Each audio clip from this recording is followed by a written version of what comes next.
The blood in your head thrums and pounds. That pounding blood obscures who you are. An overwhelming loss of memory. How you ended up amidst these hellish flames is just as hidden. You have nothing in your skull, besides your name and a headache. But you are in danger.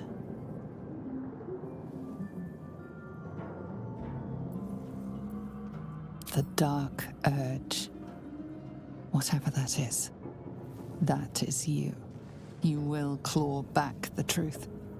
But first you have to claw your way out of here. My head.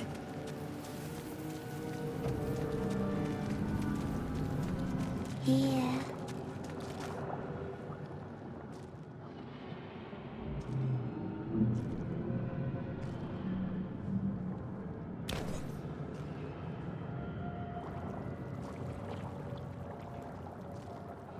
Yes, you've come to save us from this place. From this place you'll free us. The exposed brain quivers in expectation. Please. Before they return! They return. The enemy. So many enemies. Remove us from this body. From this case. Free us. Please.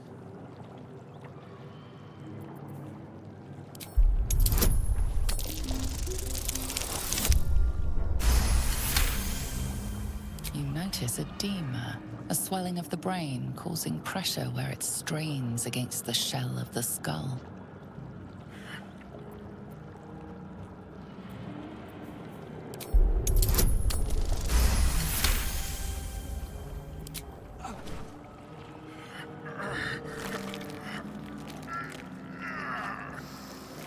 The brain lifts from the skull, but you notice an opportunity.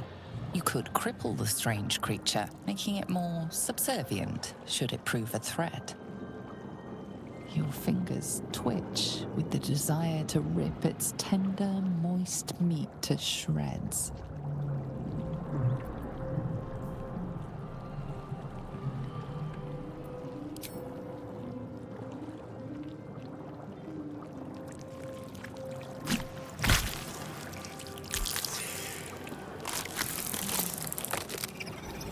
Free. Our freedom is ours, friend. The creature pauses, listening. Something behind your eyes seizes in recognition. We must go to the helm. At the helm, we are needed. The brain tenses, as though querying an unseen advisor. Do you not hear it? We will not survive here. We are needed to navigate. We are needed to leave this realm.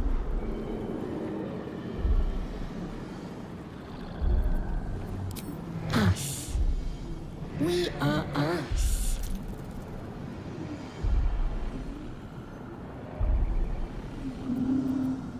To the helm we go. We are going to the helm.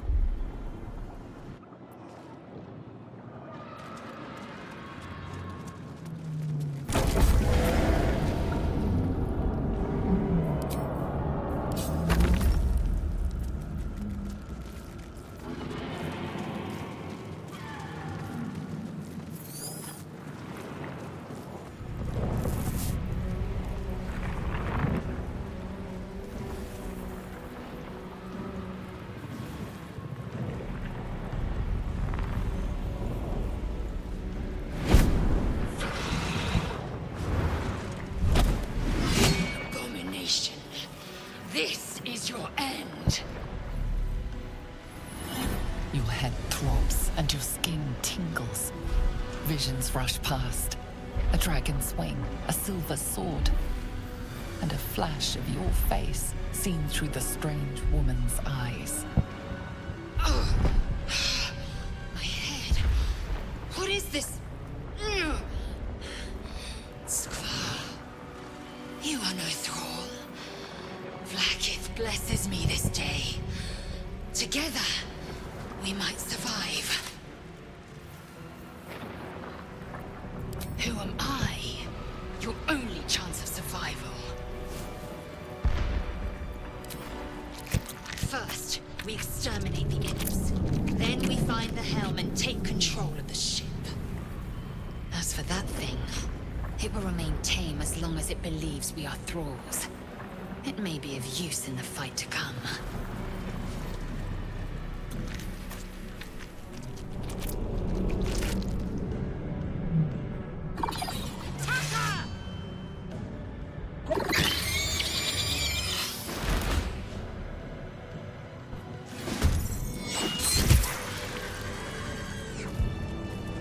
You proved surprisingly adequate in battle. Now, to the helm.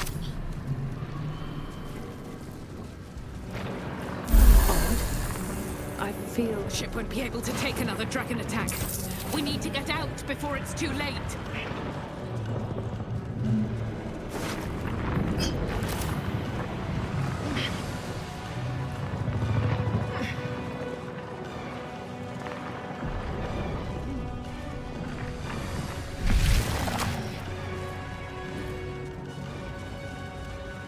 Mind flare machinery.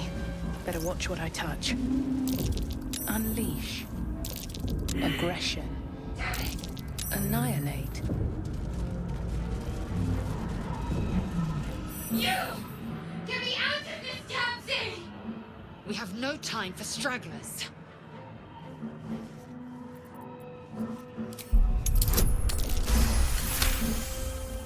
Warding runes.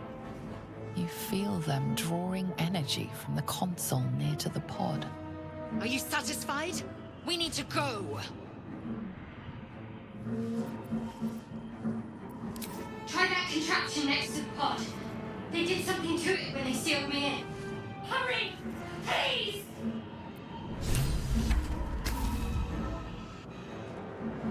The console appears dormant.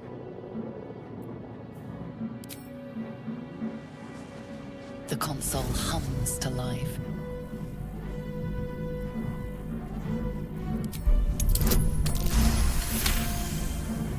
The pulsing glow and organic lines of the device make it seem more like a beating heart than a machine. Perhaps it will open the nearby pod.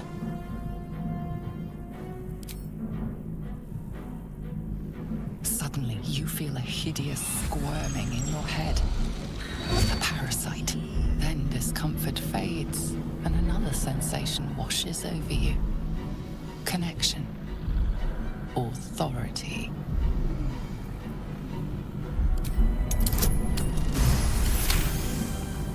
You feel the biomechanical brain of the console process your command, and yield to it. A shiver runs across your mind. You feel sated.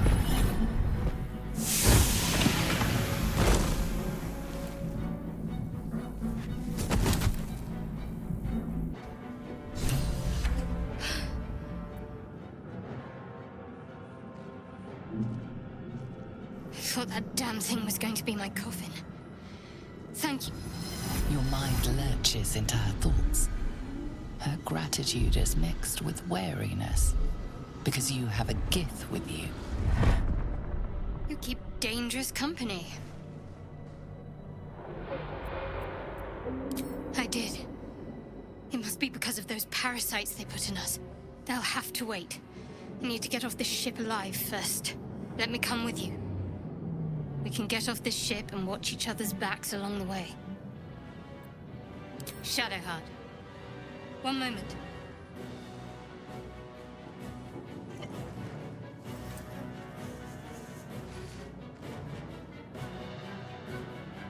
It's nothing. Trust me. Enough of this chatter. We need to get to the helm. Now. She's right. Lead on.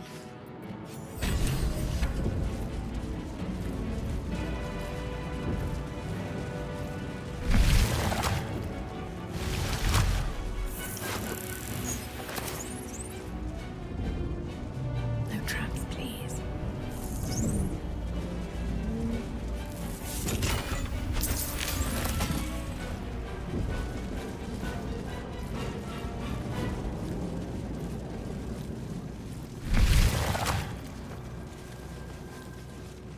We are nearing the helm. Once inside, do as I say. Who put you in charge? I'll trust my own judgment.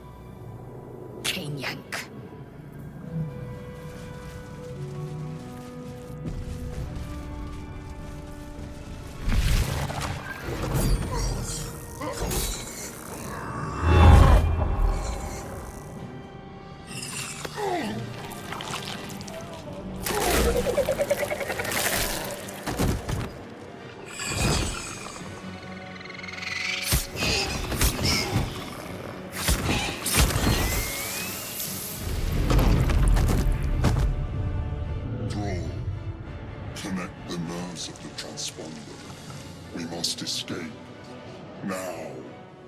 Do it.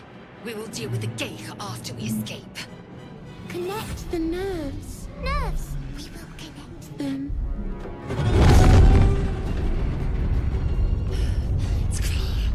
Hurry, before they strike. The helm's alien transponder. You've made it in time.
You half expected your memories to return once you were free of the Mind Flayer ship.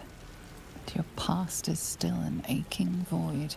If you don't find a way to remove the tadpole burrowed in your brain soon, your future will be as blank as your past. Your head whispers vengeance. You cannot wait to slice your way forth, seeking whatever wrought this tragedy upon you. Have I been this way before? You drink in the pungent corpse. Since you awoke on the ship, your mind has been cold and empty, but something stirs. With your hands close to this body, you know nothing of why, but you find a half smile flittering across your face.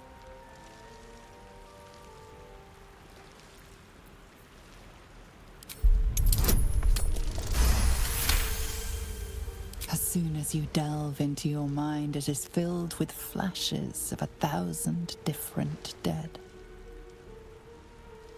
There is something unknown and unspeakable deep within your heart.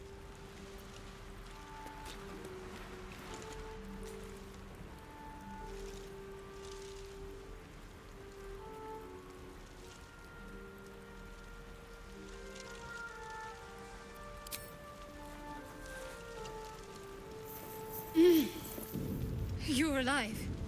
I'm alive. How is this possible? True. Seems like we're the lucky ones, judging by all the corpses strewn about.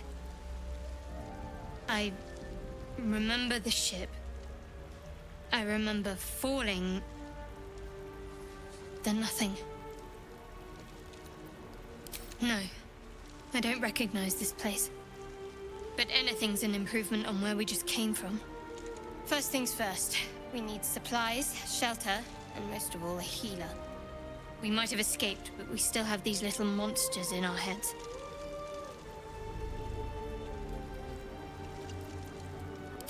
You might want to reconsider calling her a friend. Looks like she ran off without us. We need each other, and we both know what's at stake. Can't think of better company. One thing, just before we go. I wanted to thank you again for freeing me. It would have been all too easy for you to run right past my pod, but you didn't. I'll remember that. Lead the way. I should speak up. Hurry! I've got one of those brain things cornered. There, in the grass. You can kill it, can't you? Like you killed the others?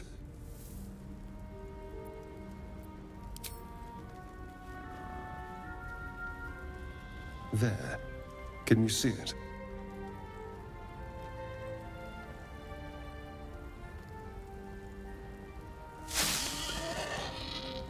Just a dumb boar. You're relieved until you see the flash of a dagger. I just need information. I saw you scuttling about on the ship. You're in league with them, aren't you? Those tentacle... Ah! Your mind twists. You're looking out of unfamiliar eyes, prowling dark, busy streets.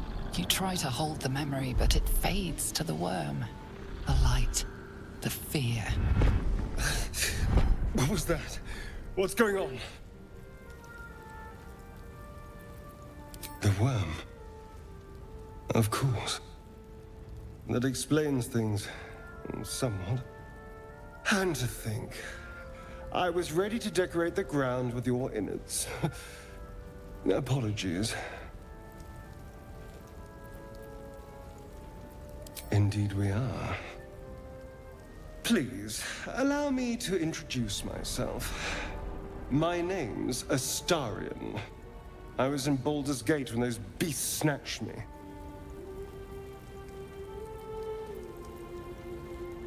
A pleasure. So, do you know anything about these worms? Turn us into...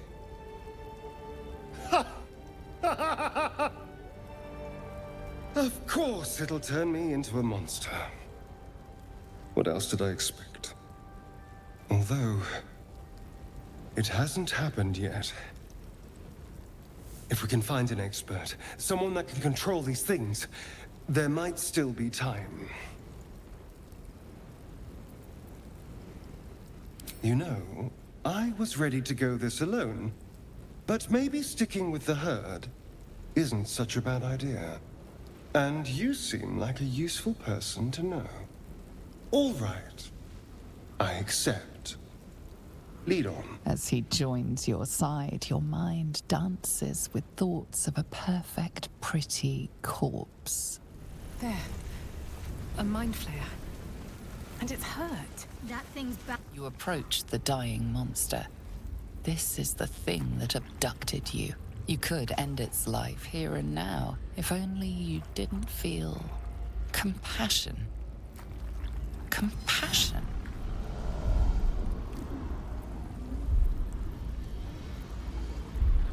Yes, you feel hate, and you deserve to be punished for it. You should be whipped, made to bow before this creature in shame. It's possessing your mind, forcing you to love it, but then the feeling slips. The creature's mind seems to focus elsewhere.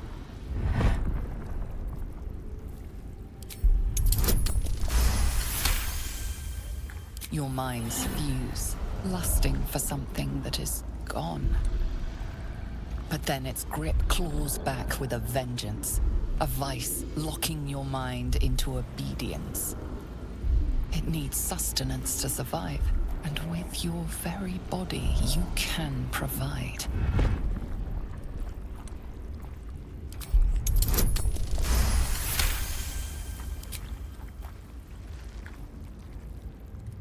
The monster lies exhausted, defeated. Its eyes, wet orange pearls, radiate malice.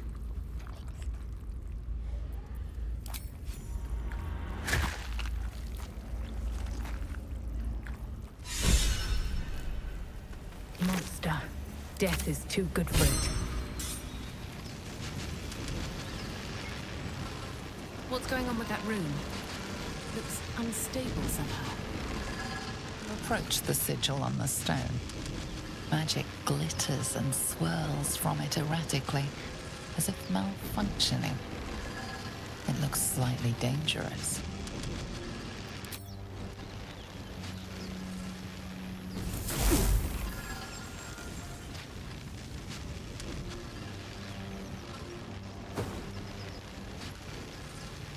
A hand? Anyone?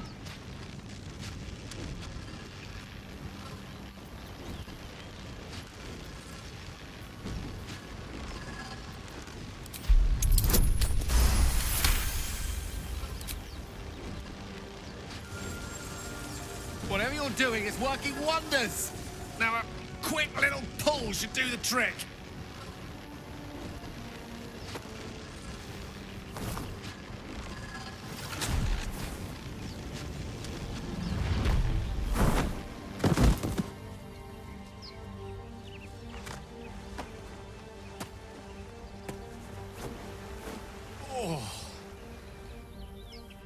Hello. I'm Gale of Waterdeep. Apologies. I'm usually better at this.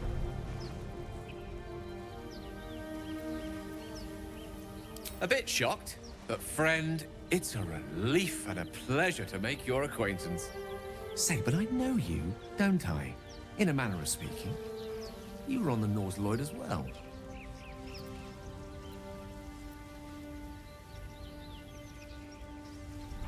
I don't know what transpired exactly, but the ship broke into pieces and I suddenly found myself in freefall. As I was plummeting to certain death, I spied a glimmer quite near where I estimated my body to impact with less than savory propulsion. Recognizing this glimmer to be magical in nature, I reached out to it with a weaving of words and found myself on the other side, as it were. How about you? How did you survive the fall?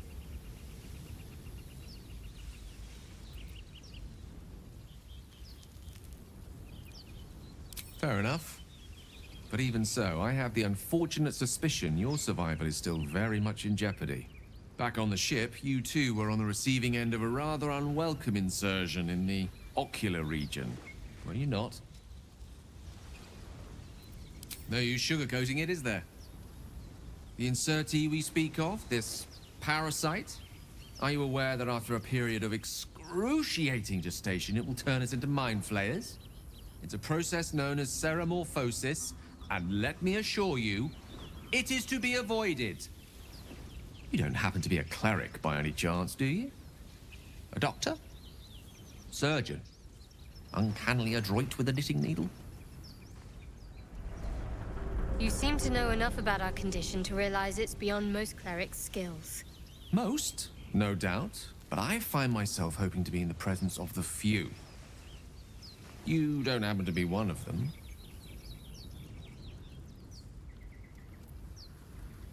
As we've established, few enough can. It's not exactly a common affliction. We're most certainly going to need a healer, and soon, too. How about we lend each other a helping hand once more and look for a healer together? Most excellent. A parasite shared is a parasite halved. Or something to that effect. Oh, but before you think you're about to embark on a journey with most ill-mannered a man, thank you for pulling me out of that stone. It was an act of foresighted kindness, I assure you. I have the feeling ample opportunities will present themselves for me to return the favor. You think it's dangerous? Of course it's dangerous. Zoru was right. Yellow as a toad, twice as ugly. The thing's dangerous. Leave it for the goblins to kill. And if it escapes, how will you... Oh, a guest. Your skull pounds in response to the prisoner's white-hot stare. Her lips don't move, yet you hear her voice. Get rid of them.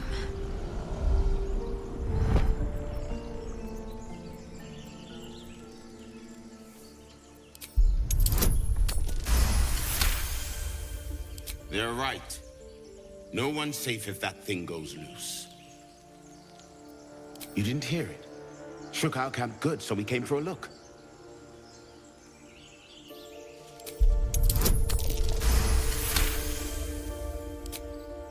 Northwest. Look for Nettie. Whatever your wound, she can mend it. And be careful. There are goblin traps everywhere. Nymessa, come. Enough gawking. Get me down. Never. Listen. You'll hear goblins before you see them. As you say.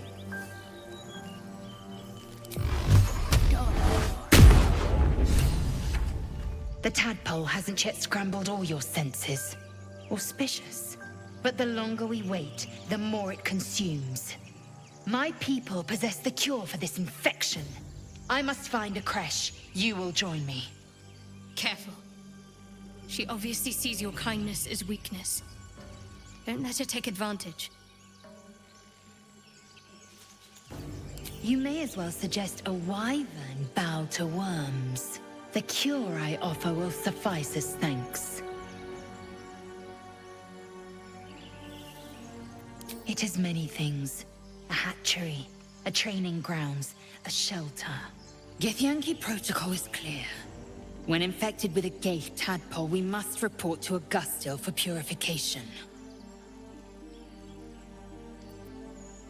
You are full up. Dismiss your weakest warrior. Very well, but heed my words. The Horned Ones mentioned a camp. One there, this Zoru, has seen Githyanki.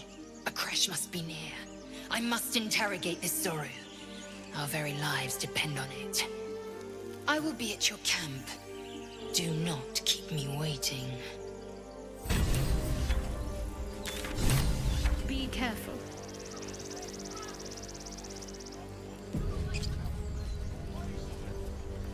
Open the bloody gate! Nobody gets in! Zevlor's orders! That pack of goblins will be on us any second! What's going on? Goblins are on our tail! Open the gate, Zevlor, now! You let goblins here? Where is the druid? Please! There's no time!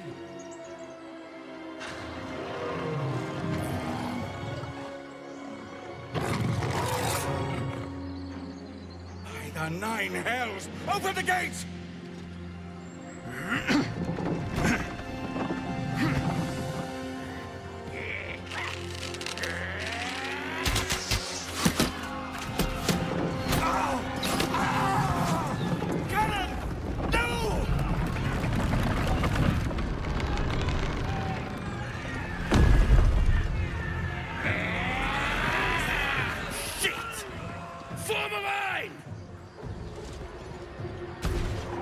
Damnable roach!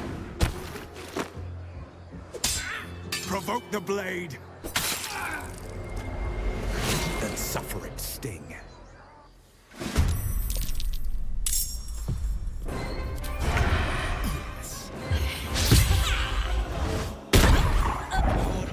That was the last of them. Inside, all of you, more may follow! Open the gate! There are children here, you fool! We was running for our lives. You led them straight to us, and you let them take the druid too? Unbelievable!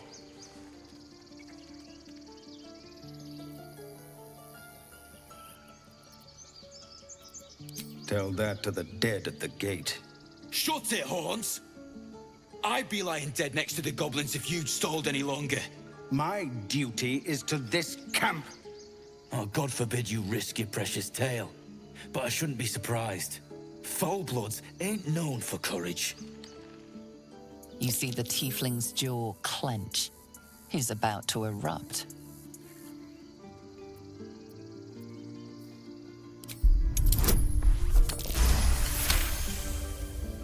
You're right. There's too much at stake. Worried about your precious hides, the both of you. Enough! Squabbling is pointless. The goblins have found us. At least we agree on that. More goblins could be on their way. Time to pack. We need to leave.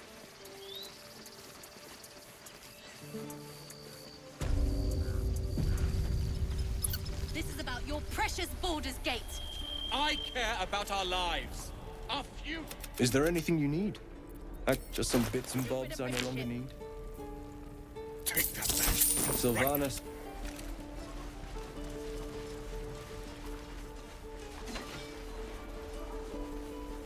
I need a quick word.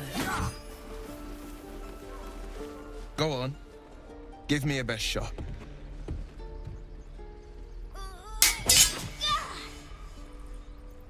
Not bad. Again.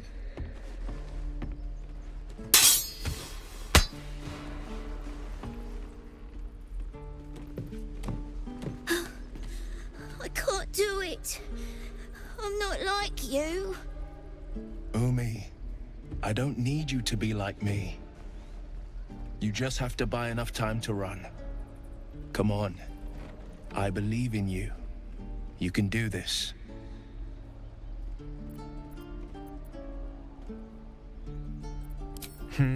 You're on the right path, Umi. Go on now. Practice what you've learned. Well met. The blade of frontiers at your... The man's smile bends downward, and his thoughts become yours. You are the blade of frontiers racing through the wastes of Avernus. Just ahead, a diabolical figure, red skin, single curled horn, blazes with flame, bloodied great axe held. Hell's great fires. You were on the ship. Better friends than the ones hitching a ride in our skulls, at least. I'm sure you know the stories. Doomed to shed our skin and become illithid. They say there's no coming back. But we haven't sprouted any tentacles. Not yet, anyway. Could just be good luck. I'm not so... Your minds collide once more. Will chases the fiend ignited with rancor. She is an infernal war devil. A threat to the living. Evil incarnate. Shit! You saw her. Advocatus Diaboli. Advocatus Diaboli. A devil's advocate. A champion in the blood war between diabolical forces and demons.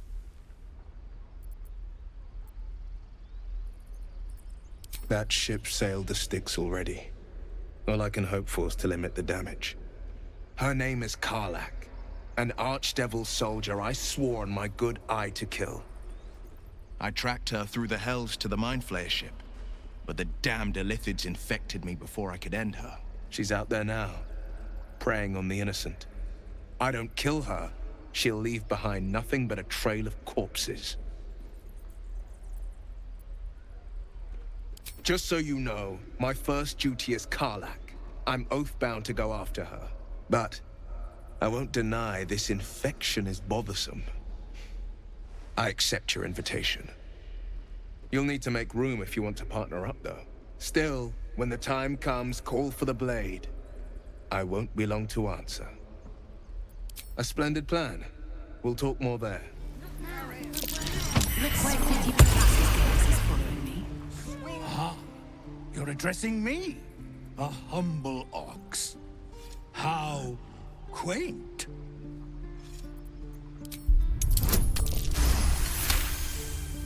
Something's off.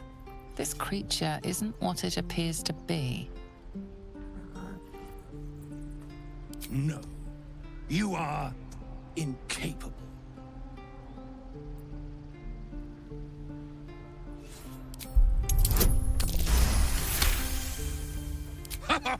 I'd so love to see them try. I'll tell you this much. I'm going to Baldur's Gate, with or without the rest of these poor sods. Now, that's all I have to say besides, and I really mean this, move. Nothing here for you. And again. Swing. He stares right past you, as if you're invisible or boring. You see nothing out of the ordinary. As you turn back, the child slips between the rocks.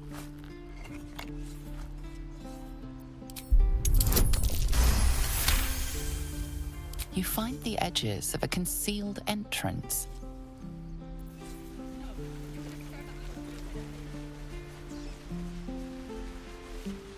Whoa, hey, can't say I've ever seen someone like you before.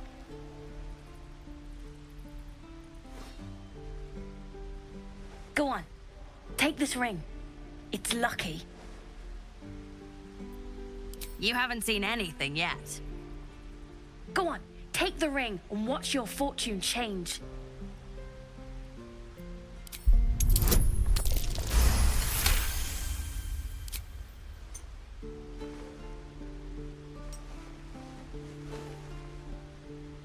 Weeping, bleeding hells! Okay, maybe you don't need extra luck. But since you're already holding the thing, call it heads or tails.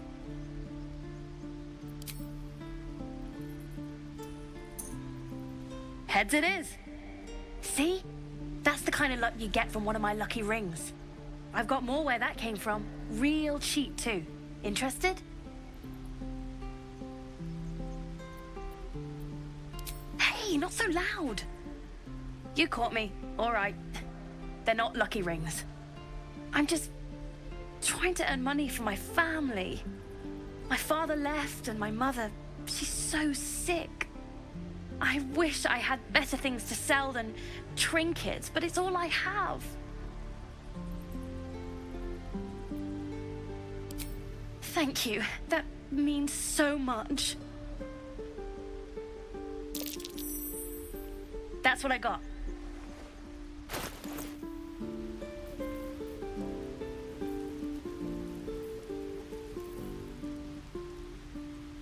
Nothing cool. You suddenly feel something moving against your back and turn.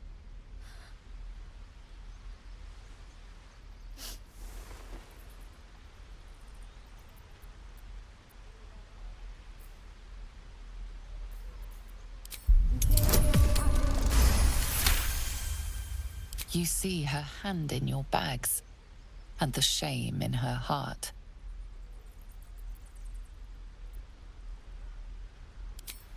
I can't do this anymore, Mattis. I'm sorry.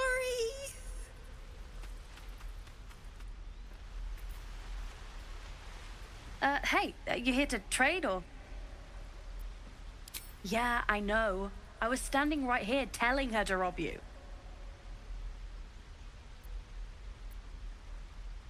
I am sorry. Sorry we're still talking about this. Look, you caught her. Good for you. You aren't a chump like everyone else around here. Now, do me a favor. Make room for the chumps.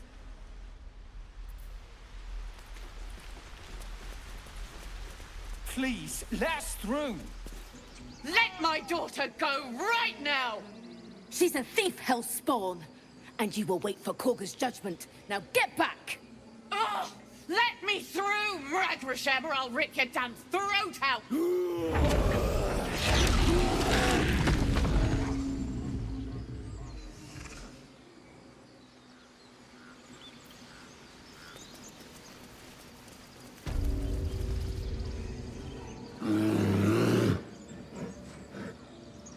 Calm, Magrin.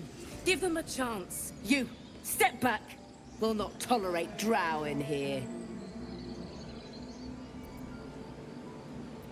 No, and you'll find trouble all the same unless you get out of my sight. A moment, Giona. What? Oh, I understand. You! Apparently Korga wants to see you. Go ahead.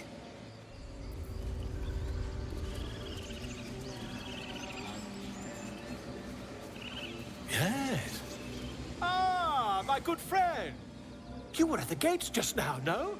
When the goblins came? You saw them up close? A few questions, if you please. There's no overstating my interest. Glory. Now then, how would you describe that particular batch of goblins? Size, nature, distinguishing qualities? You search your mind, successfully recalling various details of goblin behavior.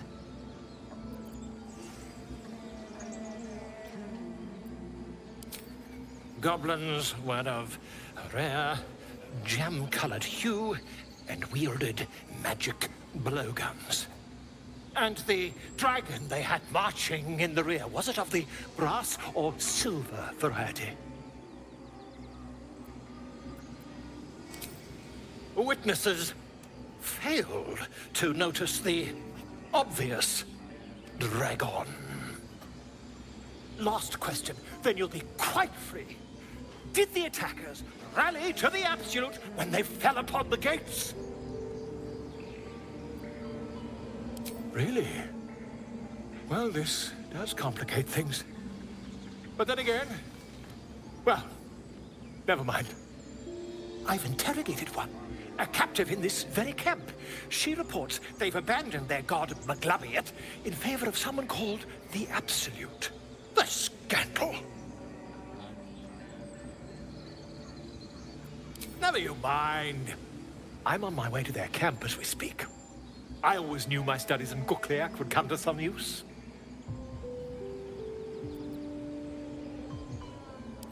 My friend, every story benefits from a dragon.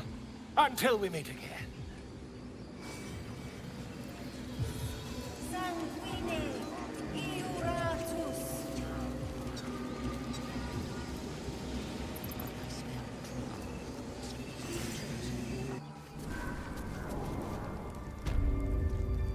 I'm sorry. I'm sorry.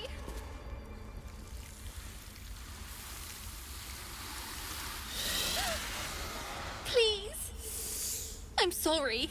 This is madness, Korga. She's just a... A what, Wrath? A thief? A poison? A threat? I will imprison the devil. And I will cast out every stranger. A death viper. You have milked their poison before. A single drop of it could kill that child in a heartbeat.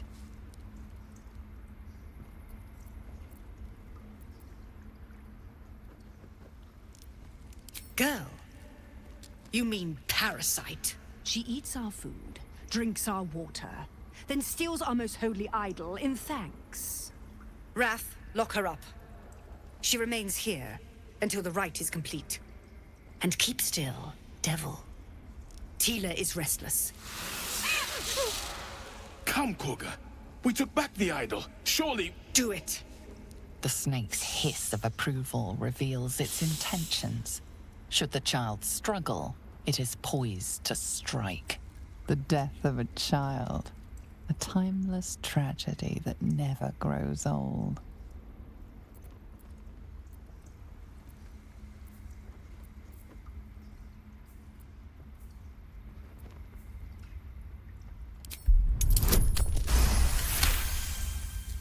Very well. She may go. Break your word, and my serpent shall feed. Sif, Tila to me! Out, thief. My grace has its limits. It hurts. Thank you, Korga. Master Halsin... Halsin isn't here. Keep his name off your tongue, lest Tila pierce it.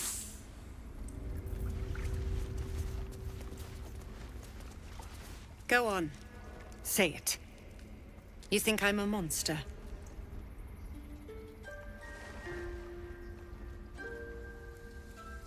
Yes, you would say so. I know your kind. You see only villains and victims. A viper bears her fangs defending her brood. I call her mother. You call her monster. No matter. I took back the idol of Sylvanas, and the rite is resumed. We will seal the grove, free from harm, free of intruders. The rite of thorns.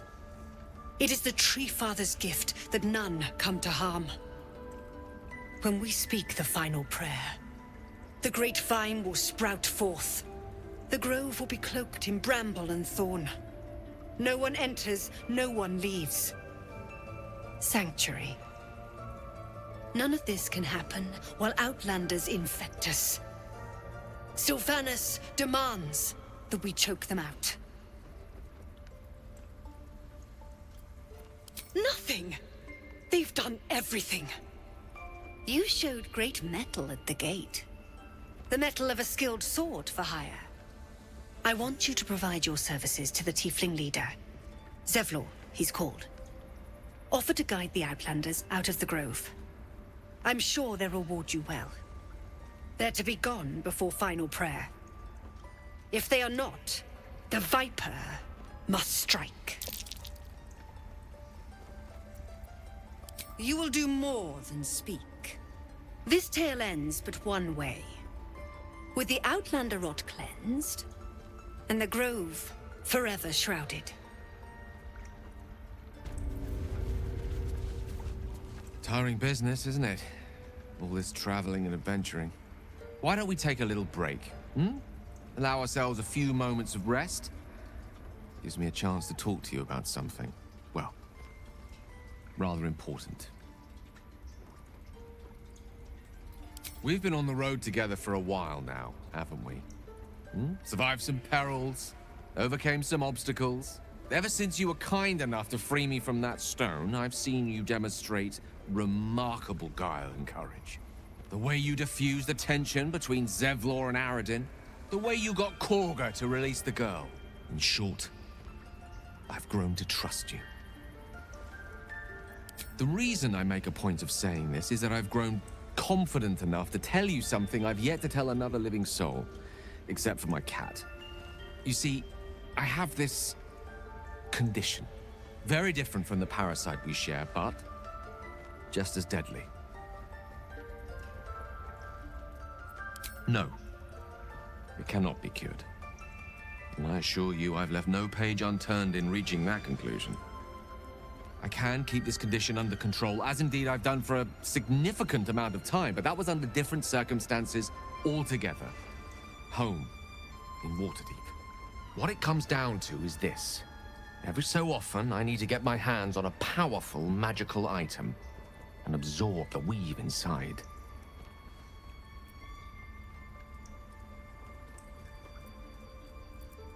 I'll spare you the finer details, but it begins with a simple biological deterioration, muscle spasms, disorientation, a slight ringing in the ears, and, if left for too long, catastrophe. It's been days since I last consumed an artifact, since before we were abducted. It's only a matter of time before my craving returns. That is why I turn to you. I need you to help me find magic items to consume. It is vital. Dare I say it? Critical.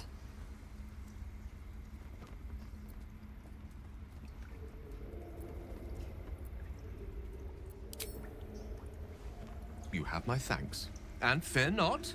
Your implicit trust is well placed and will be rewarded with any and all means at my disposal. I'm sure we won't have to look very far to find what I need. Faerun overflows with magic-infused treasure. As do our packs, as a matter of fact. We have such an item already in our possession. Primed for the moment the need arises. I hope I can count on you. I know that look. You're wondering why I was in pain before. Let's just clear the air about that now. It's just an old wound that hurts me from time to time. Nothing to be concerned about. It's nothing to do with the tadpoles, at least. in case your imagination is in danger of getting away from you. It's just something I have to live with. Positive. You can trust me on that. Quite a lot, if I'm being honest. But it always passes quickly, so I can manage.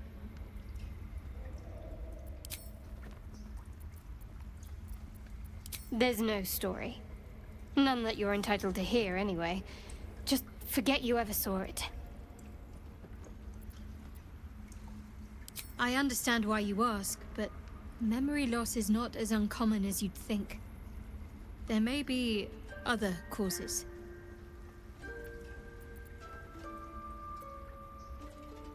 We've been through quite a lot, with likely more to come.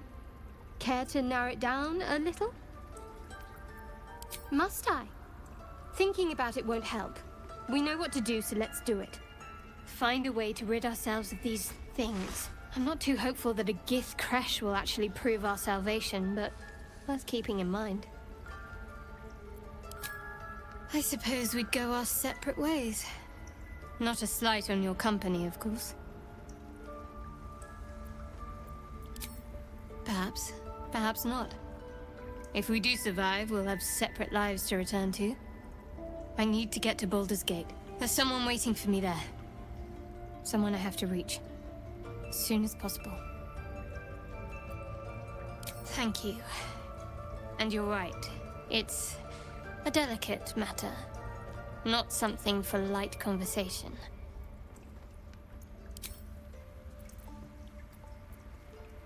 Must we? No harm in a little mystery, don't you think? I should hope not. Have you ever heard the people who want to talk about themselves? I'm doing you a favor.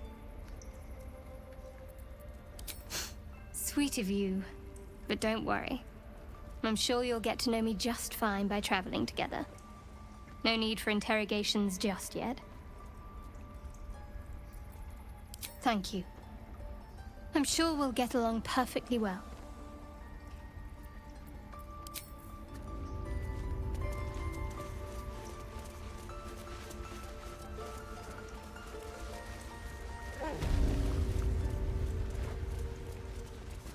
I see you.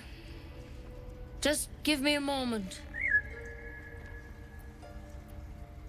This may be Captain's. There. It's up to her now. Life or death. Now, what was it you needed? I do what I can. For most folks, that's enough. Come here. Let's have a look at you.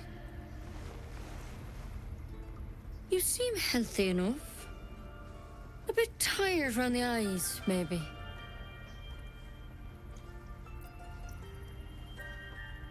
A tadpole.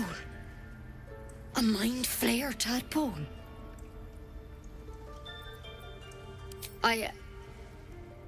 I'll do what I can. Come, follow me. I might be able to help. We need to be quick. This way. Please.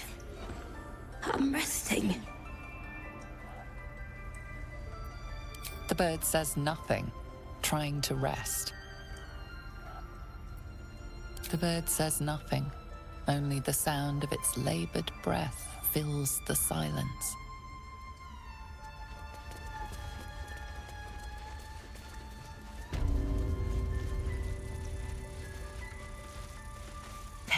This one had the same problem as you. Attacked us in the woods together with some goblins.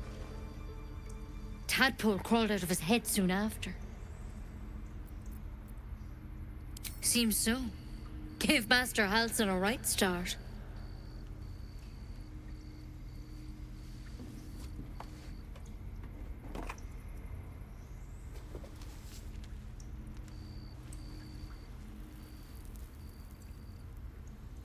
It's why he joined the adventurers on their expedition. To find out what was happening. A pity you got me instead of him. He understands these things. Studied them. Still, we have options. You don't have to be here for this. Please, don't mind me. I'll just watch. All right. Let's see what we can do. Of course. Now, tell me what's been happening. Any symptoms? Strange events?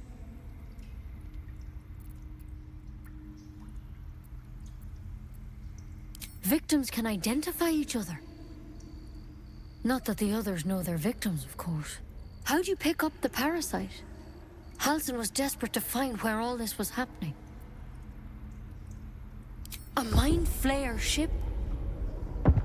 But Master Halsin was sure. Look, you've been straight with me, so I'll be straight with you. You're dangerous. If you transform here, we're all dead. But you seem like a good soul. You deserve a chance to save yourself. This is a vial of wyvern poison. Swear to me, you'll swallow it if you feel any symptoms. The thorn? Coated in a fatal toxin. It was a last resort, in case I couldn't trust you. I don't have a cure. Only a way out. I'm sorry for misleading you, but I had to be sure you weren't a threat before I told you everything. Now, do I have your word or not? I hope it doesn't come to that, but thank you. Here. You know, I've spent my life treating folk and never once saw a mind flayer infection.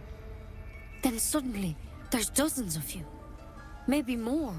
Master Halsin and I were tracking them, studying them, trying to figure out what the hells was going on. Because you should all be changing.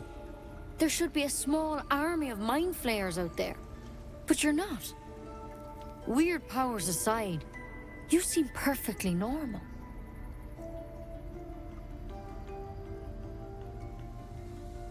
Mind flayers reproduce by infecting someone with their parasite. 7 gruesome days later, the victim transforms and a new mind flayer is born. The thing in your skull, though, it's different to anything in our records. It's one of their worms for sure. But this one gives you powers, telepathic connections. And it doesn't turn you into one of them. Not yet, anyhow.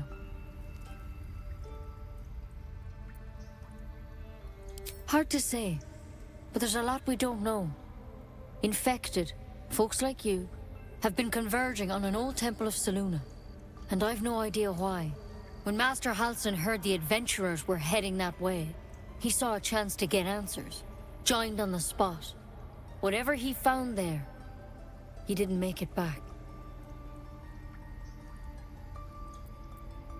The thing is, I've sent birds to find him, but the place is rotten with goblins. None of us can even get close. You, though, you're one of them. Technically speaking, I mean.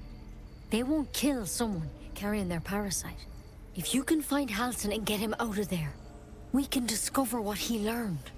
And perhaps he can save your life. How's that sound? Thank you. It would mean everything to the Grove. To me. I wish I could tell you more. But only those adventurers know what happened out there. All I can say for sure is they all went to the old temple of Selûne. And Master Halsin didn't make it back. Good luck out there. And if things start to go bad, remember the vial. Remember your oath. Step at a time, Nettie. Come on. Wyvern poison. Never tried it, and I hope to keep it that way.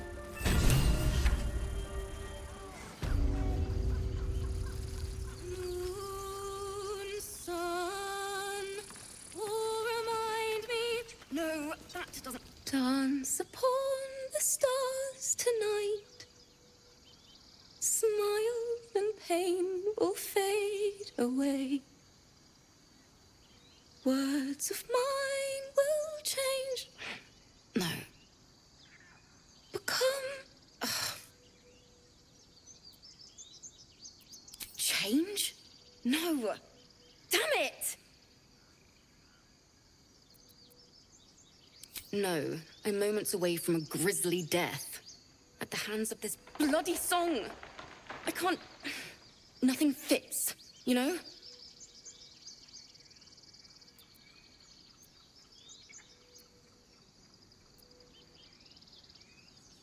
True. And when you finally perfect a song, there's nothing like it. But when you're stuck, and it's just getting worse, oh...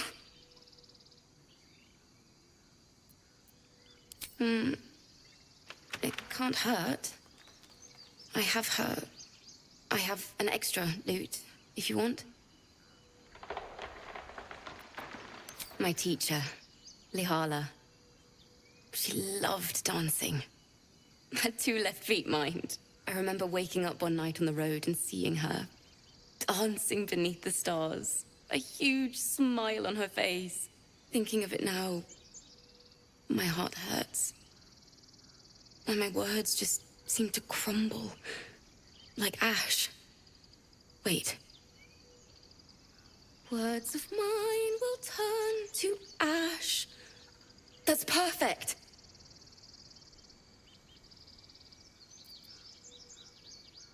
Words of mine will turn to ash when you cool the last light down. Yes! Yes!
Dance upon the stars tonight. Smile and pain will fade away.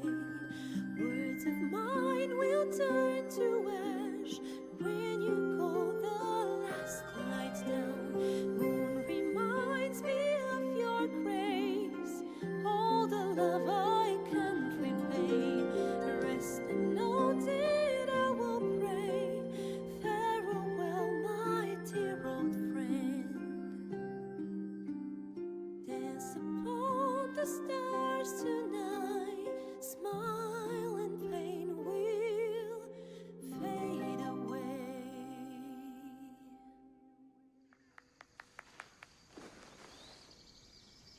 Sorry.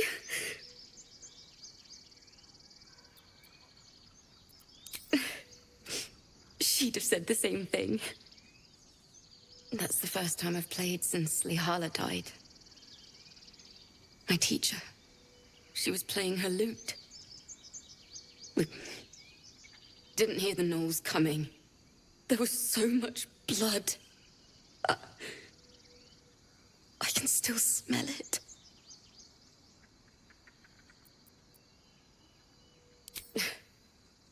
She she'd yell at me for that clunky verse. And make me play till my fingers were raw. And that's exactly what I'm going to do. Finish the Weeping Dawn. For her. I've a long way to go. But thank you. I needed this. Too sweet. Odiously sweet. The vomitous gall within despairs at your kindness.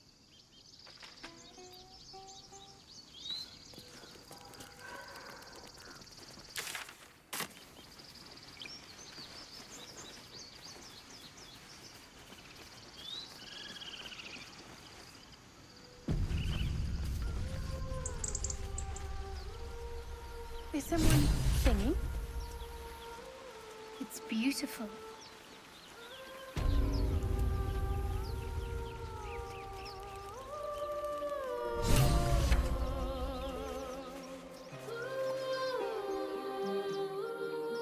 Shh. Listen. Your favourite drownings all take place in shallow water. Just a slice of the ankle tendons. Don't you hear it? It's so peaceful.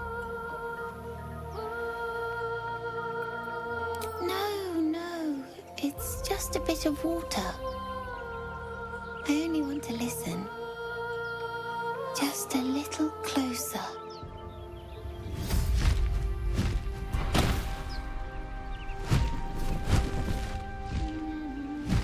Yes, everything's gonna be fine. Once I get there.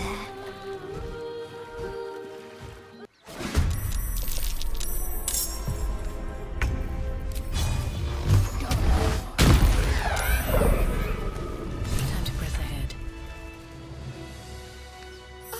Are they gone?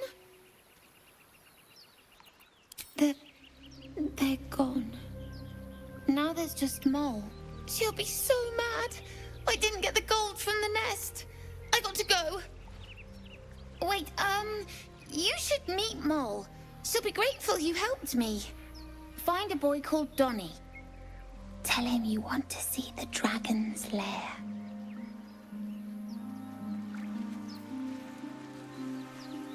That scamp reminds me of myself when I was a nipper.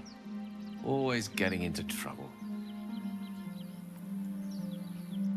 And worse. One time, my parents denied me a kitten, so I summoned myself a Tressim. Ah, dear old Tara. Beautiful creature. Benefits of a wizard's education, you see. Of course, my considerable talent didn't hurt either. Well, that depends on who you ask, I suppose. I may have summoned things rather more exotic than a winged cat.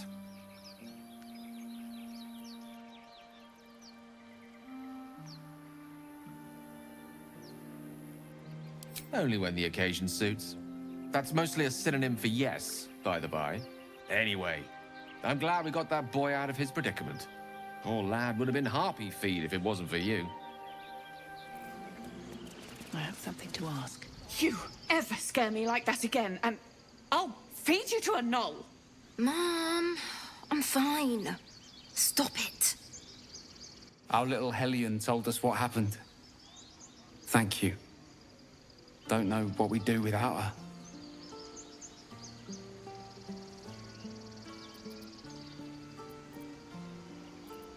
Yeah. I mean, thank you for helping me.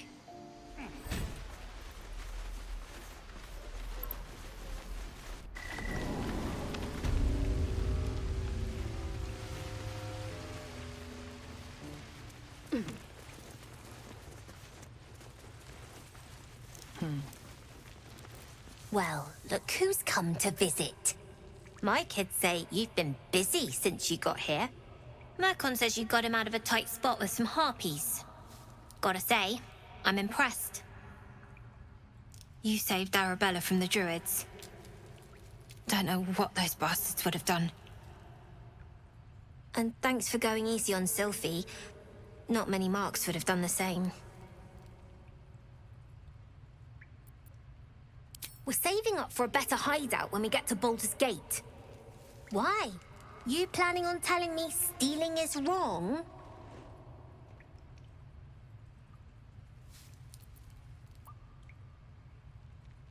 So what? Should we be panicking like everyone else? We have a plan. We're the ones who'll end up on top in the gate. Anything else? I do, as a matter of fact. Revenge. You saw what those bastards that run the place were doing to Arabella, scaring the precious mite. I want to steal that big, shiny idol they're all chanting at. The important thing is to get it away from them. That ritual's gonna get us all killed.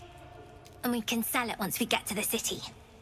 Thing like that's gotta be worth a small fortune.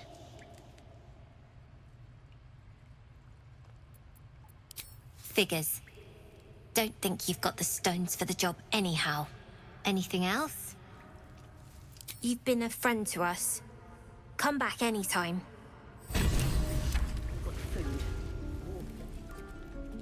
You ain't gonna shoot me. Your hands are shaking. Put it down. She can't fight back. That's the point. Get out of the way! She didn't kill your brother, Arca. You're better than this. Your mind wanders.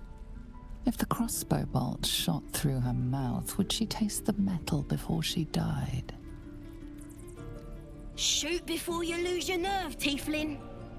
If you ever had it to begin with.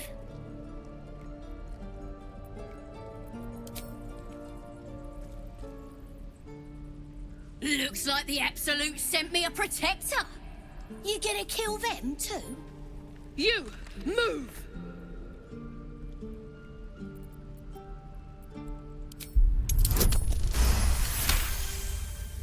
Cannon would hate me for this, but he's not here.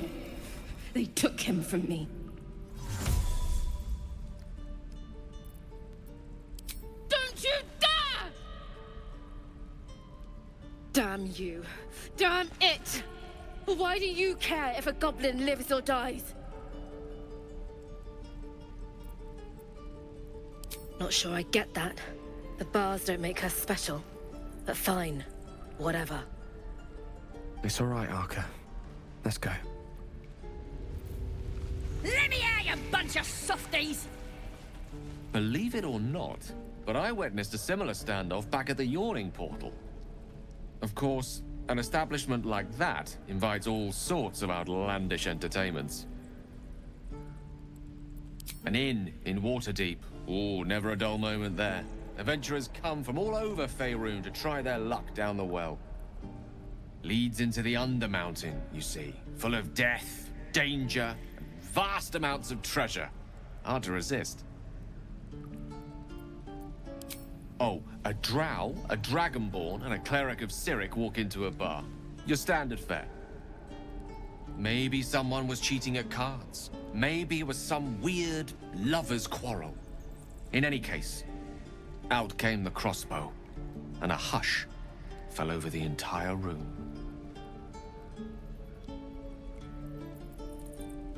I stood up and yelled, "Shadow Dark Ale for everyone!" The crowd cheered.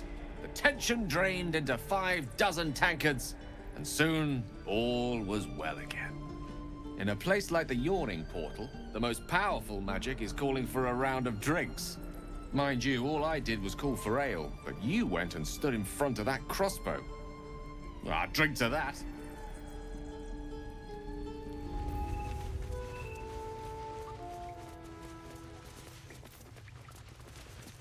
I heard what happened. Thank you for protecting the child. If the druids are this far gone, then it's not just goblins we have to fear. So we can risk violence here, or face it for certain on the road. Quite the choice, isn't it?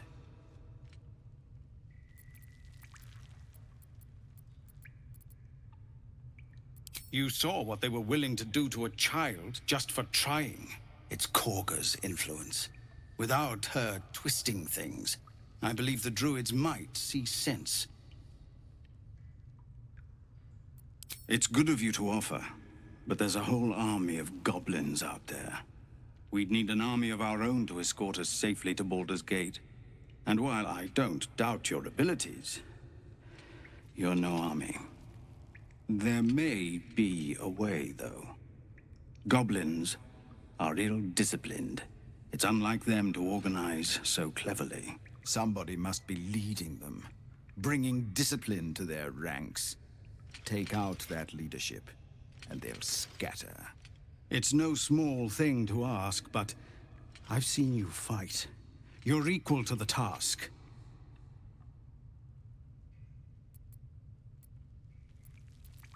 Everyone in this camp depends on it. Thank you. We'll be ready to leave as soon as you give word. No, sir.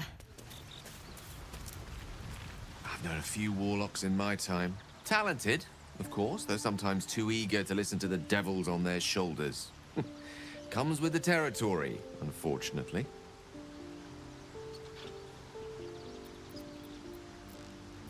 Your enterprising approach to my problem is most encouraging. But it is a delicate process to keep my condition stable. I do not yet need to consume an item, but keep it close by. It will not be too much longer.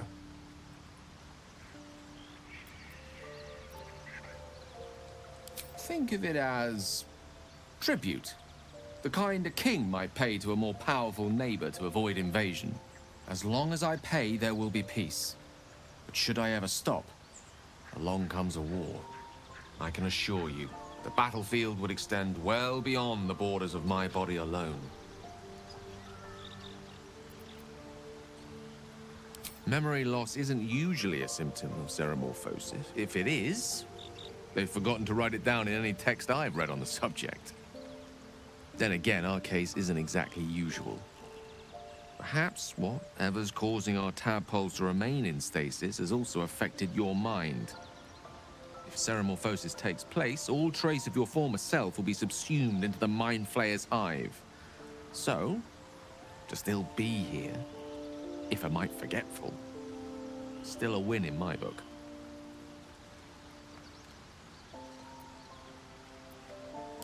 We all have those from time to time.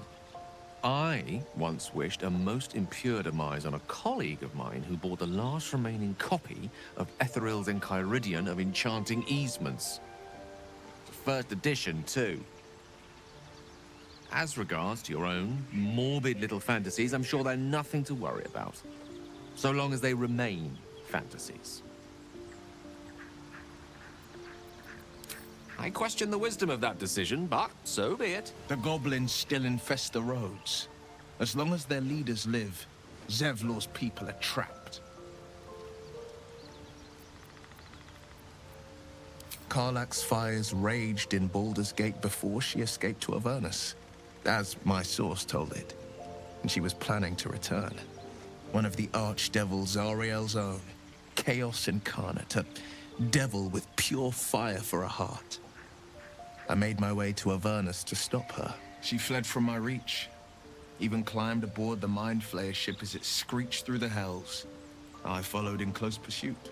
I can't bear to imagine the lives Karlach might be taking, the damage she might be doing. A powerful friend with a keen interest in privacy. I'm sworn to say no more. You are a warlock.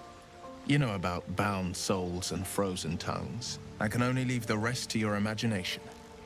Suffice to say, I hunt monsters, devils included, and I will do what I can to quench the coast of their flames. My father once said, one does not pursue a champion's life. One merely answers its call. So it was for me. I was hunting near the Cloakwood when I heard it. A child crying out from a lone farmstead. I found him in the fields, flanked by goblins. His mother's corpse blared into the soil next to him. I don't remember much of the battle, but I remember drying the boy's tears after.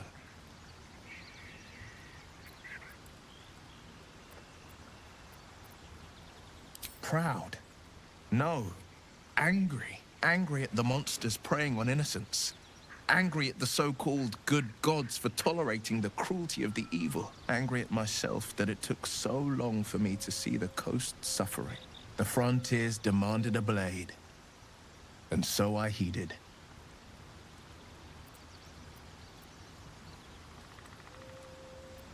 Balldur's Gate, born and raised. The only son of a single father. He wanted one life for me. I chose another. We haven't spoken since I left the city. A classic drama. A staunch father and his rebellious son. Better heard from the bard's lips than mine.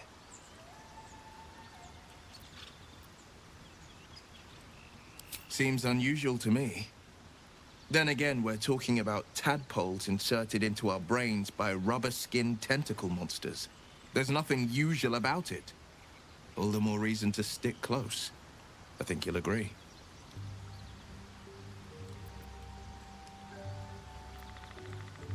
Anger. I understand. We've been preyed on by elithids, suffered insertion of a mind-bending worm. Bloodthirst is another matter. But perhaps not too big of one, if it's a devil or demon's flesh you're wanting to tear. A most vicious one, in fact. It's made from pure bloodstone, carved from the Galena Mountains just north of the Moonsea. A reminder that sometimes blood must be shed and sacrifices must be made. But that story is reserved for lifetime friends and calmer days. Tiny grooves spider across the ice surface. It resembles a sending stone used to confer with distant contacts. A sending stone? Nothing so special, I assure you. His breathing quickens, his jaw tenses. Will is keeping something from you. A strange sensation courses through you, and your companion's mind unfolds, secrets half revealed. Gladly. So, we're traveling with the famed Blade of Frontiers. I feel safer already. Oh, what's to tell? I'm a magistrate back in the city. It's all rather tedious. Oh, darling, I'm hurt. It's... If not over, then through. The Githyanki people have a word for men like the Blade of Frontiers. Shalak. Roughly translated, idealist do-gooder. Or better yet, benevolent burden. His confidence is an asset. His pursuit of valor, not so much. Entirely. I was as devoted to my studies as I was to my training. Each creche contains a Zaithisk purification device. So I learned from the writings in the Kalir Library. The library was a gift from Vlaakith herself, that we may gain total understanding. Not books, but slates. Wisdom so profound it is etched into stone. Truth as perfect as the queen who decreed it. Countless scholars roam the astral sea and beyond, observing the ways of our lessers, exploring planes so distant order turns to chaos and cold fires rage. The planes are ever quaking, and their peoples ever shifting. The Githyanki possess an eternity of knowledge. Yet we still collect more. Infinities upon infinities. I expect I am your first. Of course you haven't. They would have cut you from navel to neck. You are no less alien to me than I am to you. I know of your kind, but I do not often encounter them. That large, fleshy nose of yours looks like a mistake. Better is an opinion, but mine is certainly more economical, disciplined, dignified.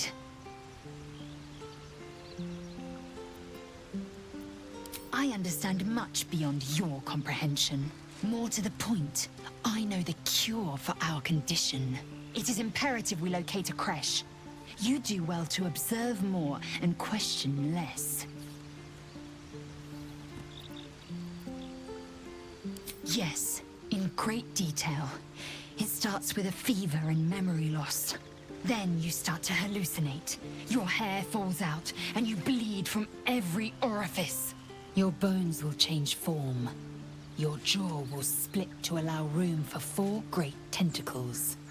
All skin will turn to gore and be shed to reveal new flesh underneath.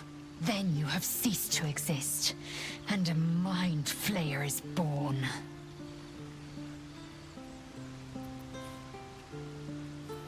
Words forged in steel. May your actions express the same metal. We must find my kind and be rid of the parasite. It's as simple as that. The first symptoms should have long since started, though. That is what puzzles me. Yes, if you give it no further thought. But anomalies lead to surprises. Bad surprises. Besides, what hasn't happened may yet come to pass. Ceremorphosis takes all of you. Mind, body, soul. An ordinary tadpole would eat at your memories until they were lost to the void. But our tadpoles are far from ordinary. I wonder if another factor's in play. Many a good warrior savors the scent of blood in the air.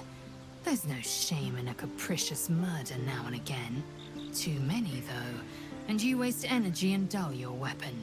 My suggestion, attack with purpose and savor your kills. And if the urge proves too much, well, I'm sure we can find you a goblin or two to carve up. It is done. Seems like a good moment to talk. The Blade of Frontiers. Let's hope Will lives up to his name. We'll need all the help we can get. Interesting. You're hardly alone. Bloodletting is quite popular of late. Though your twinge of conscience sets you apart from the brigands, monsters, and kill-happy fiends of the world. Whatever you think may be compelling you, you may have greater ability to resist it than you realize. Everyone has unseemly thoughts. Being able to quieten them is what sets us apart from the beasts.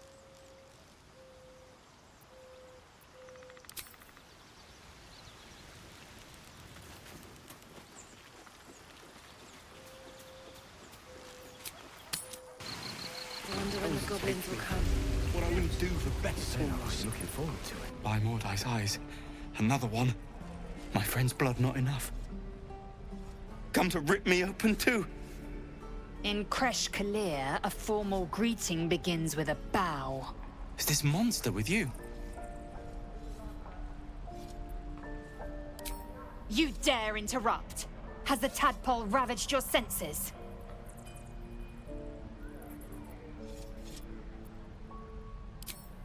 Bow.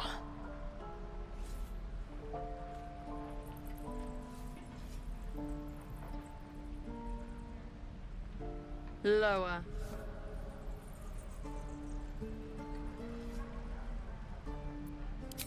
You dare interrupt! Has the tadpole ravaged your senses?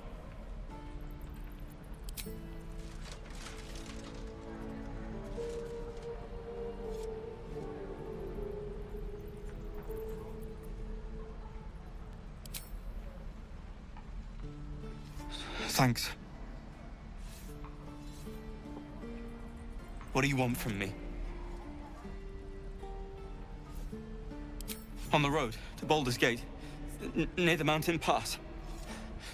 Saw us, for we saw it. Jammed its blade through Yul's belly, straight to the other side. And I just ran. The map. Show me.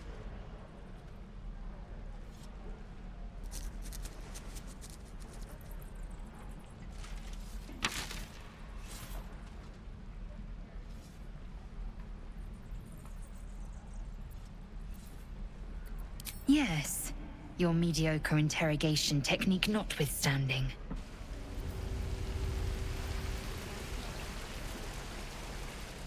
Again. God, deliver me. Swing, swing. The last time a subordinate questioned my judgment, I ate tongue stew that very night. I warned you, didn't I? You ought to reconsider keeping her around before she causes real trouble. Kenyak, your tantrum proves you no wiser than a hatchling. The teethling was clear. If there are Githyanki west of here, that must be our objective. Purification cannot wait. The creche holds the Zaithisk. It will cleanse us of the parasite. By covenant, I can say no more.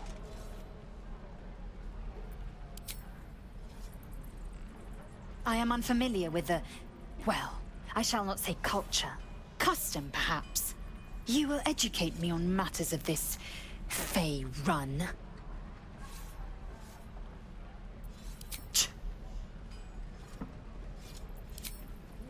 Swing.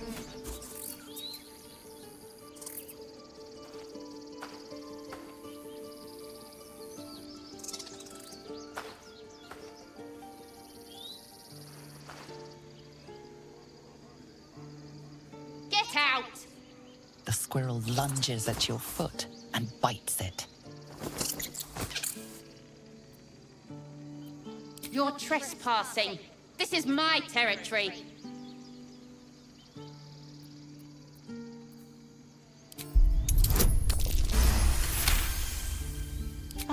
Okay, calm down. We can make a deal. How about this? You can stay if you keep those ugly feet on the ground. I'll even sweeten the pot. Found some weird smelling stuff on the ground. You can keep it, but... These trees are mine. Follow the rules and I won't have to intervene. Got it?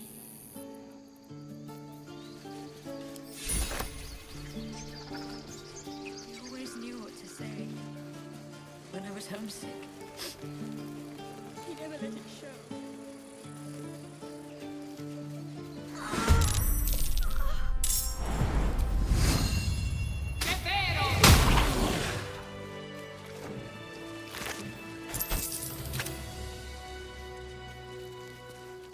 You have good timing.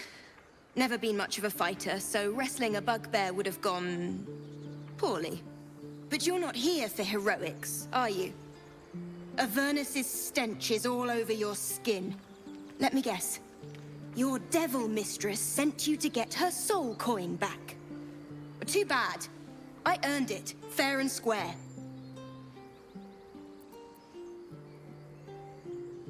Care to explain why you reek of the hells?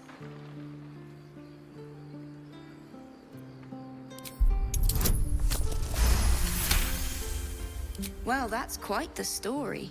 And I thought I was doomed. Now I feel sorry for you. Here. Take this. It's worth a fortune. But a fortune's not worth much if you're dead. Consider it payment for saving my life. A soul coin, true to its name, holds a mortal soul inside. It serves in the Nine Hells as very valuable currency.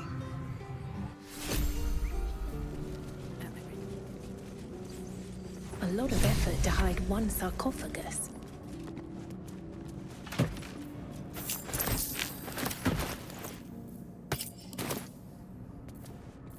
What I wouldn't give for a good rest about now. Here lies the Guardian of Tombs. Through knowledge comes atonement.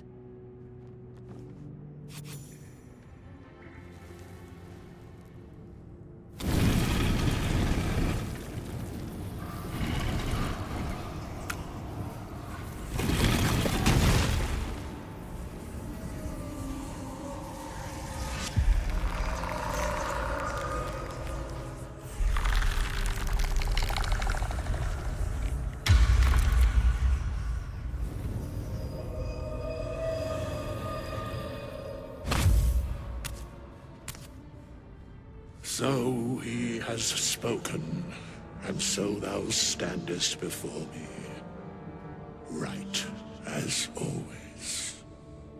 What a curious way to awaken. Now, I have a question for thee.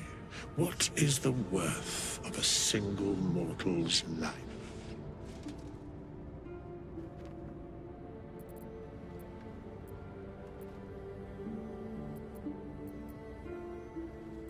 An arbiter of certain matters. But that is not important now. Wilt thou answer my question? So, I ask again, what is the worth of a single mortal life?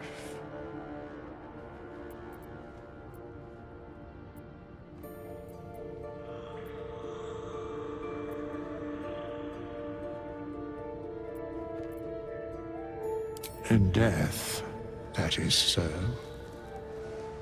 Very well. I am satisfied.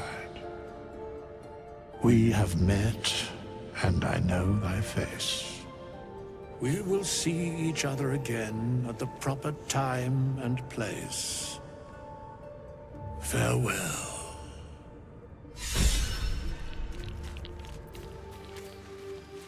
Finally, some good fortune. Come morning, we know what to do. The sooner we find the druid house in, the better. I can't wait to get rid of this thing in my head.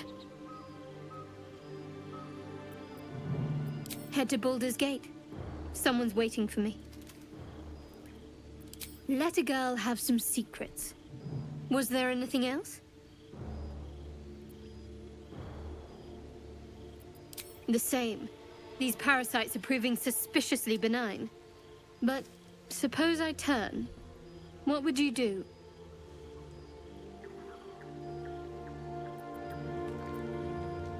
Really?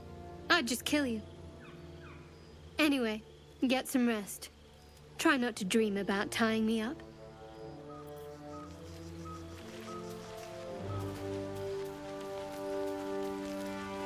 You know, I've been thinking, reflecting on what tomorrow might bring.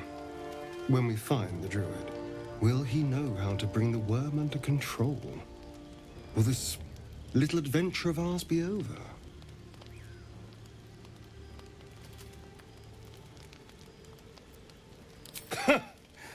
Why not?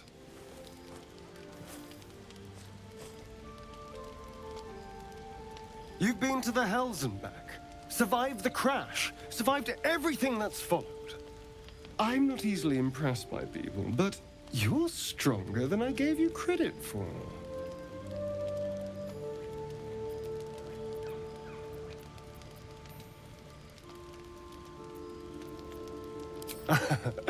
A delicious thought, but...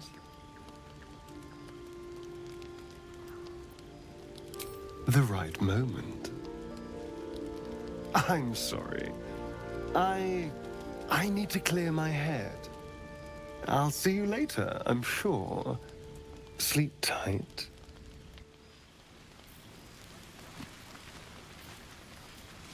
A fine evening, don't you think?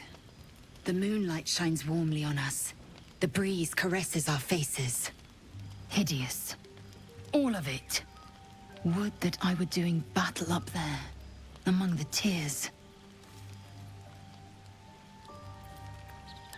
Look above. Watch the moon cross the sky. The tears follow behind it. Rocky bodies tumbling through the sea of night. One of them is my crash. Clear. Your curiosity is to be commended. Githyanki are hatched in creches all throughout realm space. Clear is one of many.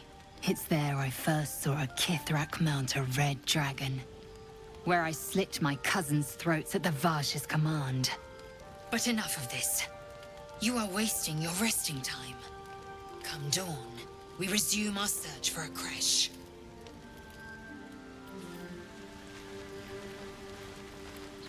A tingle runs through your head and down to your feet. Ah, there it is. That shiver. Our little brainworms have made fast friends, it would seem. How do you feel?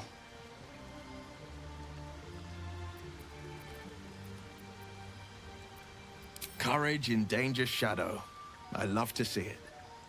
But shouldn't the shadow have crept closer? Gone darker by now? Before the Illithid's unscheduled surgery, I'd felled hundreds of beasts and a fair few fiends. The tadpoles weakened me, suppressed greater talents, but beyond that, I've showed no signs of turning. No nausea, no pain, not even a hot flash. Indeed. Perhaps the worm's vat was poisoned. Perhaps we're uncommonly fit. Or perhaps the tadpoles are merely on holiday. We could conjecture all night. I suppose the why doesn't matter so much as the what next. And that answer is plain as the horns on a war devil's head. We get these things out. Let's get some rest. Dawn comes sooner than we think.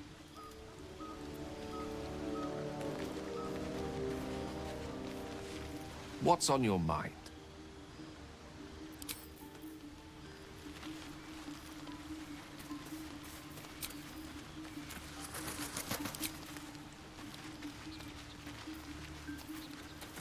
We meet again, as predicted. I shall be here in thy camp for whenever thou hast need of my services. There are many answers to that question. None are important. Correct. No.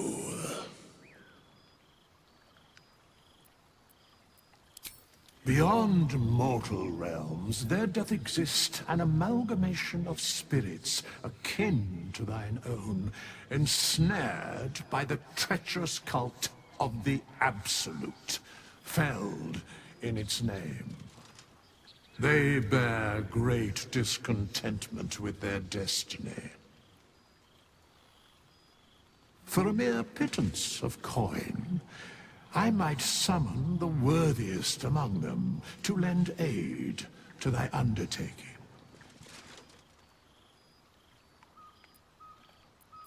Most willingly, forsooth.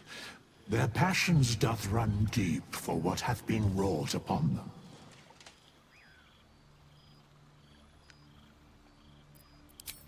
Suspicion always haunts the guilty mind. My services are all that I can proffer thee. What thou wilt do with them is for thee to undertake.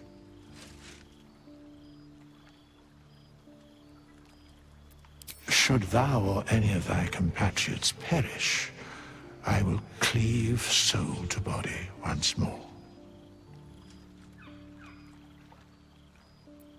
Because it is my calling. There is little else to explain.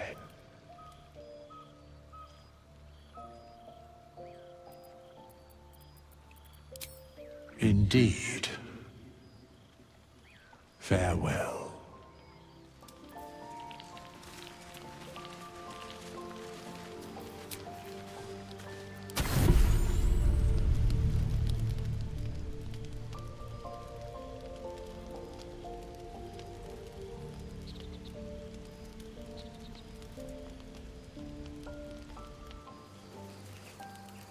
People up ahead. Something's wrong. Not like that. Amicus I don't know. You're a true soul. You can't die. Please, stay with us. I don't think he's conscious. Can you hear us, Ed? You, not a step closer. A strange symbol glows marked on their flesh, and something within you stirs in response.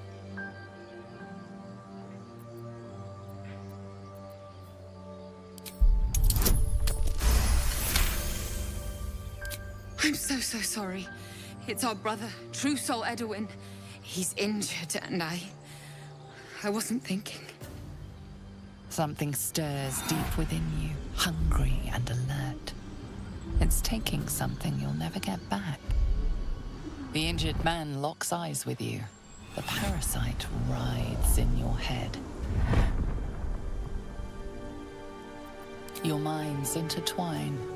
You see his siblings, Andric and Brenna, new recruits. Yours to shepherd. Protect them. Mind the true soul. They will... They...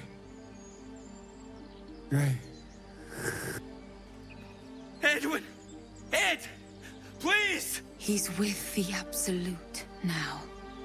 A true soul. Thank the Absolute. Edwin, our brother, he was chosen, like you. Do you have orders for us? We were reporting to Edwin.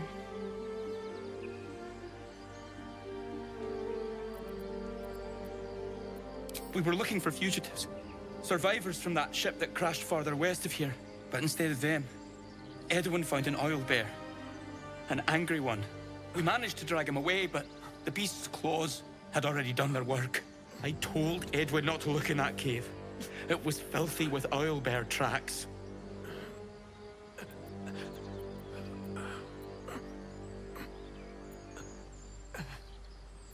What? And just...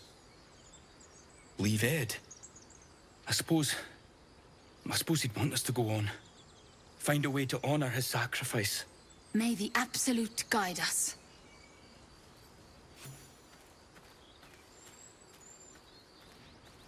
They spoke of the Absolute. Same as that goblin, Zaza.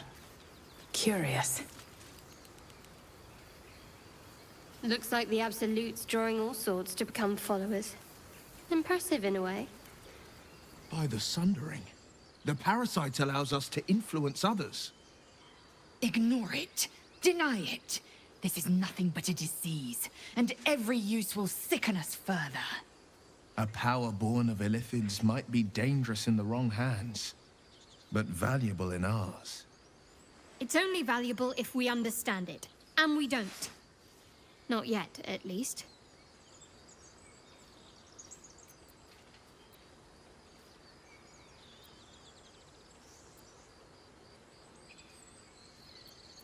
It's a powerful talent. Use it, but use it wisely. Strange power resonates within the corpse. It calls to you. Most corpses feel like toys before you, to be played with and discarded when you tire.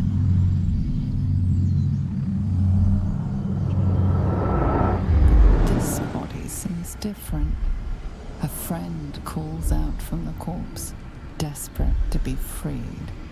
Why let its host's memories go to waste? The tadpole has absorbed it all.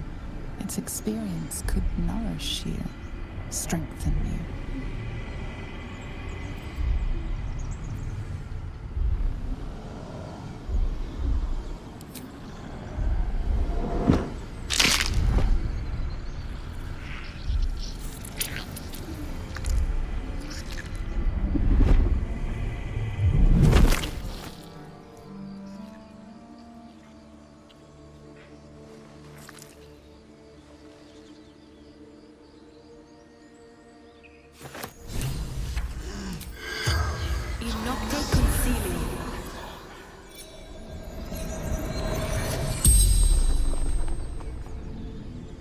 The corpse regards you lifelessly.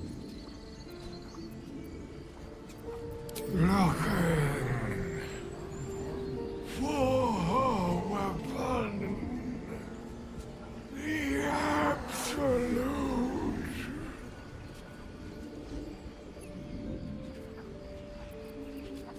Do not fight her. Power, such power.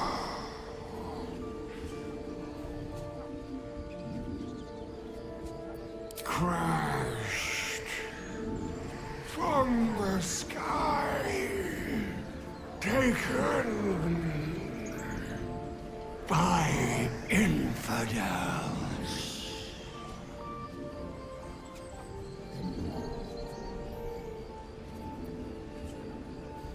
Brenna. Endrick.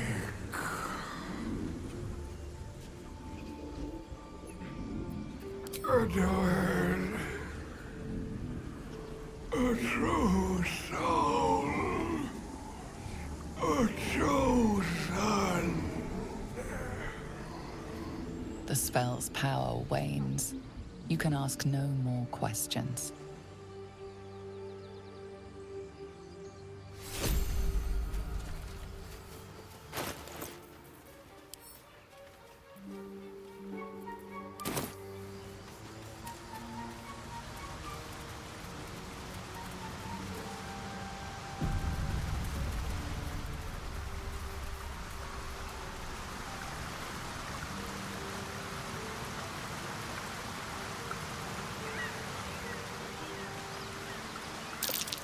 Owlbear tracks. Its nest must be nearby.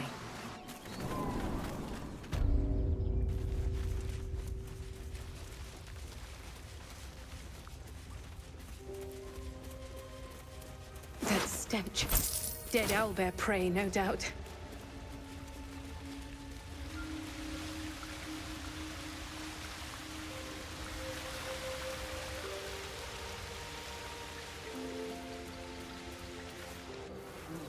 You feel the quake of its heavy footsteps before you see it. An owlbear, its beaked face looming out of the darkness. What's this? Something weak, something tender. Won't even have to chew you before I feed you to my son. Soft meat.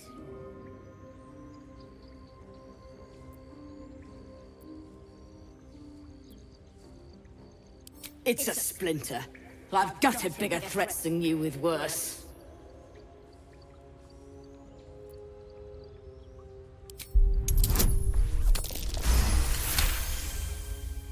You're small, weak. Killing you would be a waste of time. You can go, but you make one wrong step and I'll rip you to shreds.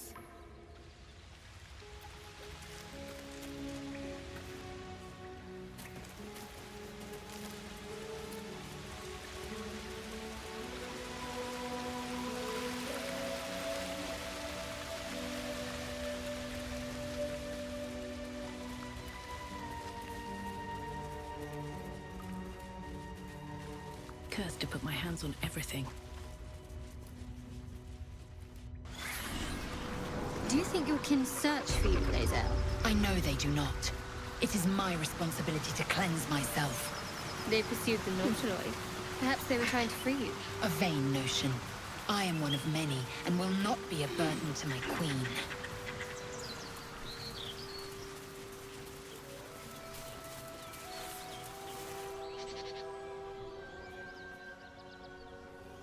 Keep moving, stranger.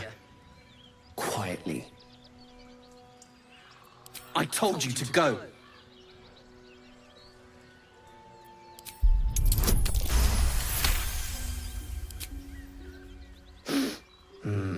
There's death in your scent, but not in your words. Still, you should go. My friend is injured. He needs rest. Of course he will. And then we'll return home. He calls me Scratch. You can do the same. We were attacked. Cackling, furry things on two legs. And their smell, it was strange, rotten, evil. You know the creatures he describes. Gnolls. No, I won't leave him. If it comes to that, I may. Thank you.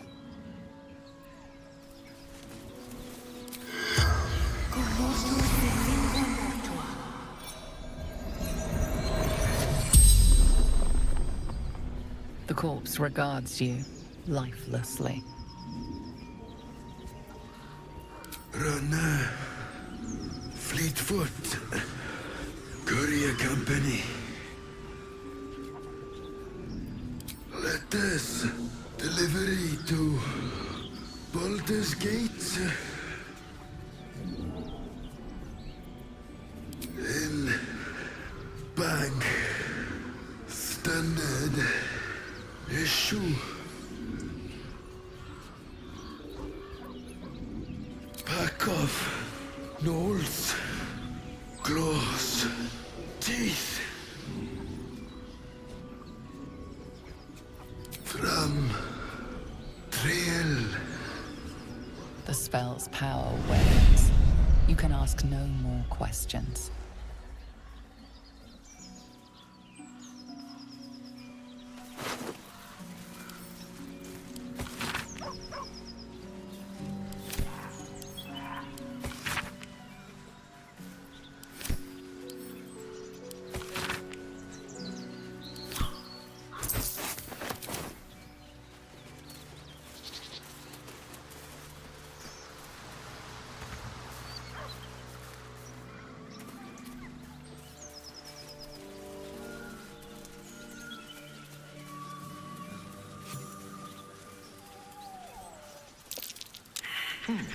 What's that? Strange. It looks healthy, but it's stone dead. A dead boar. But it doesn't look like it's been touched by scavengers.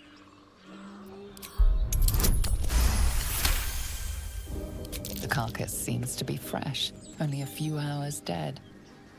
You notice 2 small puncture wounds in its neck. Looking closer, you can see the skin around its face is desiccated. It's been completely drained of blood. Still the same?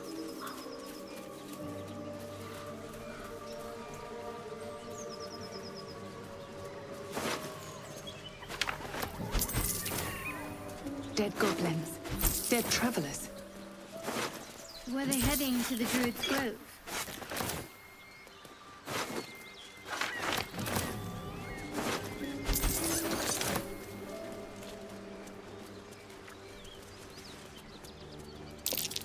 Something's waiting up ahead. Get over there! Surround them like! You spotted us. Good. It's like they say. No fun in skewing a pig what doesn't know he's cooked. We got you surrounded. Here's how this goes. You take one step further, and we'll fill your front with arrows. Or you turn around, and your backside gets the same treatment. The mark glows, but you feel nothing in response. Your illithid power is beyond reach until you rest.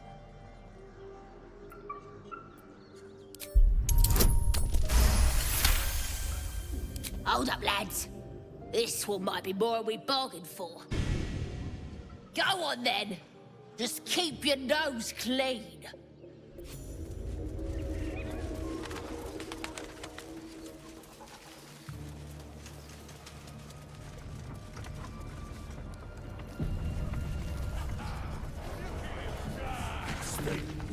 It's been good.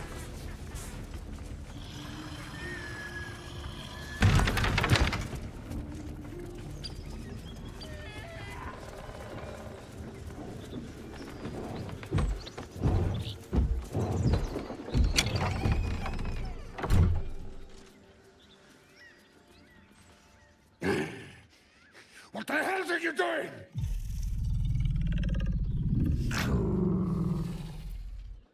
Ruined. Smash. Oh, smash you!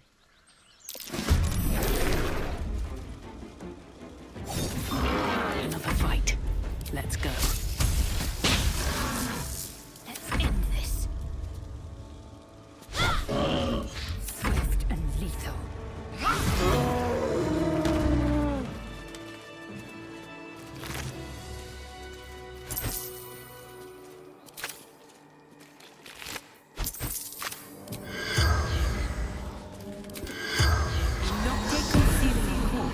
willing to speak, but not to its killer. Yes, I've been told I'm quite scintillating. Have you really? No. Breathe deep and move.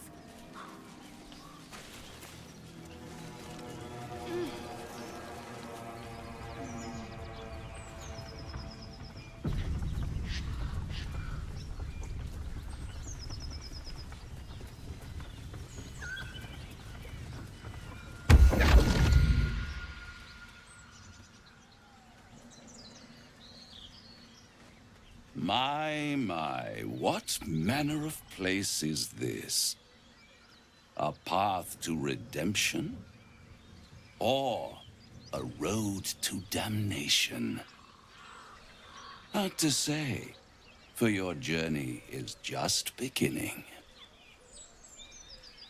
What would suit the occasion? The words to a lullaby, perhaps.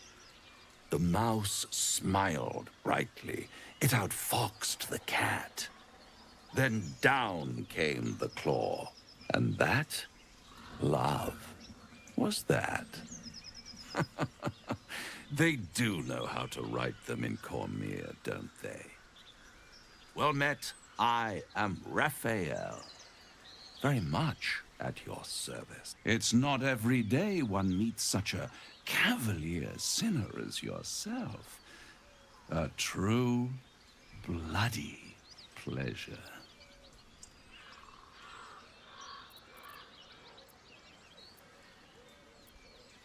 Neither.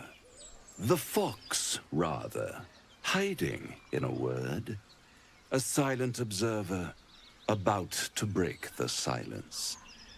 Of course, what I have to say merits some privacy, as well as some more, let's call it, refinement. This quaint little scene is decidedly too middle of nowhere for my tastes. Come.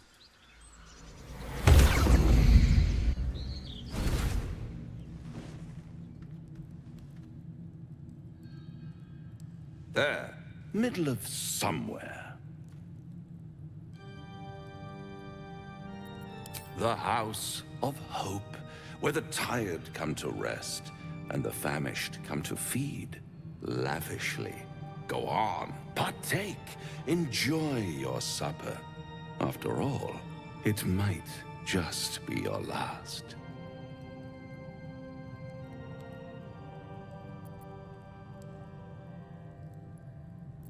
Call it a ninth sense.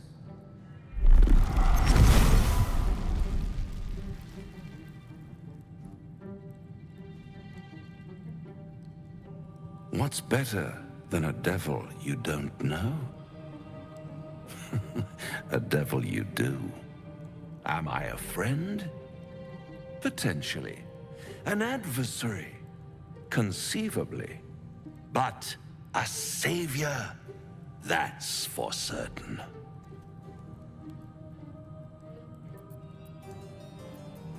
Because my compassion is boundless.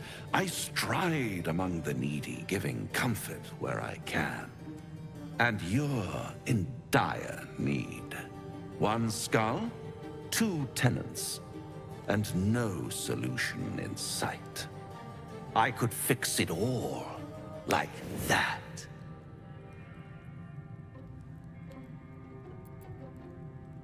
And what is madness but a denial of reality?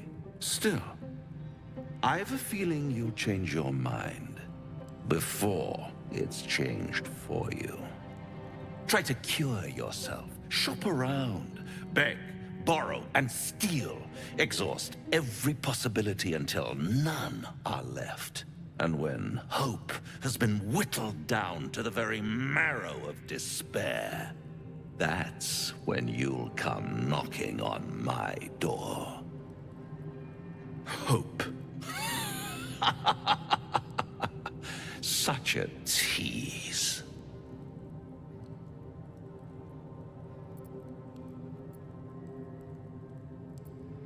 By all means, bite the hand that feeds you, while you still have teeth. All those pretty little symptoms, sundering skin, dissolving guts, they haven't manifested yet, have they? One might say you're a paragon of luck. I'll be there when it runs out.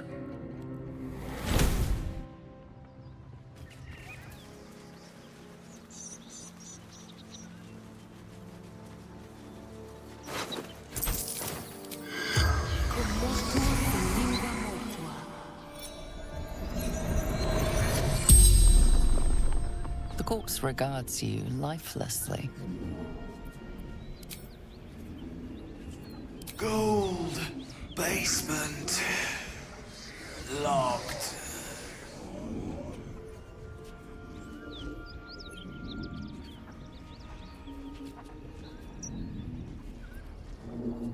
I fell. Dropped key.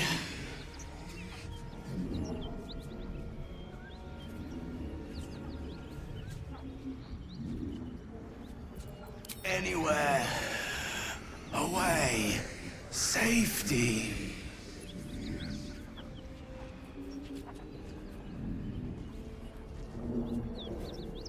Vaults.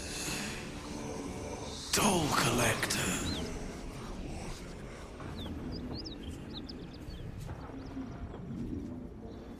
The spell's power wanes. You can ask no more questions.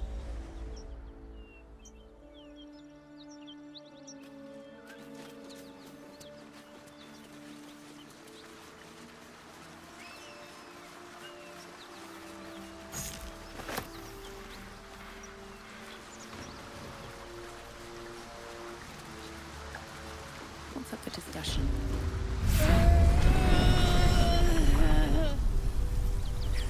One horn, the stink of Avernus. Advocatus Diaboli.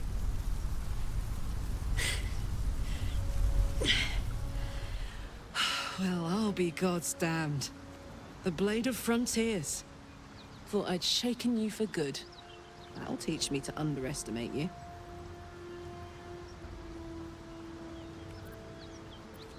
Bloody right. An honor to be chased by the Blade of Frontiers, but I... A great heat roars through you.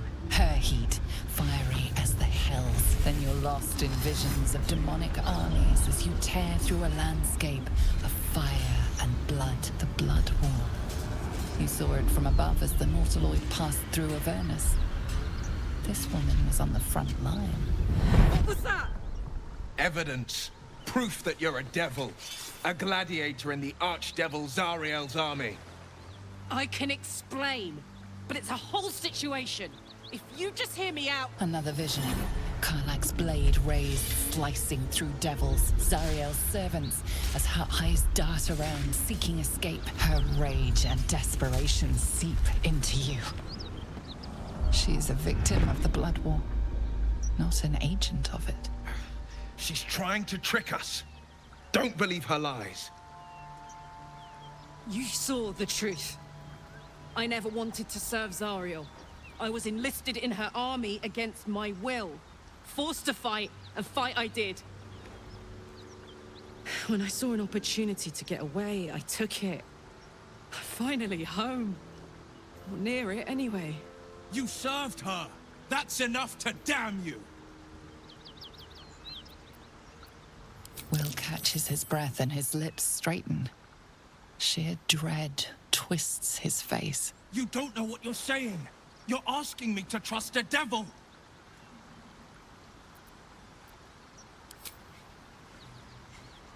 Listen to sense now. I don't want this to end badly for either of us. You know monsters, right? Better than anyone. Look into my eyes. Can't you see I'm not what you think? Shit.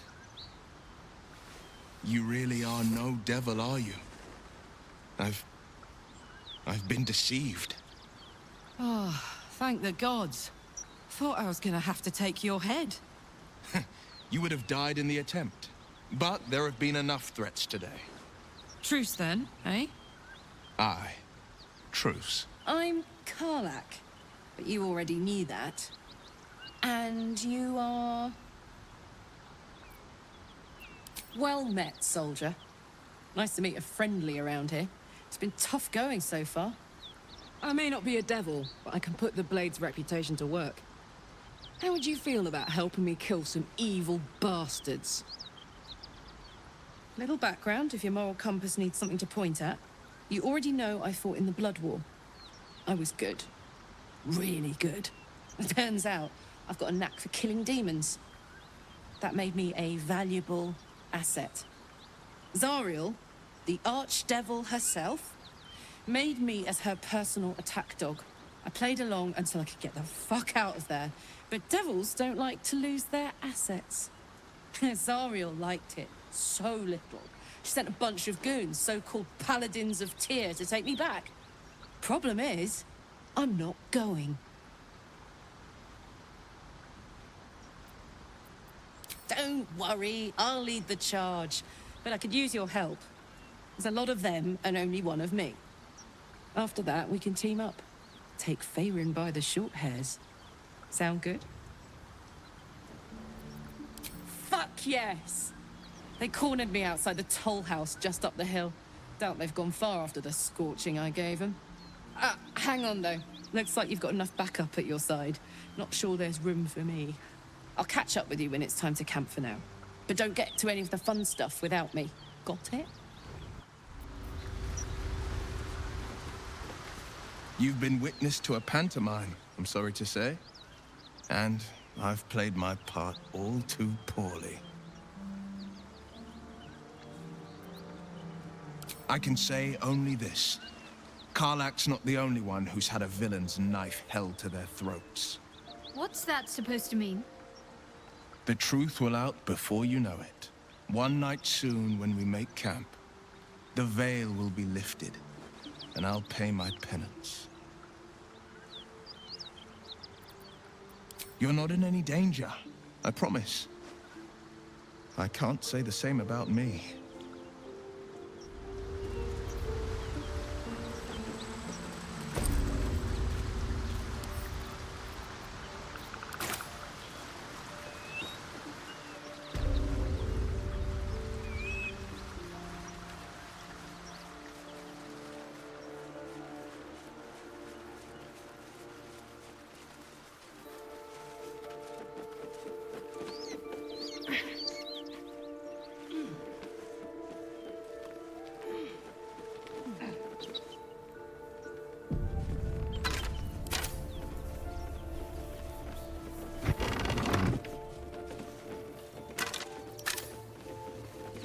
Nothing we need to worry about. Thanks, friend. You're welcome to rest here. Who's there? Please, keep your distance. You're welcome to shelter here, but we've grave injuries to tend to.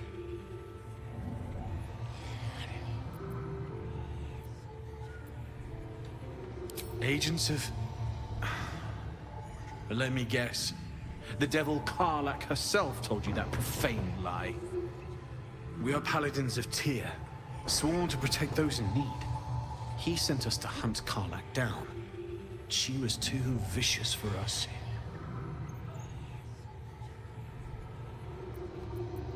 Look at me. The devil nearly burned me to the bone. A tiefling couldn't do that without powerful magics.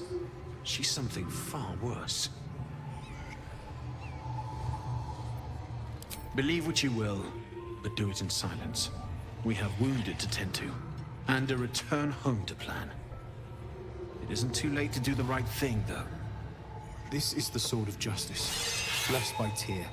I've wielded it since I swore my oath. It's all I have, but it's yours if you stop her. Bring me her head, and Tyr will consider her crimes repaid.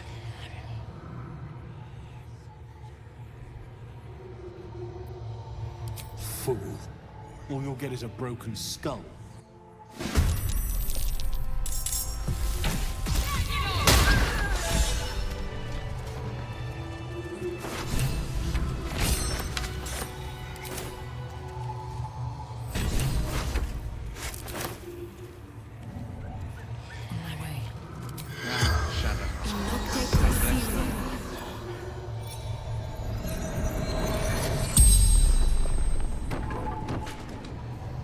corpse regards you lifelessly. Zariel's brute destroyed me. The pact. Power.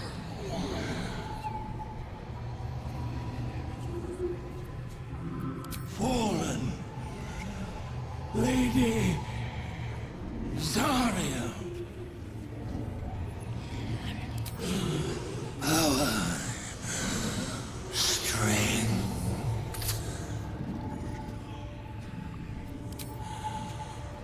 Infernal servant. So long I've forgotten. Why? The spell's power wanes. You can ask no more questions.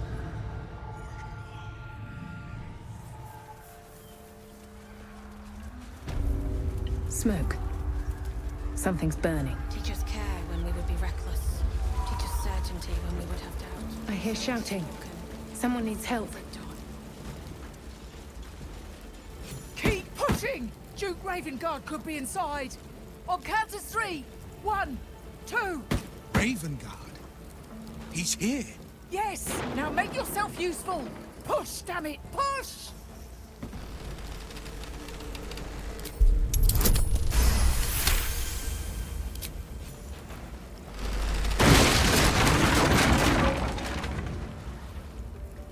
Inside! Hurry! We don't have much time! Hello? We hear you! Stay where you are! We don't have much time! Find out! Help!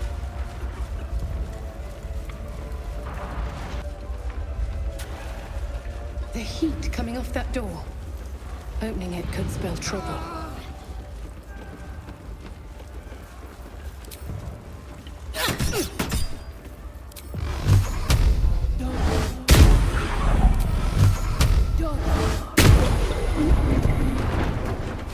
Come! I'm afraid proper thanks must wait.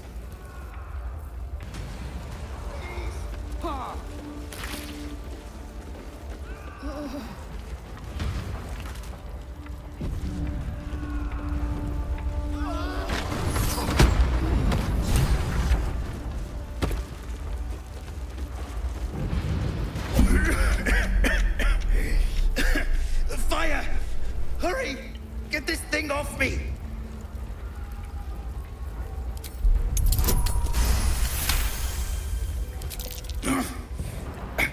I think that's it.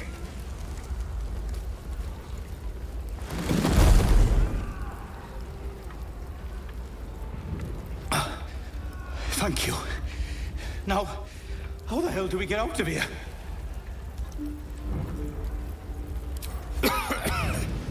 Right. I'll try to keep up.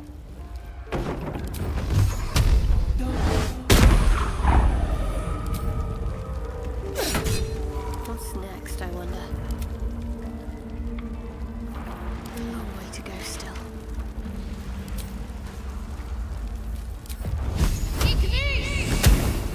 No time to waste. No one stopped me yet. What am I to do?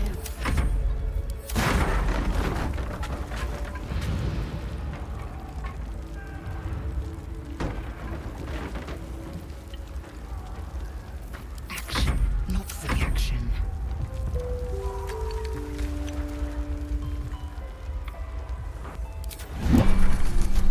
Time to go. Slaughtered everyone.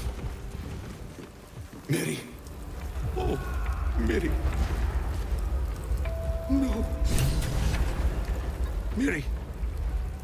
No. Gods, no. You should have stayed. You should have been with me. I was in our room. We had a fight. If I just kept my mouth shut about that bloody dowry, she'd still be here.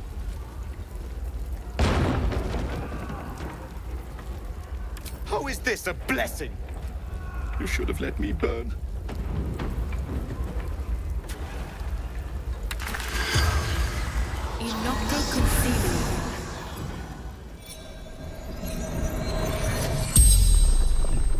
You're a medium?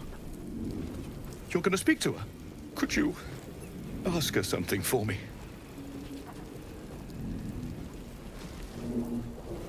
The dowry.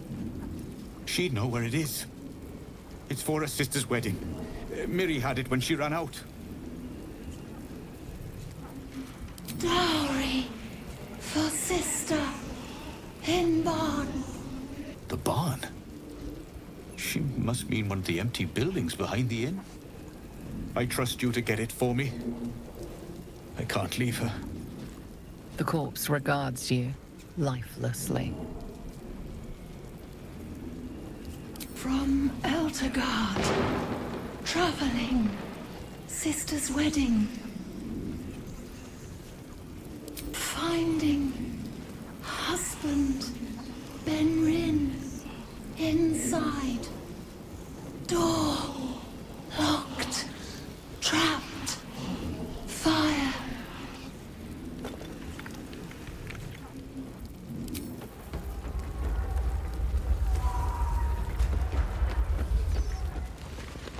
Councillor Floric, are you all right?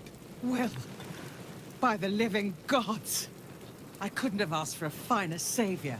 Scorched throat. A few hairs singed off.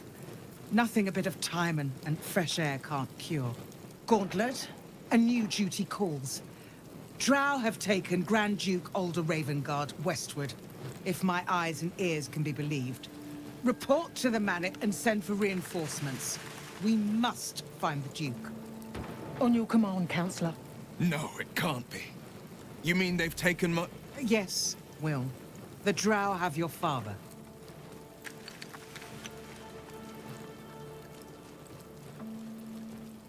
He is the great champion of the Council, commander of the Flaming Fist, the binding force holding Balldur's Gate together.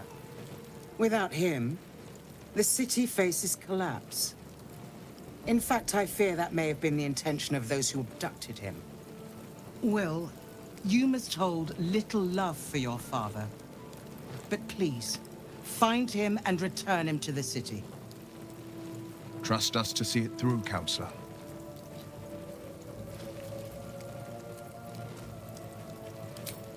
Thank you. When the Grand Duke returns to the city, he'll hail his only son, a hero. Go. You should pick up the Drow trail with ease. I will seek reinforcements and join you when I can. Remember, Will, courage is found in the battle against fear, not in the defeat of it. So Father said. I won't soon forget. Fist to work. Shit. You can put distance between you and yesterday, but you'll never leave it fully behind. Father's words. Hard to argue with them. Floric spoke true. I'm a Grand Duke's son. Not just any Grand Duke. The most influential in the city, if my memory serves me right. And for once, I think it does. Thank you. That means a lot. But I wonder, what makes a Duke of Balldur's Gate so interesting to the Drow? Even the houses of Menzo Baranzan would have little use for my father. No, this is no Drow plot. These absolute nutters, these true souls are behind his abduction. His absence alone will sow chaos in the city. If they were to infect him, he could lead Balldur's Gate to ruin. All the more reason to find him. The Absolute has seized not just my father, but the future of the Sword Coast. I know, and you're right. When I look into a mirror, I see two faces. I see the Blade of Frontiers, a man hunting the fiends who prey on the weak and claw at the coast. And I see Will Ravengard, a memory of a memory. A man who belongs to the past. I wanted you to know the blade, not the shadow he left behind.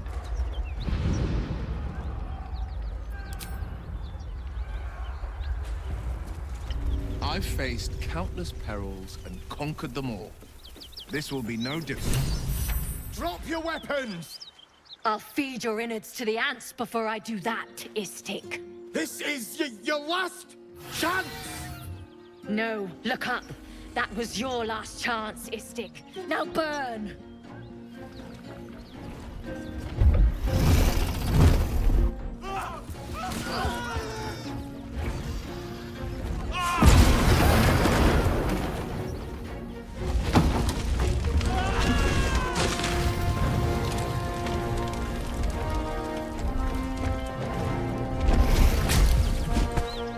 Stop wasting time, Beretta.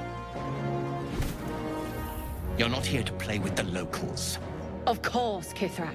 We merely sought to... No excuses. Question, kill, then move on. Find the weapon. Our queen watches us. Fail her at your peril. A red dragon. I envy its knight. Would that I rode such a steed. A crash must be near. Come, my kin await.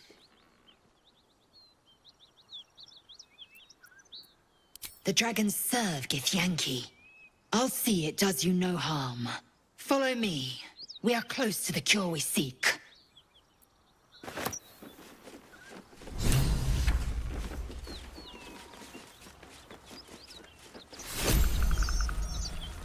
Kithrak, we must speak. Ryder, my time is short. Lead me to... Shh. Such a familiar tone. Were I not merciful, I would slice the skin clean from your meat. Yet you are not bleeding. For I am nothing if not merciful. Your name, child.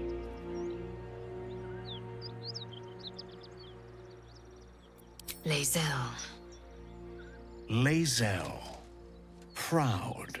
Regal, even. You will call me Gestil Kithrak. Voss, Knight Supreme. The Queen's silver, the Queen's sword. I am who you say. A Geich vessel has fallen from the sky, Lae'zel. Thieves aboard have taken a weapon most precious. It is polyhedric in shape and inscribed with the sacred runes of our people. You feel Shadowheart's anxiety. The weapon that Voss seeks. It's the artifact that she carries. Her mind focuses. The Gith's suspicions cannot be aroused. They cannot discover that the weapon they seek is right within their grasp. Take word to your creche. You are to join our search. Speak up, child. Affirm your mandate.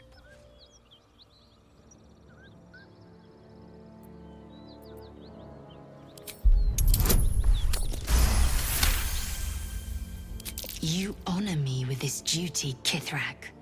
I shall alert my caretaker with haste. The Kithrak nods, content with Lae'zel's answer. You serve your queen well, child. Take your slaves and hunt those who escaped the Geich ship. They must carry the weapon. I fly now to Vlaakith, our undying queen. She will see your faith rewarded in this plane and ours. A current of deception carries Voss's words. Wherever he flies, it is not to Vlaakith. To Danos! To the sky!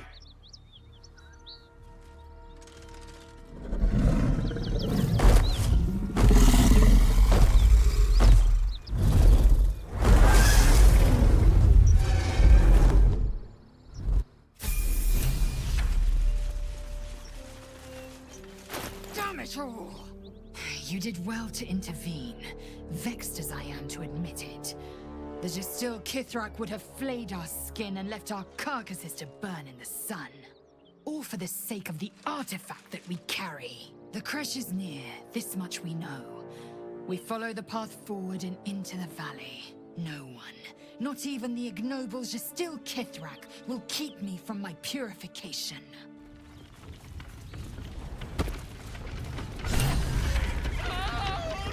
This fight could have been a...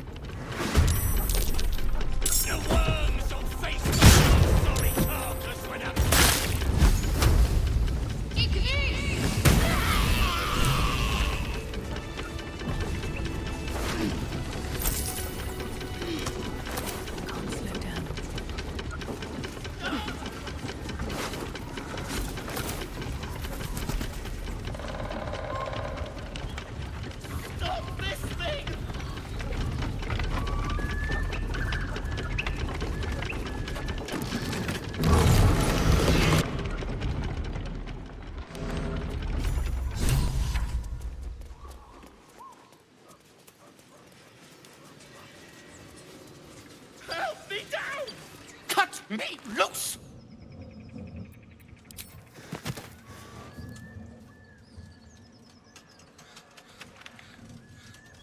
Ugh.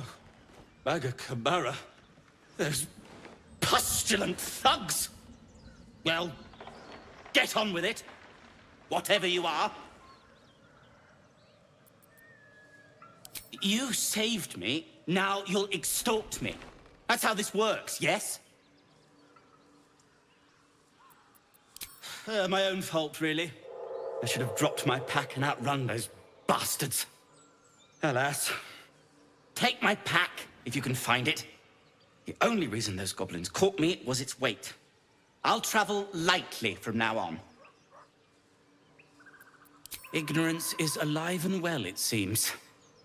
Deep gnomes aren't restricted to the Underdark, you know. I've lived in Balldur's Gate for years. I'm in search of a friend. I fear he's in trouble. See this? I gave it to him years ago before I left home.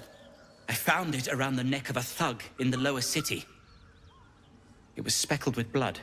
My friend, nowhere to be found. But I still have hope. I have reason to believe he's in the Underdark. Hopefully, I'll pick up his trail from there. I always help my friends. On that note, I bid thee farewell. If we should meet again, well, we will have met again.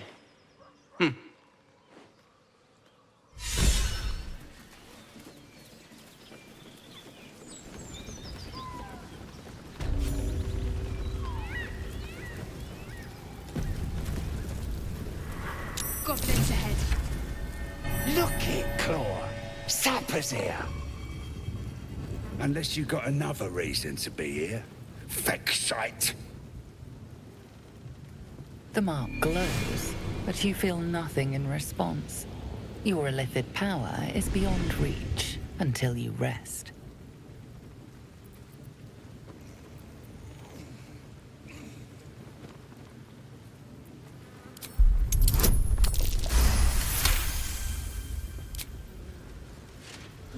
Down, Claw! Bad girl! She's a little overexcited. Been a busy day. Lads are celebrating.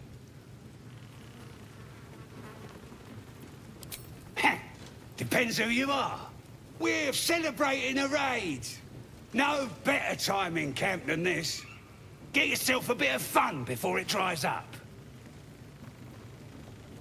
Rip the guts out of Joaquin's rest, we did. Inns are good for gutting. Lads even captured some Duke. Worth celebrating, that is.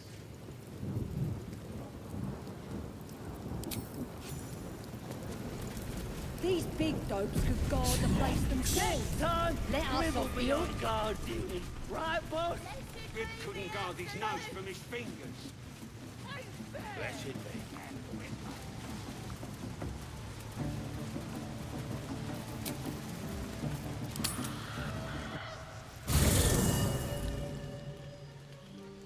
I'm so glad I found... Wait, it's me. It's Alfira from the Grove.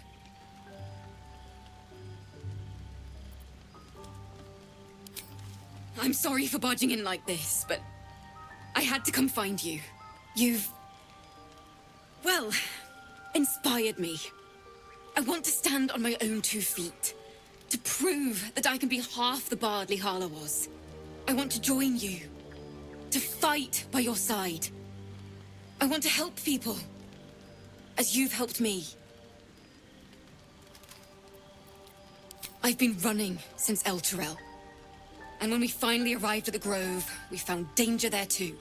Unless I hide away from the world, I can't avoid it. So I'd rather face it head on, with you.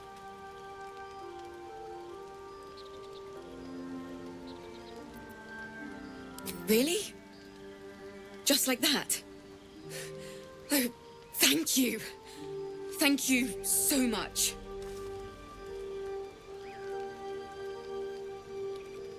I won't let you down. I promise.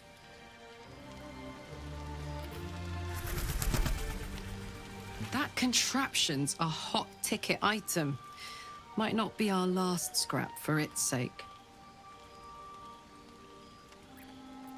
You did? Wow.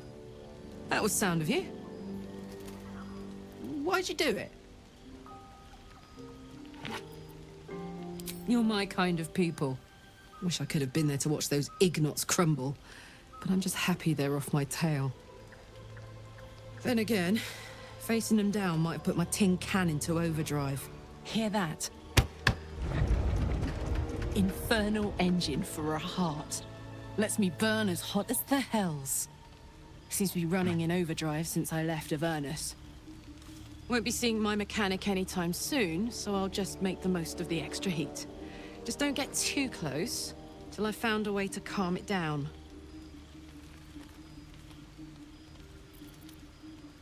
High pain tolerance, and a dynamic duo of truly shitty bosses. But it's a bit early in the game to be getting into tragic backstories. Let's save the Scar show for later, after we've worked up an appetite for tragedy. Meanwhile, I'll need to find someone who can tune up my engine sooner rather than later. Believe me when I say this thing is hot. The first time I faced down those paladins, they let slip there was an infernal mechanic in the area. A tiefling. He might be able to stabilize things, if I can find him. Sounds like a good lead. Hopefully our guy will be among them. A tune-up would do this old tub a world of good. Soldier?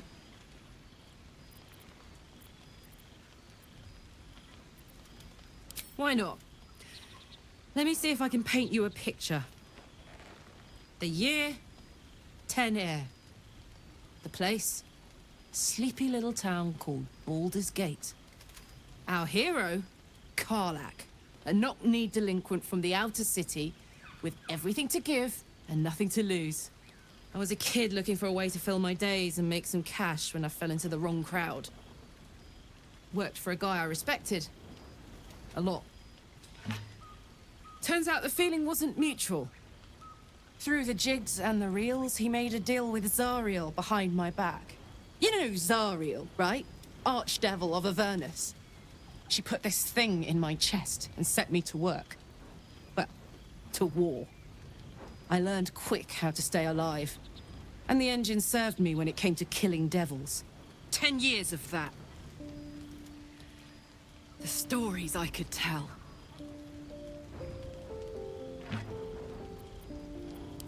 Guy named Gortash. Politician. Inventor. One of these wheeler-dealer types who seems to have a finger in every pie. I guess I was naive to think everything he got up to was above board. What did I know? I saw a job. A good job. With people I liked. Doing work I was good at. Sometimes I'm jealous of that girl. Ugh, to feel so invincible again.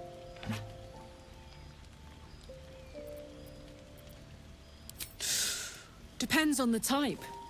Ice devils hate an inferno, but that's an easy one.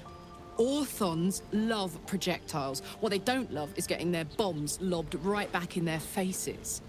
Demons, on the other hand, every demon is absolutely singular. You can't ever think you've got them typed out. Sharp instincts, sharp weapons, and a knack for improvisation. That's the only way to survive them. Anyway, what were we talking about?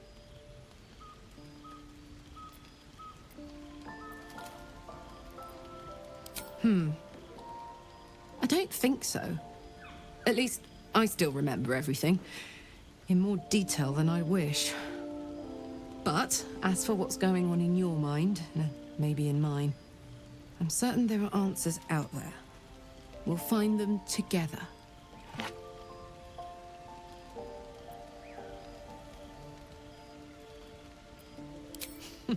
Funny you should ask. I was just thinking about what would have become of us without that Nautiloid.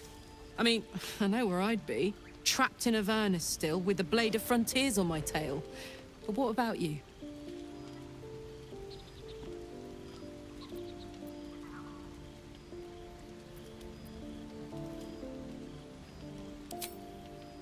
It'll come back to you. Maybe you'll recognize something we passed, or maybe we'll find out what happened to you. I get the feeling we've got a long road ahead of us. I hope we find you some answers along the way.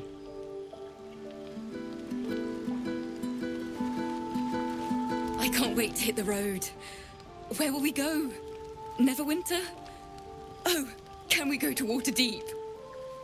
Sorry, I'm getting ahead of myself. Let's take it one note at a time, as my teacher would say.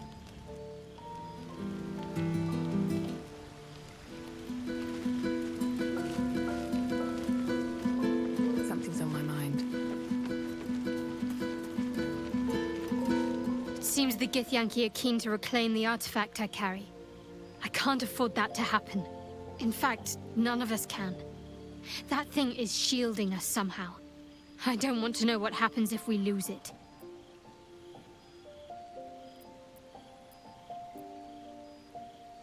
I only know what I know. I was ordered to retrieve it, and that's what I intend to do. The rest is immaterial to me. If you're sure.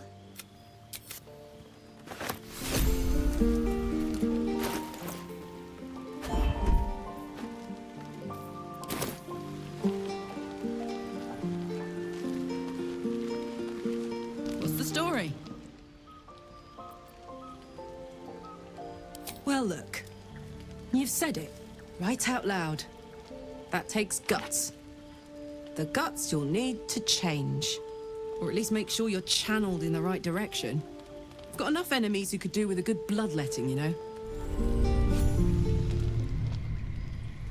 You open your eyes with a lurch, and you are not in your bed. You stand above a body which is in a state of gore nearly beyond recognition. The body of that brave girl who earnestly swore to devote her life to your cause. Her blood covers you, and its warmth feels like the embrace of an old friend. You recall nothing of how you ended up here, but your head pounds and aches.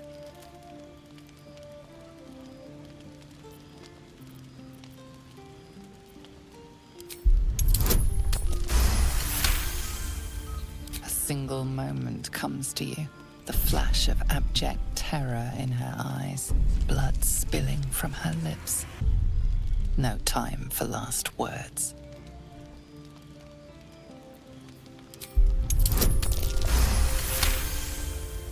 There are dozens and dozens of wounds on the corpse. The killer did not stop savaging it, even when she was long gone. And your dominant arm aches. It aches from stabbing over and over. No matter how it appears, the body is there, and her blood is on your hands. The question flows through your mind. Who are you, really, that you could be guilty of such bitter business?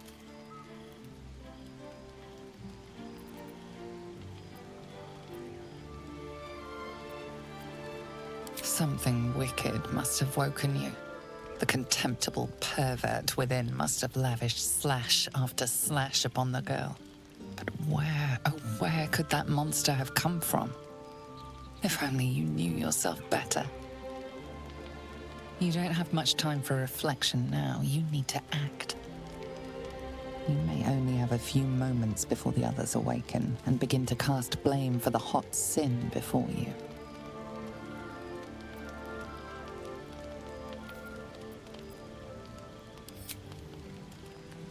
Your misdeed is bright and clear as the dawning day.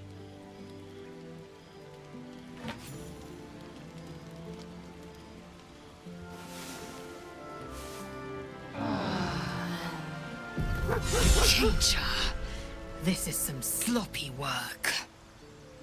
You woke us up. Did you see what happened here? Now, I can't help but notice that one of us is positively drenched in blood. So? You talk.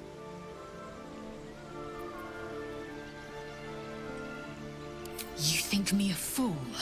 What you suggest is ludicrous. You reek of blood. The work of the parasite, I shouldn't wonder. The worm in your head has never slept more peacefully. You know in your heart it was something deeper, hungrier. We can but stand guard against the parasite. I'll be watching. An uneasy feeling lingers in the air. As the Inquisition departs, you are left alone with a familiar headache.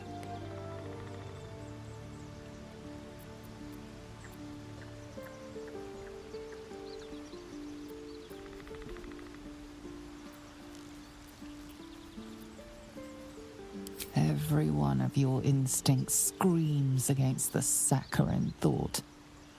You feel close to fainting again.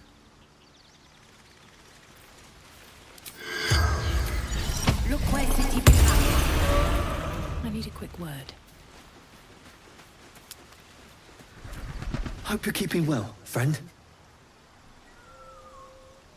Master? Friend. I stayed with him until I knew he was gone. I'll never forget him. But I'm glad to have met you.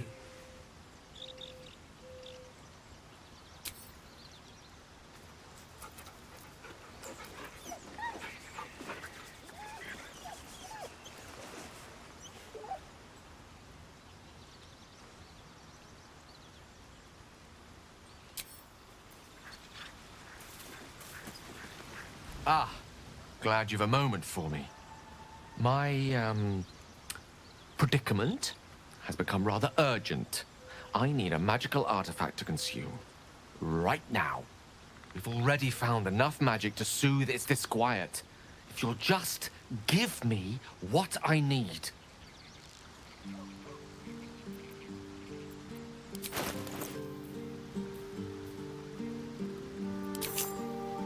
Thank you.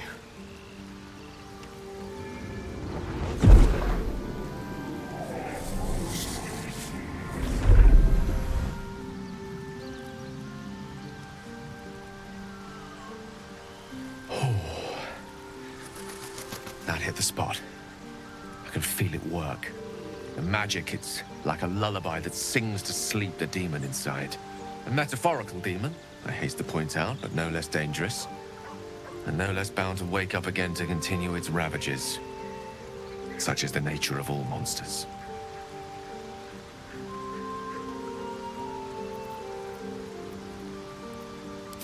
Grateful as I am, the course of our camaraderie is much better served by not taking that particular detour. Not just yet. Sincerely, though. I understand I ask a lot from you with few answers in return. But in time, all will be told. I bow to your boundless kindness.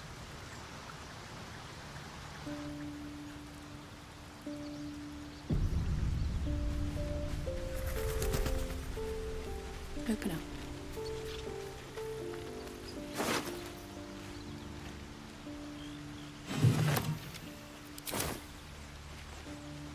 Just so you know, I don't judge you for what happened to that bard, Alfira. But the look of guilt on your face was priceless. I don't care, really. But you could have been more subtle about it. Sorry, but I prefer groups that are a little smaller, more intimate. Lose a follower or two, and I might consider it. Gale is positively voracious. Well, let him suck up all the magic he needs, as long as he doesn't snack on a Githyanki's silver sword. I'll tell you what I think anyway. I won't miss Alfira, but I won't stand for chaos. Govern your hunger before it governs you.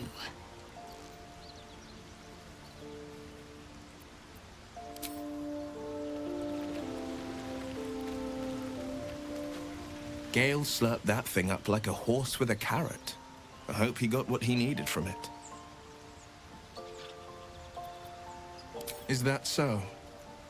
Maybe that's fear of false accusation I hear in your voice. Or maybe it's guilt. Whichever is true, I will not stand for more innocent blood being shed in our camp. He brings to mind a story. The Devil with the Silver Tongue, an old fairy tale my father read to me. The kind with a hero, a villain, and a moral. A farmer made a deal with the devil, so the story goes. In exchange for the farmer's dearest fruit, the devil granted him a bottomless coin purse. The farmer's dearest fruit, naturally, was no apple nor peach, but his beloved daughter. We can learn a lot from fairy tales, don't you think?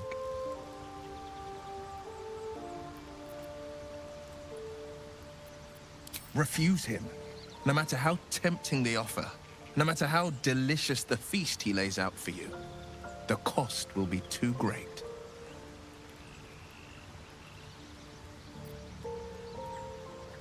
That's because you still have hope. But when he becomes your last hope, remember this. He'll require of you only what you're least ready to part with, and then require more still. You might think you'd give up anything for a cure, but the devil won't take just anything. He'll take everything. Not so enchanting as you'd think. The Portiers, the Caldwells, they were the blue bloods hosting the fancy balls and drinking from gold goblets. Father's the son of a blacksmith, born with barely a coin in the coffers. He made a name for himself among the Flaming Fist. Brave as Baldurin, stubborn as a deep Rothay, daring, outspoken, but hardly posh. I spent more time dueling with Father than I did rubbing elbows with lords. Not to say I didn't develop a taste for good wine and a talent for courtly dance. Yes and no. Father taught me the 4 pillars of power: courage, insight, strategy, justice. He reckoned I'd follow in his footsteps. First as a fist marshal, then as a duke. Vanquish evil, maintain order, save the world. But a duke makes bedfellows with more monsters than he slays. Father called it diplomacy. I called it hypocrisy. In the frontiers, there is no posturing, no diplomacy. I slay monsters. I don't consort with them. Well, not when I can avoid it. Are you sure? The blade stands at the...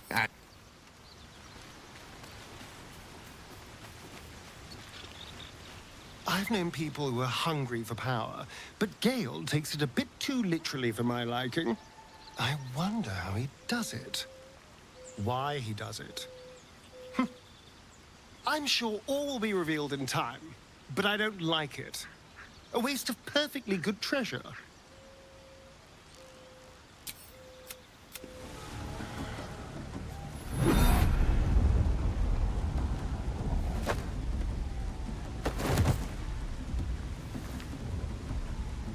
Hear my voice. Obey my command. The voice is irresistible. You recognize the overwhelming authority that you've used on others, only infinitely stronger. Your vision clouds, leaving you in a dark, featureless shadowscape. Nothingness in every direction. Then there are 3 figures before you. An armored male elf exuding power and command. A handsome younger man with a quick, easy smile. And a pale young woman with even paler eyes. These are my chosen. They speak for me. Aid their search for the weapon. And you will be worthy to stand beside them. In my presence. The visions fade and the voice falters as a strange energy swells around you. The many-sided artifact. Somehow you understand it's repelling the presence. My power grows. My forces gather. The reckoning draws near. voice is quelled, the artifact's doing. Whatever power the artifact possesses, it shows no sign of it now. So, hey, we've got this soul coin, right? Thing is, I think I can use it. My engine can, anyway. Zariel used to top me up every now and again when she wanted me to go after an especially wicked target. Nah, it'll be fine. Well, it's not the kind of thing I'd like to squander, see? A soul coin is a person, in a way. A lost person, mind. But something that can be put to a really good use. Fuck yes! Now I just need something to sink my teeth into.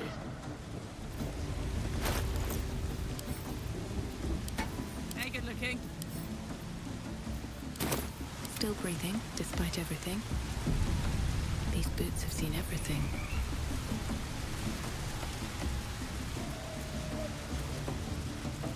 Sounds like they've captured themselves a bard. Hello, by bar and wine, got wings, with can fly. Fragulous crown and with scepter abraid, draw Ragslin, short work of the innkeeper made. The inn burnt to ash. The captives were many. Goblin kind had reduced them to cowering filthenny.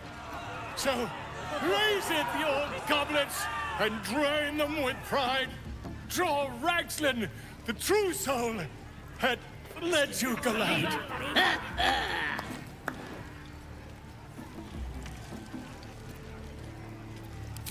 You, move on! Do as she says, now. Now, where was I? Wait a tick. That a friend of yours? Oh, certainly not. What are you doing? I'm busy here. You lying. To you? Never. Come, let's continue our ballad. Draw Ragslin, draw Ragslin, I am draw Ragslin, Tumptuous, draw Ragslin, You broke him. Wait, draw Ragslin, we pray, we... Come on, pigeon, back to your cage. Now, look what you've done. Come on! It's got wings. My name's Reckon it can use it like you got something jingling in your pocket. Looking to spend it?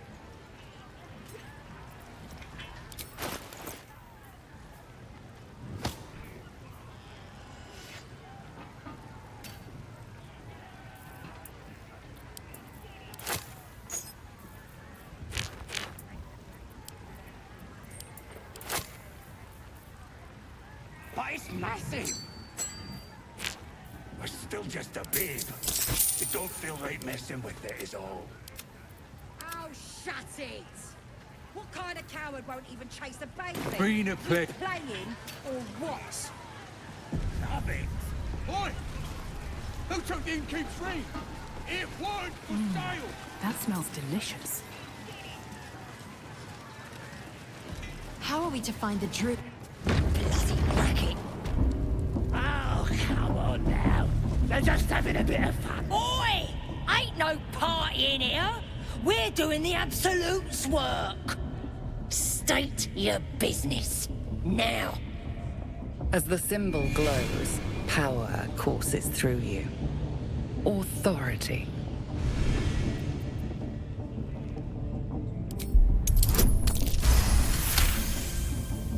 Right.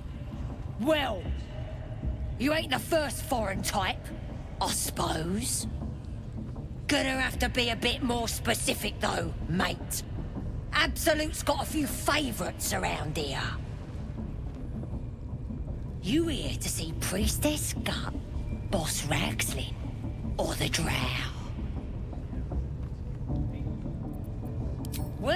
look!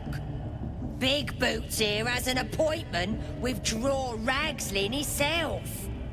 Throne room's at the back. He's communing, mind, so step soft. Bloody racket. Oh, come on now. They're just having a bit of fun. Aye, so much fun that those feet almost got off. Do you hear the Absolute's voice? Smells like burnt flesh. Now here's somebody special.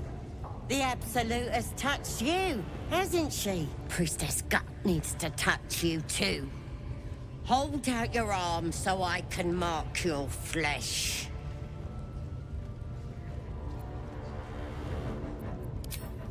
Shows our devotion to the Absolute. These maggots see how strong we are with her guidance. Whole camp will be branded soon, and you should be too. You ready? Brace yourself. This'll sting. Maybe you don't need it. After all, you're special, ain't you? Like me. She probes your mind, tangling your thoughts with hers. A familiar sensation. She too carries a power. Darkness seems to swallow the temple, leaving you with a vision of the goblin priestess receiving instruction from a handsome young man, one of the chosen. The vision dissolves away. You stand before the goblin priestess in the temple once again. Her faith floods into you, a tide of shuddering ecstasy. Her tadpole nestles within that mania, secure, hidden. I feel you in there, digging around. Works both ways. And I saw some weird shadows swimming around in your head just now. Maybe I can help with that. Us true souls gotta look out for one another.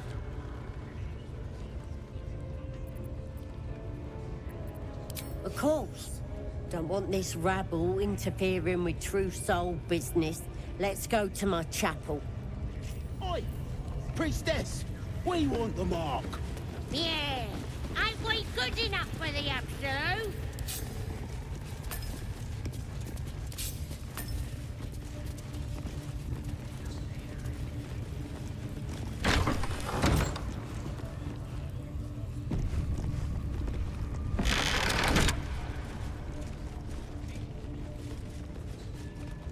Oi, come here. I ain't waiting around. Ready to clear your head? Whatever the Absolute tells me to. Don't worry, she loves you. I can tell. Don't want a crowd of gawpers. Everybody else needs to leave.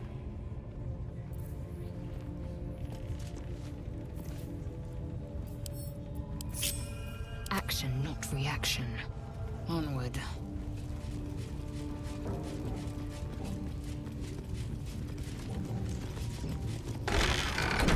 What to do? Ready to clear your head? Smart. All you need to do is open yourself to the Absolute. And I'll do the rest.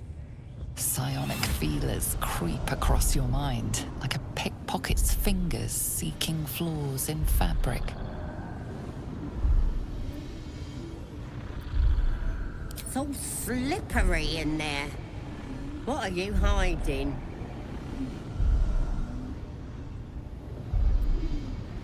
An image of the Mind Flayer reaches out to her from your memories. Helps! We need to fish that thing out before it eats any important parts of your brain.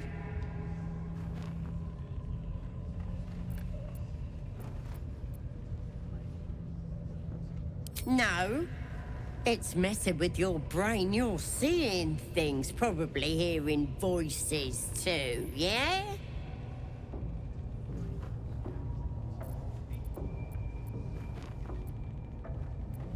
You can't.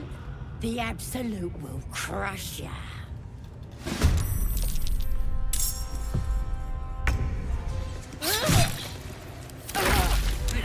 Peace now.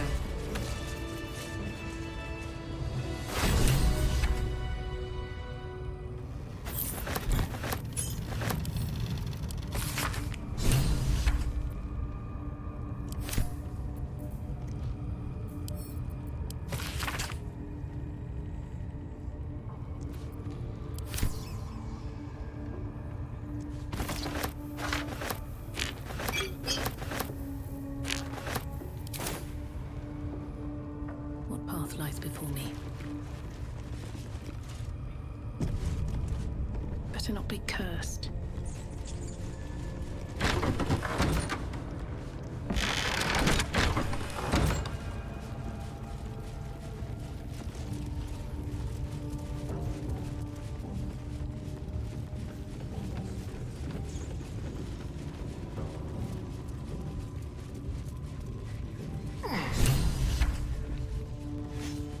Oi, Ribbo! If you're planning to talk to the drow, watch yourself. She's in a right mood. Don't go bothering my pigeon. He's mine. Keep him safe. Listen to him coo. Till I gets hungry or some such. What's it to ya?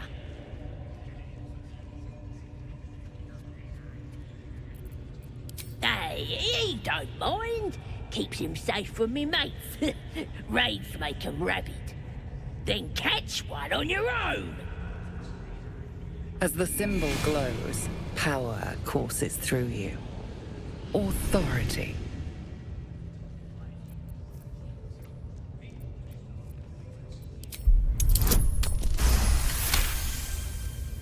All right, calm down. I don't want no trouble. Here's the key. Pigeon's all yours.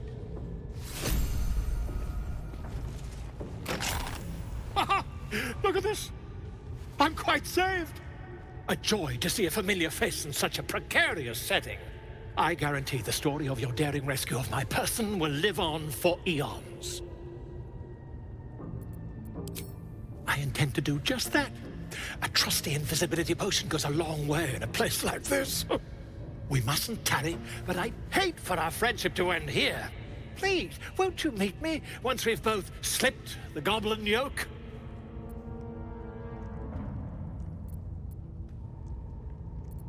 Smashing! Soon, my friend. Soon we can share a flagon of something liquid and a tale of daring do. I'll slip away when the coast is clear. See you soon, my friend. I simply can't wait to pick your brain!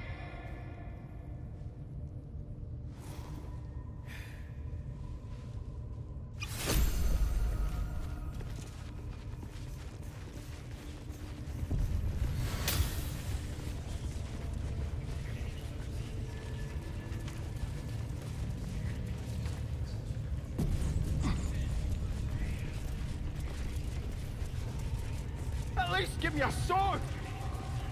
We want you dead, you dumb knuckle. Not dead and heroic. Get down there and stop complaining! Sugan al Sukok, Otasho Kek Doors! I command you, corpse. Speak. Reveal truth to the absolute! By Vlaakith's blade, a geich. Nothing. Must be reading it wrong. Sugan al Sukok. The hobgoblin turns to you, and the parasite squirms in your skull. You taste the ale on his tongue, and the bile in his soul. The visions cloud your inner eye for a brief moment once again. You see the hobgoblin bowing before the armored elf you'd glimpsed before. The elf speaks of the hunt for a great weapon, and the rewards that will go to whoever finds it. The hobgoblin's eyes gleam hungrily. Never saw a true soul like you. But you got the Absolute's blessing. He doesn't speak his next words, yet they still rattle your skull from within. You ever talk to a dead squid? Now's your chance.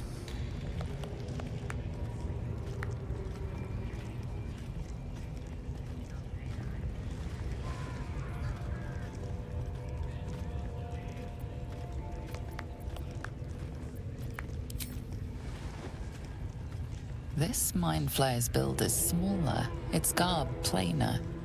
A fearsome creature even in death, but not the one that tormented you. Yet it too roamed the Nautiloid. It would have seen you, known you. Absolute says the dead Squiddy had a weapon. I reckon the killer nabbed it and scooted off to that looter camp. We find who killed it, and we find who took that weapon. So settle in. You suddenly feel a strange anxiety take hold. Not your own, but that of the artifact you carry. Somehow, it's afraid. The artifact does not want to part from you. It does not want to fall into the Absolute's clutches. You choke on black smoke as the hobgoblin bellows his incantation. I command you, corpse, speak and say sooth. Lucan ok al koldek shulkot hank.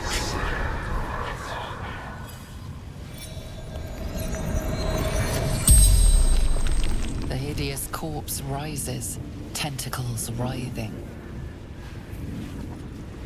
Your heart seizes. Under questioning, the creature might recognize you as its killer.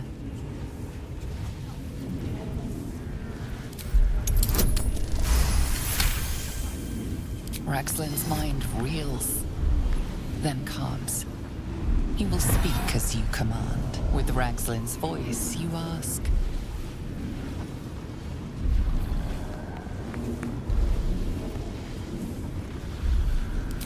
Who is the Absolute? Raxlin frowns in confusion at a question he would never have asked. Then the creature speaks in visions. Curved drow blades, crude goblin torches, gnoll teeth dripping blood. You see other mind flayers arranged in a serene circle. Absolute unity. Absolute power. Damn it! That tells me nothing! You feel Raxlin's suspicions. He'd never have asked about his master. You remain in control. Barely. What were you doing in Faerun? Again, visions flow through you. A swarm of Githyanki dragon riders, silver blades held high, control panels melting, flesh pods spilled open. Give them a hunt.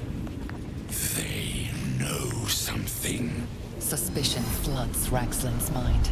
Your brain howls as you force a final query into his throat.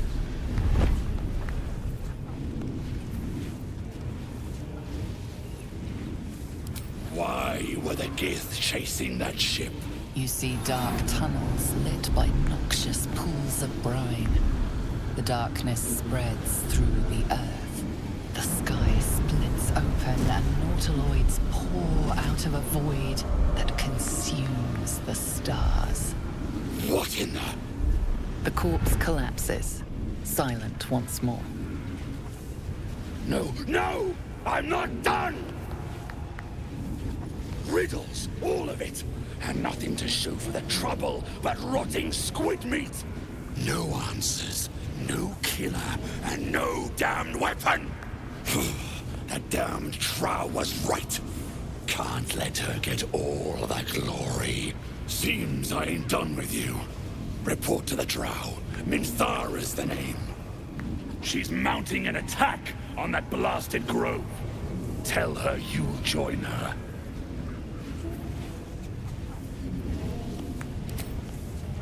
Say that again. 'Cause I know I didn't just hear you refuse the Absolute.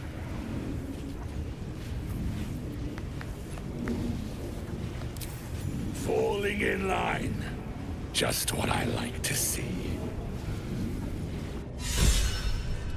These cultists seek a weapon. Could they mean the artifact that we carry?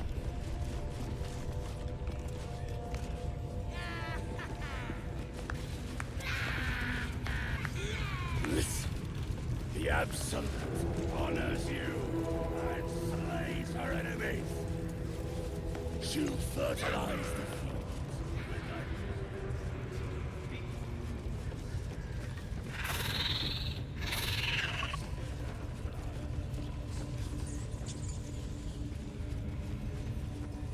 A scrying eye. Best not do anything suspicious while it's watching. Loads of hunters, and a few pariahs to... Your scouting party has not returned, and half of the intruders escaped your guards. Sorry, mistress. We mucked up. Until their sanctuary is found, I will take something precious from you every hour that passes. A trinket, a tongue, a limb. Ain't no use without my limbs. The lad'll make the prisoner squeal soon enough, I swear. Silence now, creature, or I will silence you forever.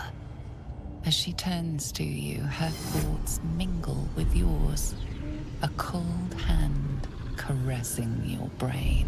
The chamber melts away to reveal a dark, endless nowhere. In it you see a vision. The drow listens as a pale-eyed young woman whispers in her ear. One of those the voice spoke of. One of the chosen. The vision fades away. A half-drow, but a true soul. The Absolute's blessings may atone for the impurities of your blood. Now, you must hunt with me. In her name.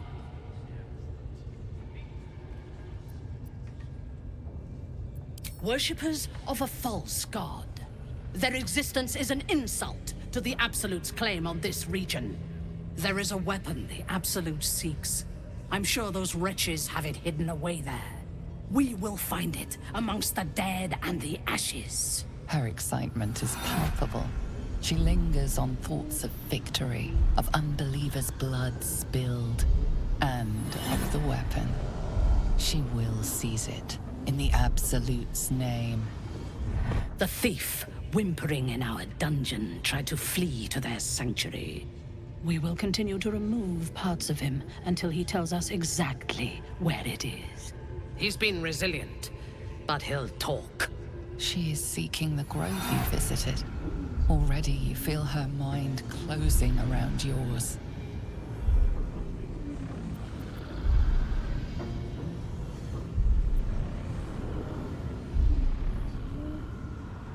Speak, true soul.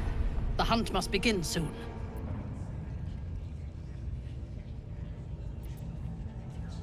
You are sure? And how did you find it? Praise be. And now, through her will, you can be my eyes. Her mind enters yours, a splinter of ice piercing your memories. Tiefling faces flicker into view as she attempts to learn the grove's location. She sees the entrance to the grove as the adventurers retreat inside, joining the tieflings, and then smiles serenely as blood and shadows spread like stains across your memory, erasing all that lived there. The cowards found refuge among the desperate. Perfect. If the inhabitants do not realize you are the knife at their throats, we can use that against them. Go to their refuge and make your way inside. As a friend.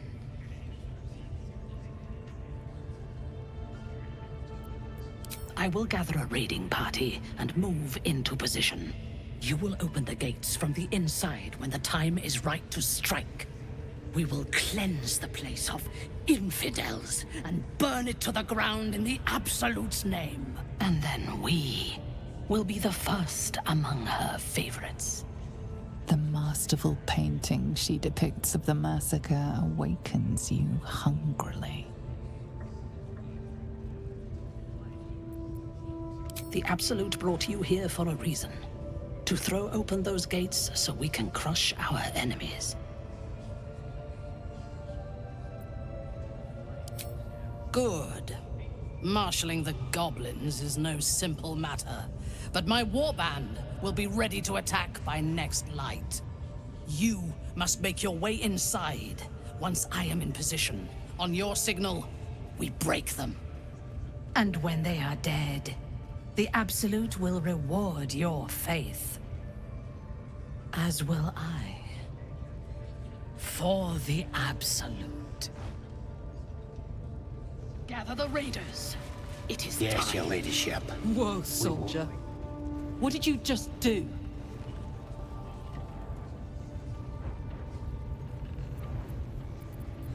Listen to me.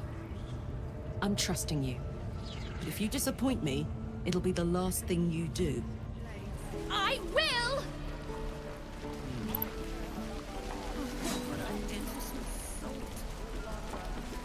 Thought I sensed an infernal around here.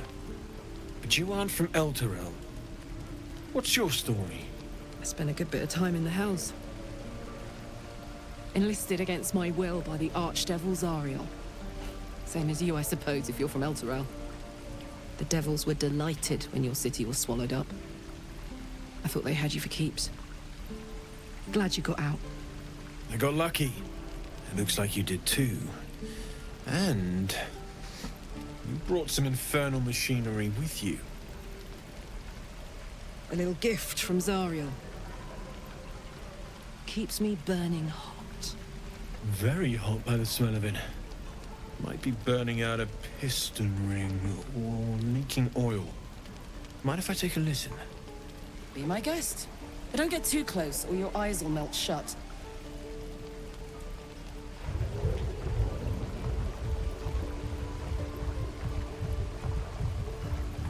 Phew! You really are burning up. Whoever put that engine together tried to house metallogized Demono valves inside a Ragnak's alloy casement. Very risky. I might be able to help. I'd need infernal iron. And a prayer that my hammer will survive the work. That thing isn't meant to operate outside of Vernus. I'm not sure how much longer it'll keep running the way it's going. Will you be able to turn down the temperature a little? Worried I'm gonna go in for a handshake and singe someone's arm off one of these days. I'd worry about surviving the night first. But help one, help both.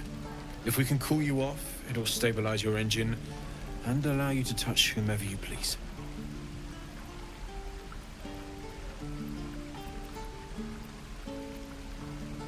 I've sensed some during our travels. It has a pull to it. Absolutely magnetic, once you know what you're looking for. I can show you where I'd look.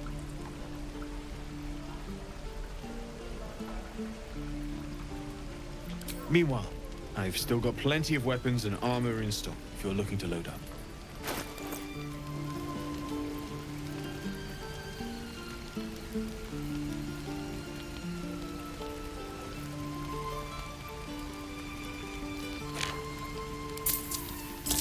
Forged from the heart.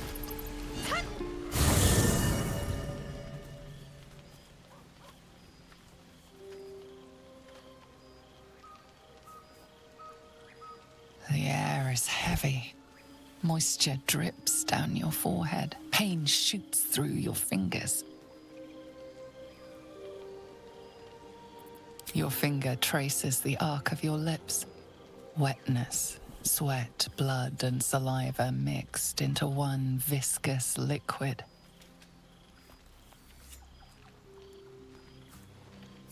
Chukil Gate Vlakith Mazathok! Can you feel it crawling through you? Tendrils squirming in your chest, gripping your heart, piercing your belly. Your bones popping, your flesh swelling. I can. I see it in you. I feel it in me. We are lost. I will be quick with my blade. First you, then the others, then myself. Your minds intertwine. You sense a touch of uncertainty, a touch of disgust.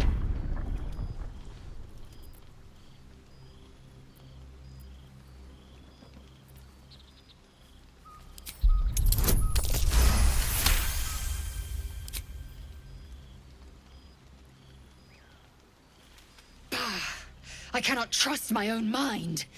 So it seems I must trust yours. I will wait. But know this. I am watching. If the sickness does not pass come dawn, I will end us all.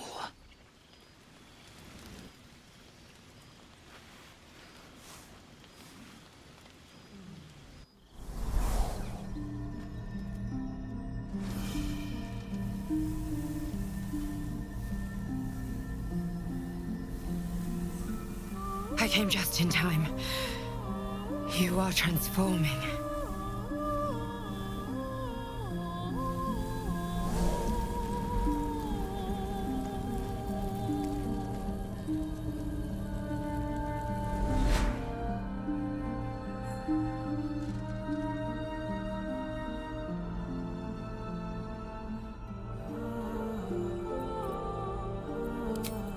Yes, you have.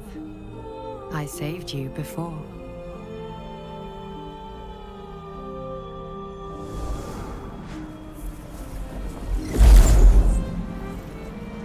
And I'm here to save you again. Don't worry. You will not become a mind flayer. Not while I'm around. I'll protect you.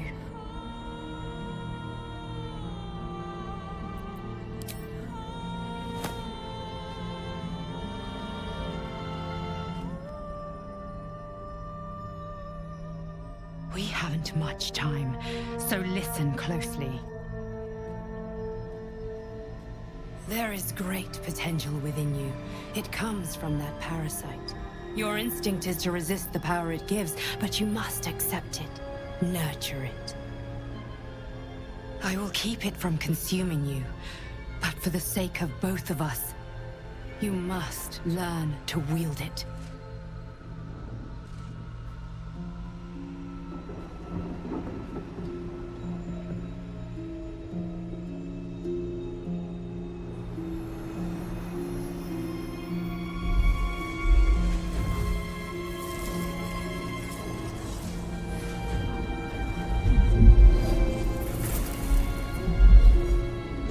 For the fate of Faerun, a fight we are losing. For now. You can change that, but only if you embrace your potential.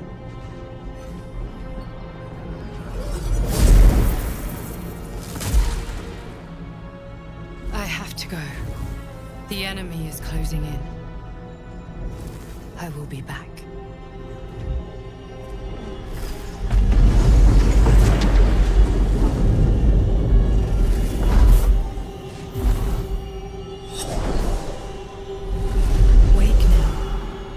Feel better. I promise.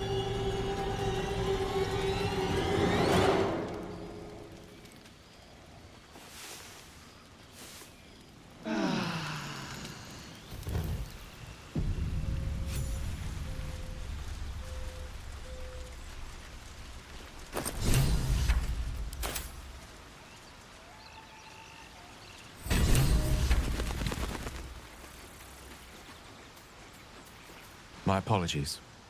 Not quite myself just yet.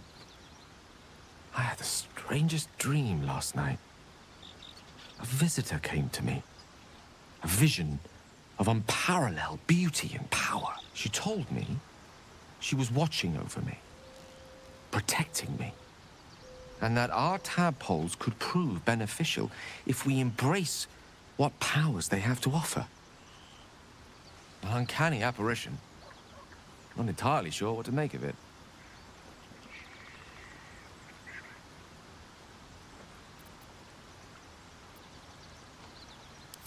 Very curious.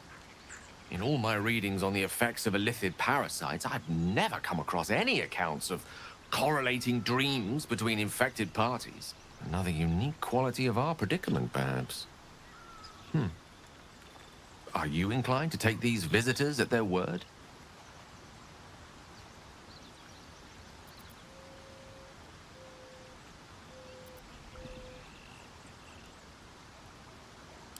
Nothing wrong with maintaining a healthy suspicion in such matters. Still, it might be wiser to keep an open mind on the matter. Our visitors' promises of aid might yet bear valuable fruit.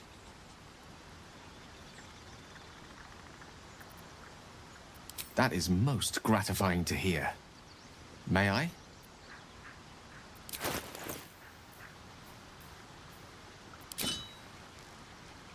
Thank you.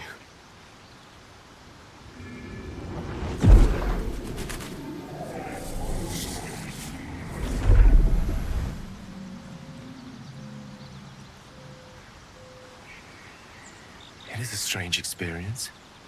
Each time anew. Like a lost soul is spelunking through the darkness that is me, only to be sacrificed on the dread altar of the heart. But this doesn't feel quite right. I mean, it never feels right, but it relieves. This doesn't relieve. Oh.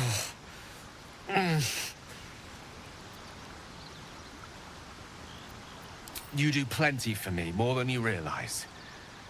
But this cannot be remedied. The magic isn't having the effect it should have. It's not like the last time, like a rainstorm that quells a forest fire. It merely drizzles. The embers still sizzle, the fire remains undefeated. I'm not certain what's going on, but nothing good. Please, I need to think. I need to retrace my steps to a glade of calm and think. Thank you for the artifact. A great deal of trouble it was too. A great deal of trouble indeed.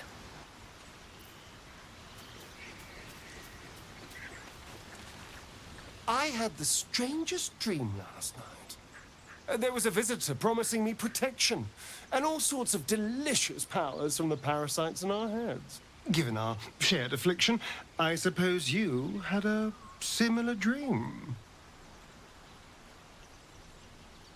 Excellent. Now we can see what these tadpoles can do for us.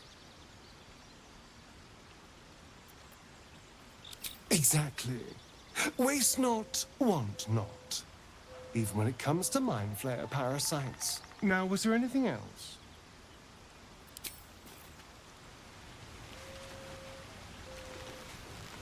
Glick. I had a dream. As we all did, I suspect. Someone came to me and promised to protect me, while claiming that the parasite could empower me. The parasite has taken root, it would seem.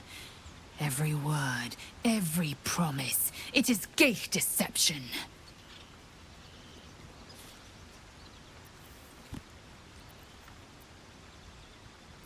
As you wish.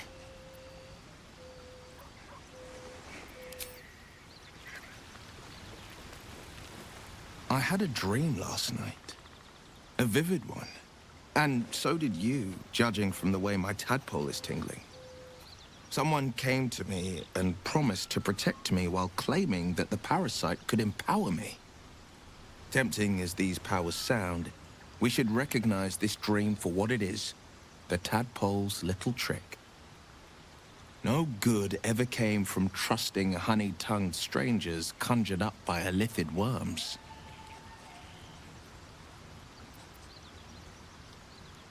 I wouldn't advise it. Play with fire, and you get burned. That's always the way of it. Ah, my good fellow. Quite the cozy setup you have here. I'll just make myself comfortable. Thank you so much. I was just settling in and reviewing my latest findings. Mind flayers, cultists, and, of course, your esteemed company. Why, I'm practically an expert. They've tentacles, you know. Quite shocking. The druid Halson had some kind of mind flare specimen in a jar in his quarters. A replica, no doubt, but truly fascinating to see up close. As a matter of fact, I do. But why do you? That's quite impossible. You'd have undergone ceramorphosis by now. If what you say were true, you'd be a mind flayer by now. You? Infected by a mind flare? Ridiculous. Isn't it?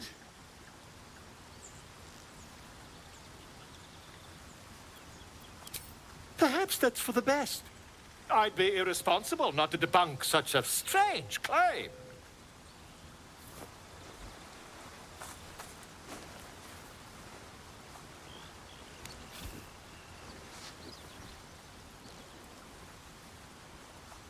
If I just peer in your eye, I could quickly... Oh, dear sweet gods!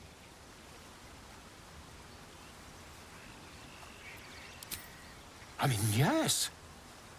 I suppose I can. I'll need to research the particulars, however. Give me a bit of time, and I'll have this little issue sorted.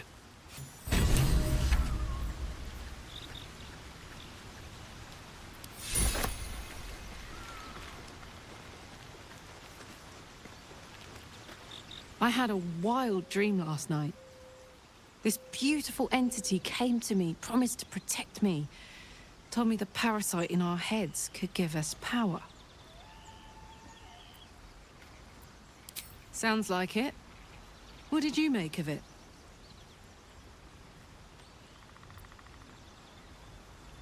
Seems risky, if you ask me. Couldn't help getting stuck with the tadpole, but taking favors from it? Spooky.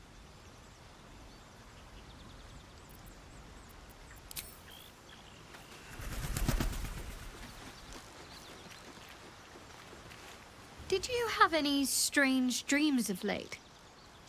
Vivid ones? Damn. I was hoping my imagination had gotten the better of me. But this must be something more. This dream companion wanted me to use the tadpole, use its power. Whoever it was claimed to be an ally, but I don't know. It seems like we can't escape this mess, in the waking world or otherwise.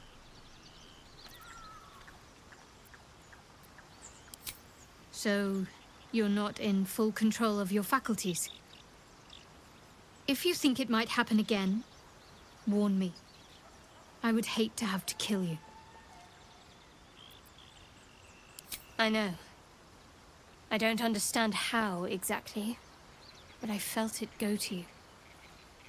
It's important. Keep it close. I do, but the artifact has a will of its own, and powers to enforce it. It likely won't let me take it back.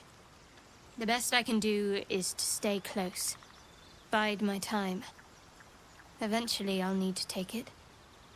Then I'll have to see what can be done about that. I suppose, if we're going to keep helping each other, I might as well tell you. I was part of a group sent to retrieve it.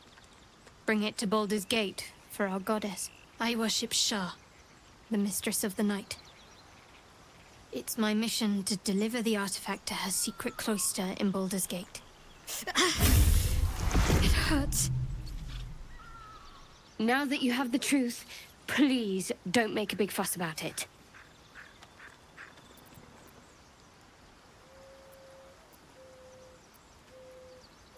True. I didn't think you'd react so pragmatically. Perhaps I should have told you sooner. Gladly. The wound on my hand. It never quite heals. And sometimes it causes terrible pain to rip through me. It's my burden, though, from Lady Shah. I can feel her influence somehow.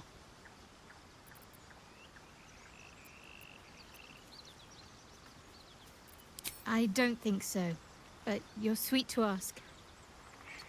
Maybe just be patient the next time you see me wince or cry out. It'll pass quickly enough. It always does. Pain is sacred to followers of Lady Shah. Pain will give way to loss, and then to the peace of her eternal darkness. You can tolerate a great deal of suffering so long as it has meaning.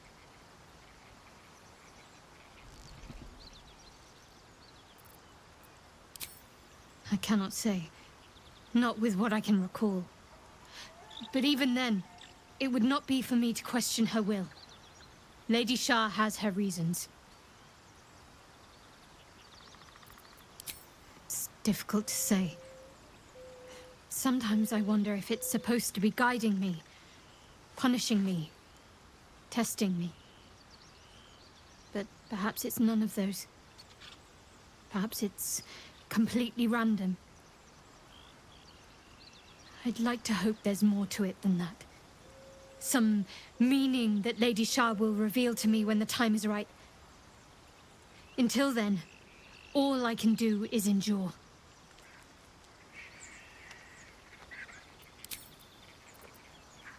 I'm sure you do. But please try to understand that it's not something I can just talk about freely.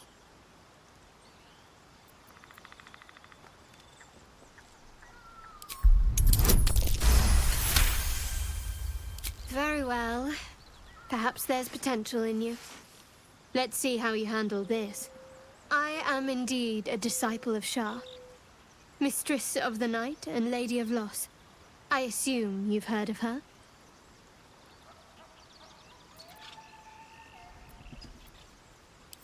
Well, if that troubles you, perhaps you should fetch the bailiff to arrest me. Ah, but there's no bailiff here, is there? Just leagues of wilderness and the dangers lurking within. We're in this together. But I'll happily go it alone. My faith will keep me company.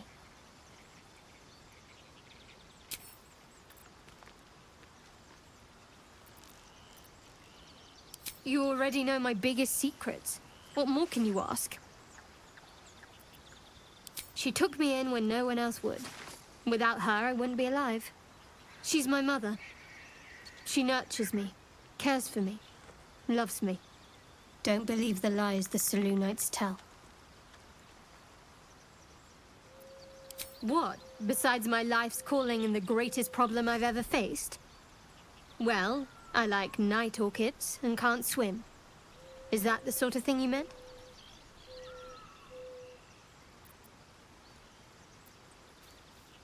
It's nothing to laugh at. Save your questions if that's how you're going to react. No, I can't. I mean, I literally can't. There's certain things I can't remember right now. Shah's secrets must be preserved above all else. All who worship her know this. I have had certain memories suppressed, voluntarily, so that I can serve Shah without compromising her. If I manage to return to Baldur's Gate and fulfill Shah's mission, then my memories will be restored. Of course. It is an act of faith, not to be undertaken lightly. Shah will reward me when I succeed. I think I know what you mean. There's an undeniable rapport, and yet we haven't made time for each other. Time alone. Easily remedied, if you like. I know a place. Oh. Another time, of course.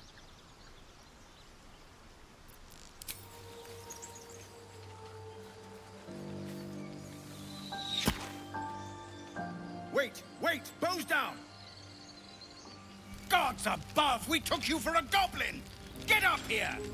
I want that gate sealed before they arrive. And we need to talk!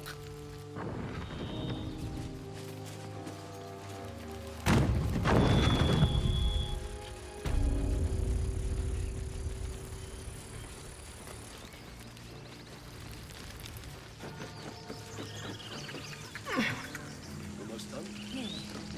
Ransack the path for anything that'll burn. Good. Reckon we can brave a few nights without lamplighting at you burning. Gods above, you're alive. A little light, just as the day seems darkest. I'd given you up for dead at the goblin camp. I'm damn glad to be wrong. But what happened? We've seen them massing in the woods.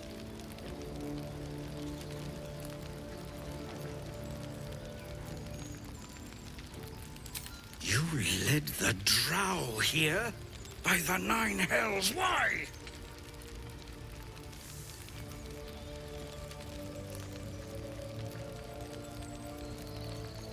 Our trap. I can't help but feel that we're the ones backed into a corner. But if you say you're a match for this drow, I suppose that's the best chance we have. The horn. If you seek to draw her in, that damned thing's loud as thunder. It'll give our people a chance to take shelter, too. Your courage is catching, it seems. Or perhaps I've finally lost my reason. Make what preparations you deem necessary, and then sound the horn. Let's have this done.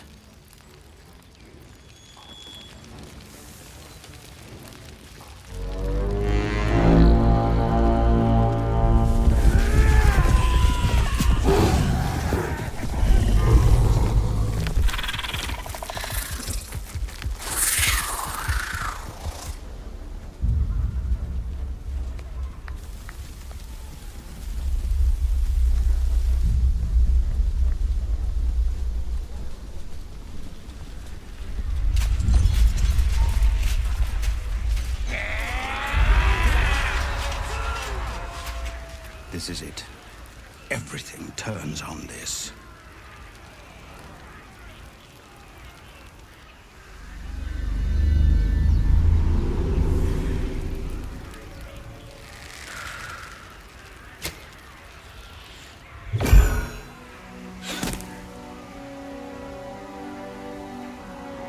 Get that damn gate closed! I know that you are all afraid. But I also know that you have been fighting your whole lives. We have never been handed the easy choices or the gentle paths. And this is no different. These creatures would take our lives, our children, our future, and we must resist! A splinter of ice works its way into your mind. A pretty speech. It almost brings a tear to my eye. Now slit his throat and open that gate. The Absolute wants all of them dead. Traitor! You think you can stand against me and the Absolute? I'll dissect you.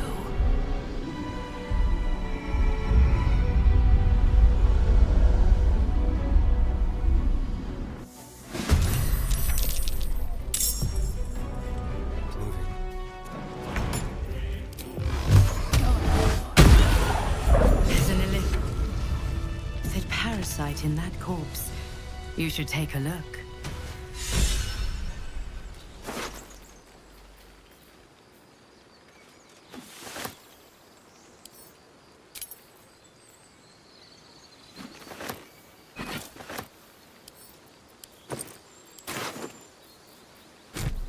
This one is a true soul parasite.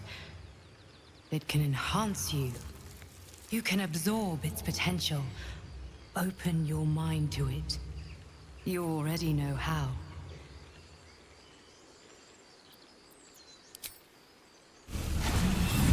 Your mind swells as it subsumes everything the tadpole has to offer. Everything it was and everything it was destined to be. Pure potential. Pure power. Good. You have grown your power and improved your chances of survival. So, you've indulged. Just helped yourself to a little more power, I see. And there isn't a tentacle to be seen. Not a bad deal, I'd say. My only complaint is that you didn't want to share. I wouldn't mind indulging myself. I admit, I wasn't keen to be the first to try it, just in case there were any, surprise side effects. But now that we know it's safe, I'm all for experimenting. I might just hold you to that. That's the last of them. Timora, smile on me. They're dead. We did it! Watching gods, you did it. They name us outcasts, hellspawn, foul blood, but the blood of those who fell today ran as pure as any heroes. So I call us by another name. We are survivors. We are family. The road to Balldur's Gate is a long one yet, but you have earned every stride so far. Make your preparations. We leave as soon as we're able. You. I don't know if you were sent here by gods, or fate, or sheer bloody luck. I don't care. You were a friend when we needed it. And we won't forget that. Should you ever need it, you have family in Balldur's Gate. But we need not speak of departures just yet. We have time. The road is clear. And I, for one, could use a bloody drink. We'll join your camp tonight, if you'll have us.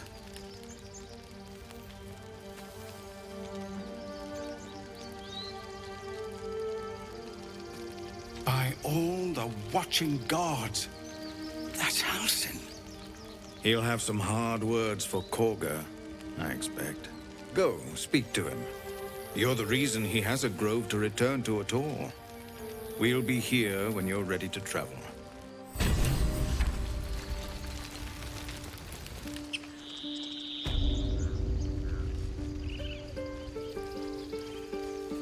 Time, everyone. Let's go.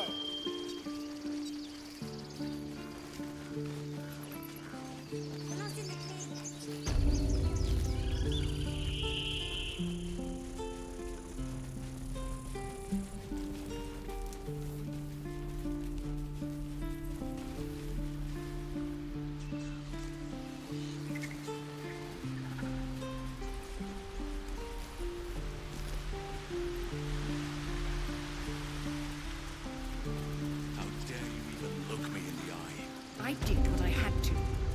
A pity you don't see that. You took it upon yourself to undertake the Rite of Thorns. I ought to exile you from this place. Forever. Instead, I shall listen to the explanation that you owe me.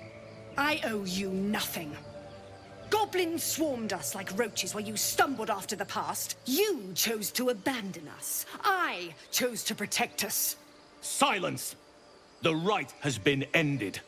I will allow you to stay, but consider yourself a novice anew. You have forgotten the ways of the druids, our place in the natural order. You shall learn it all once again, right here. Backslide, and nature's fury will crush you. As you wish, Master Halsin.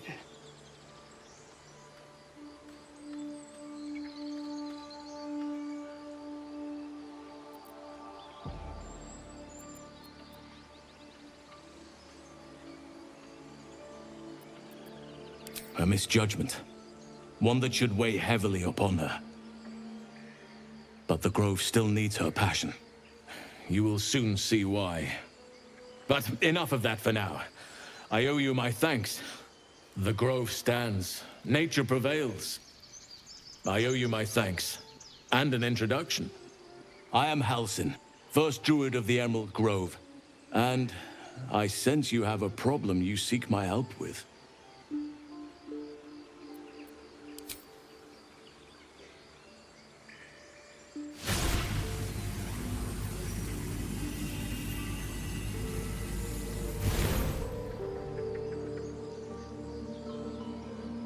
It's true. I can feel it right now. Oak Father preserve you, child. But something's different. You're aware of the monster inside you.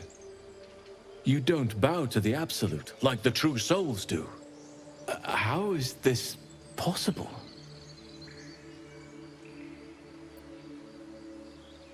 Perhaps.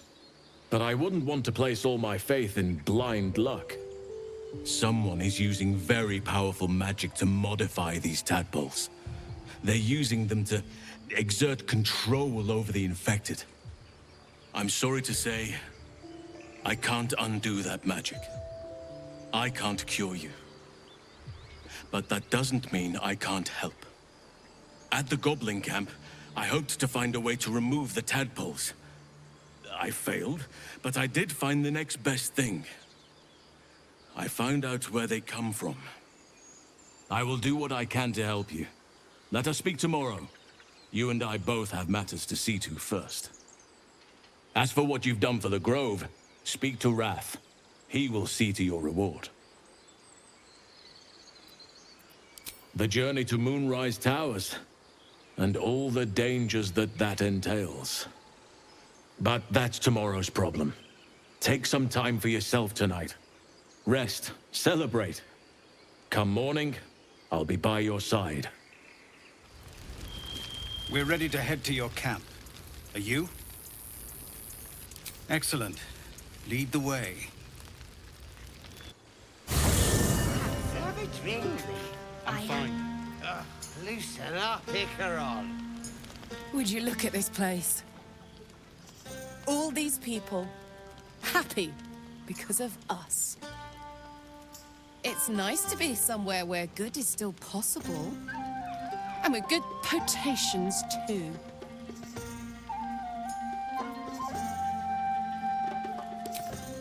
Not so much.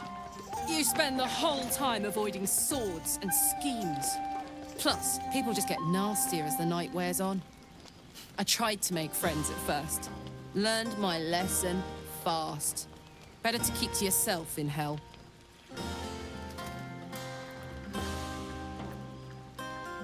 Fuck yes! I'm celebrating my freedom, and our friendship, and these folks' bright future besides.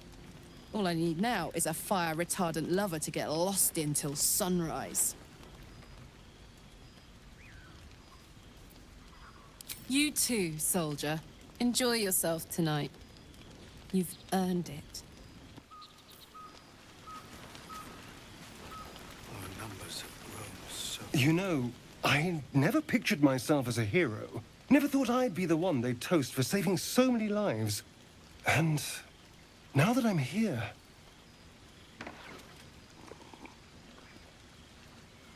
I hate it. This is awful.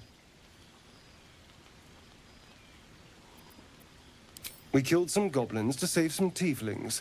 The tally of lives didn't change much. But what do I get for all my hard work? A pat on the head and vinegar for wine. Pfft.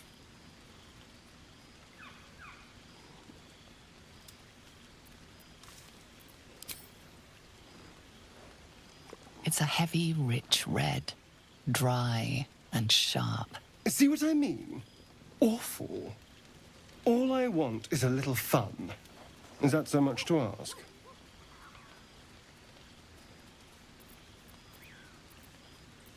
I'm flattered, but I think not. It's not you understand. It's me. I have standards.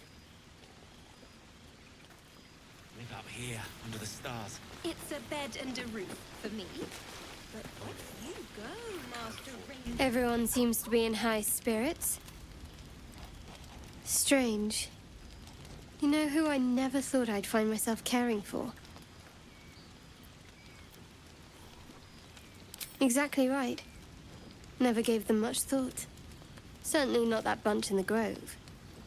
Yet we came through for them. We saved their lives. Odd. That's more easily said by some than others. But nobody's here to debate right from wrong. Share a bottle with me? We should wait a little while. Until the others have drifted off. As you like. Try not to tire yourself out too much. Goblin King in the head. So ferocious. That's what I keep saying. I have seen the Kithraki tear a screaming Neogi's legs from its belly to fashion into blades, yet they could not match your nerve today. It was enough to drive me to madness.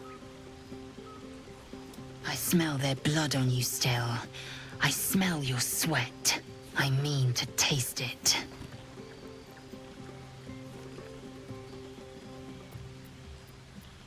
I respect your error. There are, after all, other spreads before me. I will not go long without pleasure.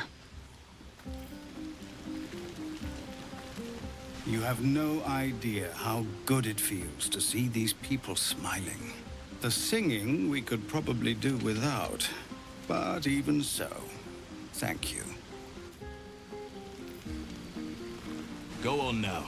Don't waste a night like this talking to me. We'll discuss your problem tomorrow.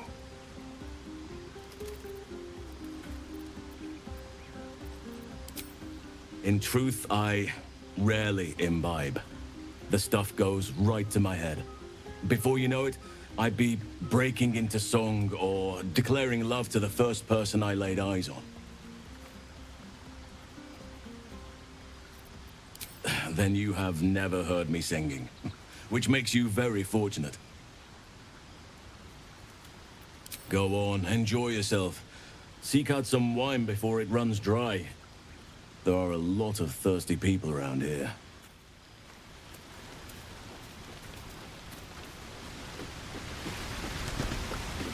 You came through for us. That's a change from most adults I know. And that sounds like the wine drowning your wits. Go on, enjoy yourself. I've squirreled away a few extra bottles. When the barrel's tapped out, I'll be there to save the night. For a price, of course.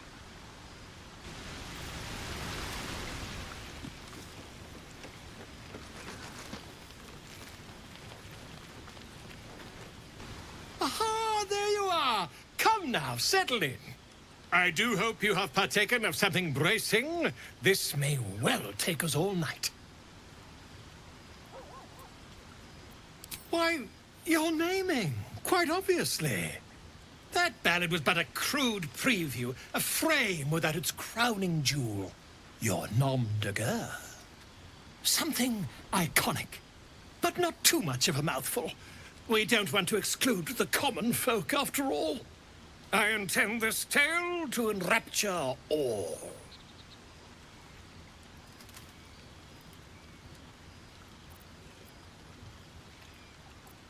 Grove Keeper? Are you a gardener? We aim to cultivate mystery, not shrubbery. No, your actions in the grove were most heroic. But I'm afraid this is a matter of style, not sentiment. Back to the revelry with you. I'll give the matter some thought in small council. Yes, everyone. Our numbers have grown so... Thank you. I'm glad you sought me out. Amidst all this merriment, I wasn't sure we'd have a chance to speak this evening. I was hoping you'd spare me a moment. There was something rather magical I wished to show you. A lesson. And trust me when I say few have experienced the pleasure I offer to teach. However, it's something best experienced in more intimate surrounds. Once the revelry is ended and the stillness of the night has been restored. For now, please enjoy the celebration. When it is done, I will show you all.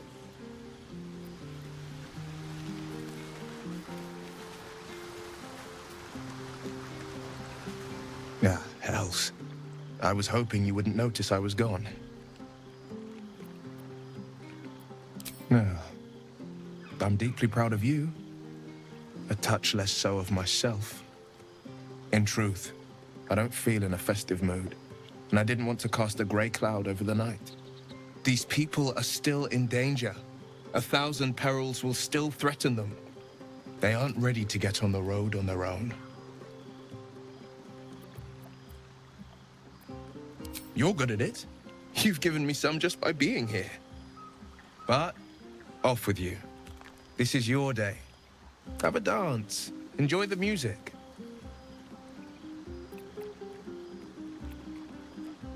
Some time alone beneath the stars, and I'll be back to my old self. Promise.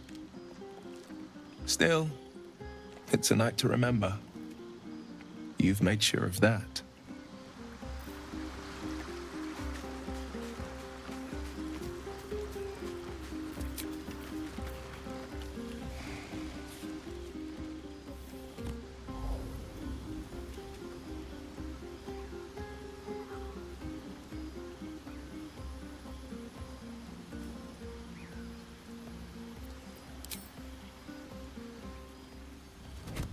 Oh.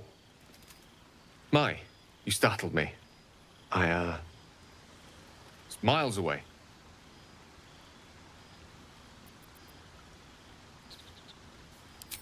More or less. I was lost in prayer, of all things. Mistra, for indeed it was her image I conjured, commands all magic. Salvation, if such a thing exists, is hers to bestow or withhold. And yet even now, more than I fear losing my own self and soul, I fear losing my command of her art. Magic is my life. I've been in touch with the weave for as long as I can remember. There's nothing like it. It's like music, poetry, physical beauty, all rolled into one and given expression through the senses. That is why I asked you to seek me out, to offer you a taste of such wonders. Would you like me to show you? Then follow my lead.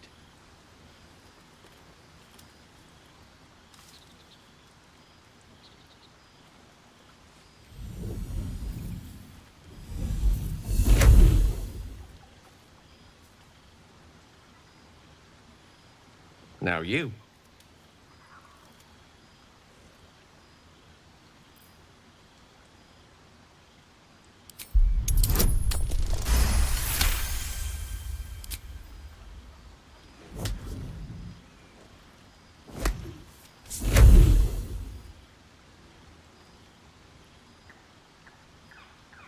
You feel something strange, like a kind word and a kind touch at the same time.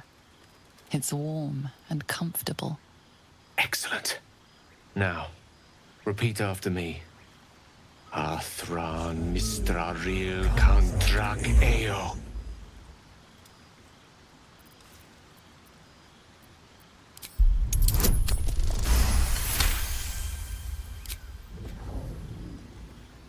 Suddenly, the scent of rosewater and a sense of well-being.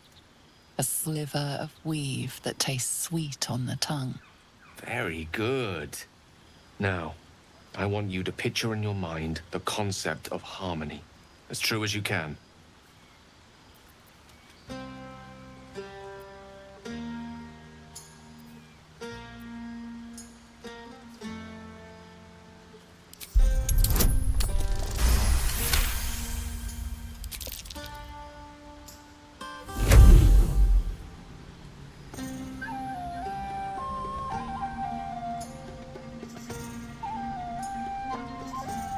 You see, or is it sense, the presence of a woman.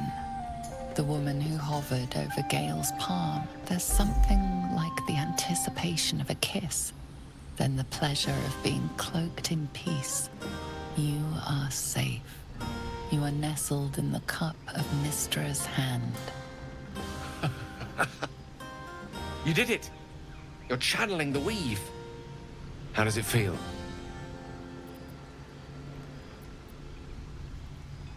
That it does. The weave connects you. The moment feels intimate.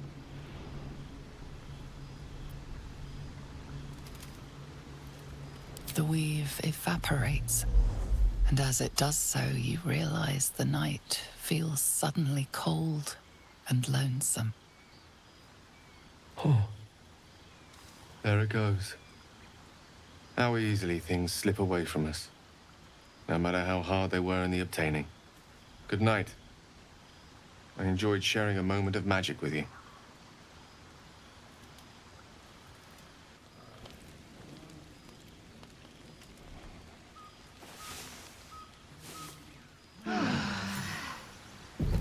I trust you enjoyed your evening.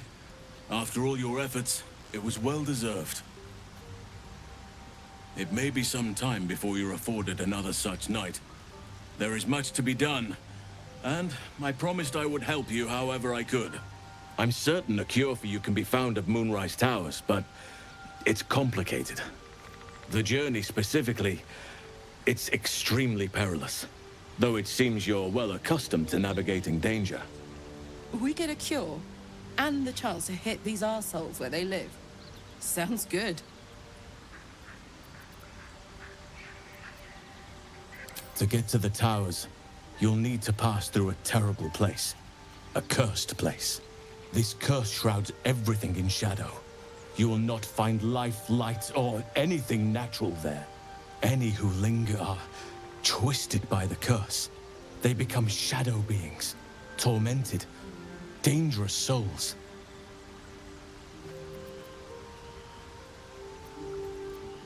So it seems, though I don't know how. You'll have to choose your approach carefully. You could go overland, along the Risen Road or through the mountains. Easier at first, but you'll run into the shadow curse eventually. You could also go under. There is a tunnel somewhere in the ruined Temple of Selûne. It leads to Moonrise Towers through the Underdark. Long ago, a man called Ketheric Thorm built a secret stronghold deep down there, before rallying a whole army of Dark Justiciars, Shah worshippers. Aridin and his lot were looking for a way down there. They were promised riches if they retrieved a relic called the Night Song. But I think there's more. From this stronghold, Ketheric's forces could access both the Temple of Selûne and Moonrise Towers. But he was defeated before he could launch an attack. If you can find this place, I'll wager it will reveal a more direct path to Moonrise Towers. And maybe even bypass the worst of the Shadow Curse.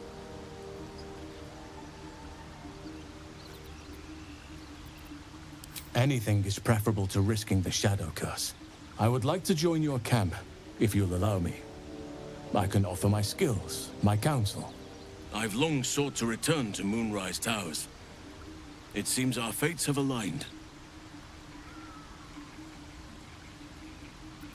Unfinished business, and a lifetime of regret to repair. I helped overthrow Ketheric Thorm and his Dark Justiciars years ago, but I failed to prevent him from unleashing darkness across the region before he was defeated. I spent years researching the curse, trying to put an end to it. Nothing has worked. Yet, if I can join you and get close to Moonrise, perhaps I can lift this curse. Same as you may find a cure for your infection.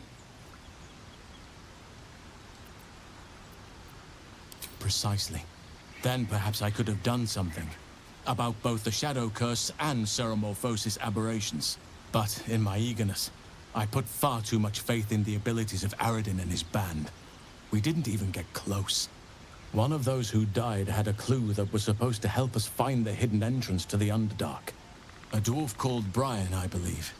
Though there's no guarantee that the goblins left him recognizable.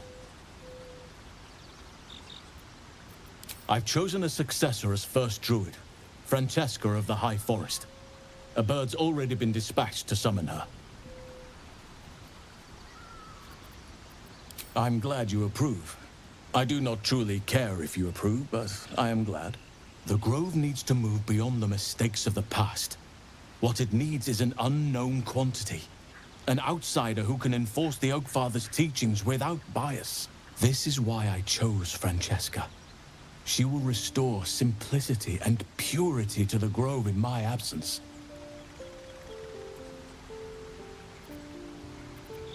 Indeed. We've quite the journey ahead of us. I advise you start in the Temple of Selûne. If you find the Dark Justiciar's hidden entrance, it could lead you all the way to Moonrise. Do not be so impatient to move on as Halsin. As ever, the Githyanki Kresh remains our priority.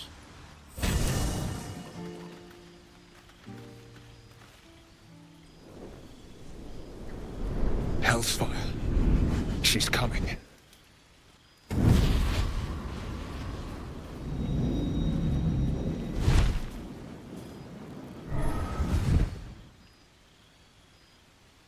Well, you've been naughty.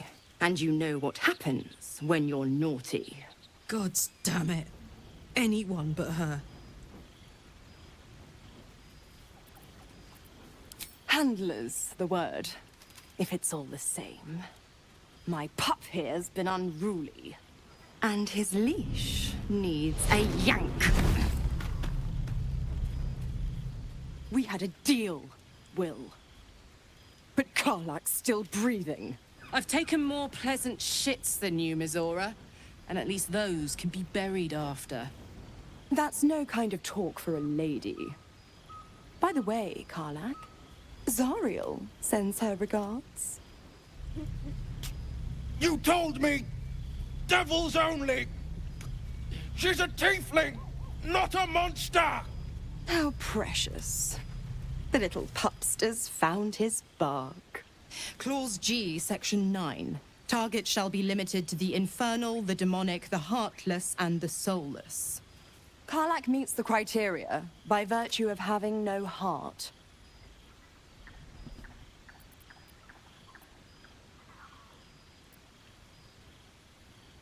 Don't you worry. That ship has long sailed the Styx.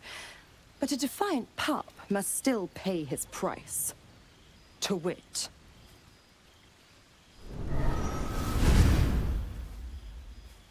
Will burns in the fires of Avernus. The lightning storms of Dis strike his flesh. His soul passes through each layer of the hells, gaining their essence and their torment.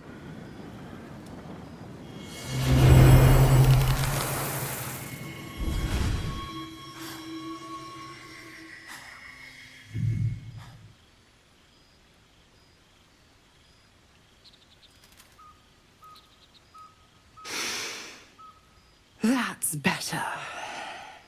What the hells have you done? A promise broken, a price paid. You know the terms. Get used to the new form, pet. There's no going back. Some magic even I can't undo. Now, let's see how the frontiers fare without their precious blade. Karlak, keep an eye on him, would you? I'll be keeping mine on you. Oh, and Will, don't forget, our pact still stands. Ta-ta.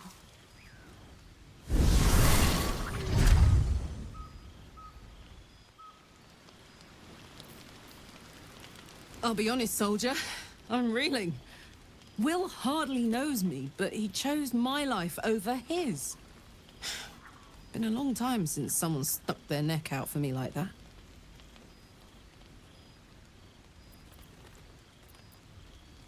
Wouldn't be courage without the risk, would it? I'll figure out a way to make it up to him. What are heroes like? Swords?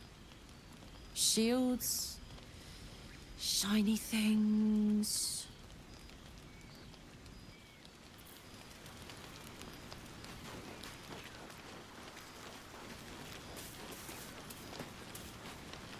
Even in such fraught times as these, there's peace to be found in the stillness as evening draws in. I used to while away many hours just like these with my companion, though in far comfier surrounds. She preferred it when we were alone, curled up before a crackling hearth with some ancient, esoteric tome between us, ink glinting in the firelight.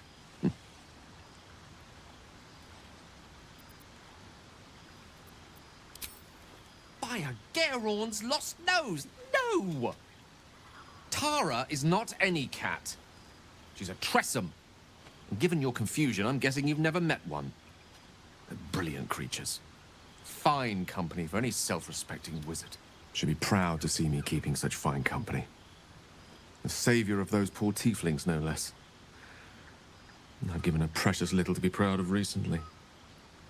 After I was afflicted with my condition, I locked myself in my tower for an entire year. I was inconsolable, wallowing in my self-inflicted tragedy. I'd given up on myself. But Tara never did. It was her encouragement, her research that led me to my treatment. Once we knew that magically infused items were the key, she went out to find them for me. She saved my life. She has a good heart. You should recognize the same in your actions here. I'm sure she'd approve of me lending myself to your efforts. You remind me of her somewhat. An expression you both share. When she gives in to her more feline qualities. A mouse trapped beneath her paw. Wish she were here for me to make a formal introduction. But I would never ask her to undertake such a journey. She's safer at home. Besides, she was always telling me I needed to spread my wings, so to speak. Find mortal friends instead of hanging onto Mistra's coattails. So that's what I'm doing. I hope.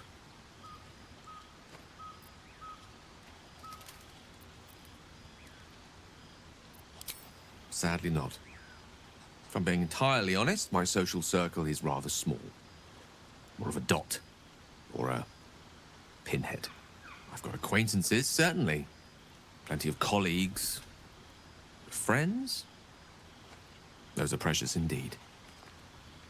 I hope, though we've only known each other for a short time, I might be able to count you among that number.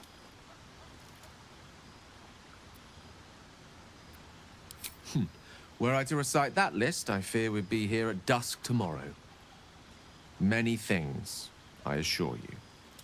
But a conversation better saved for another time.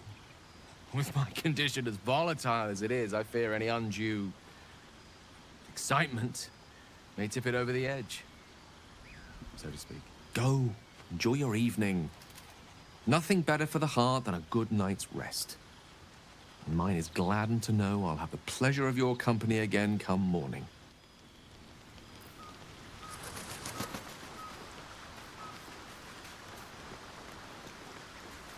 God's damn her, straight back to the hells. Just look at me. I did what was right, and Mazora made me pay for it. I'd be hunting devils and demons, she said.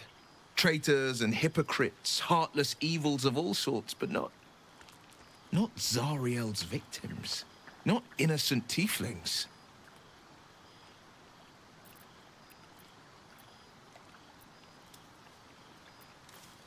I'd count my lucky stars for it. But I reckon luck is on holiday. I'm only alive because my patron still has use for me. It's Mazora who grants me the power to conjure armor and cast eldritch blasts. Before I was infected, I could even call hell beasts and summon festering clouds, but I promise you, every thrust of my blade and every flame I sparked was for the good of the coast.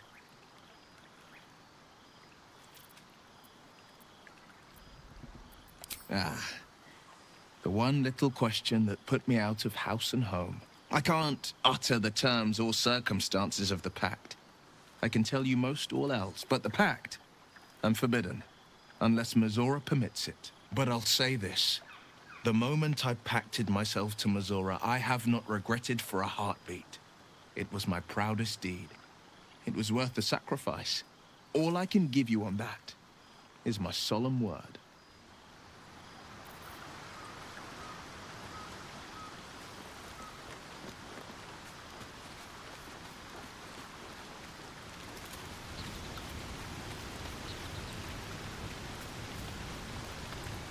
You have a manner of irresistible desperation about you. I like it. Who knows? Drow, mind flayers, death? Hopefully not ours. But maybe answers, if we can convince the right people to talk.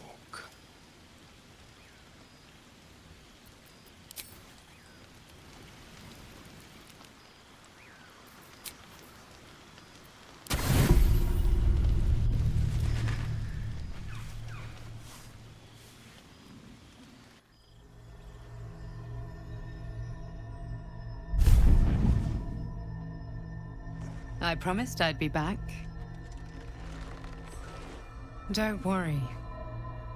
I have things under control. For now. I see you've been using the powers the tadpole gives you. Good. But things haven't gone as you expected. You hoped a druid as powerful as Halsin might be able to remove your tadpole. But he couldn't. You're desperate to be rid of it. Understandable. But you're looking for solutions in the wrong places.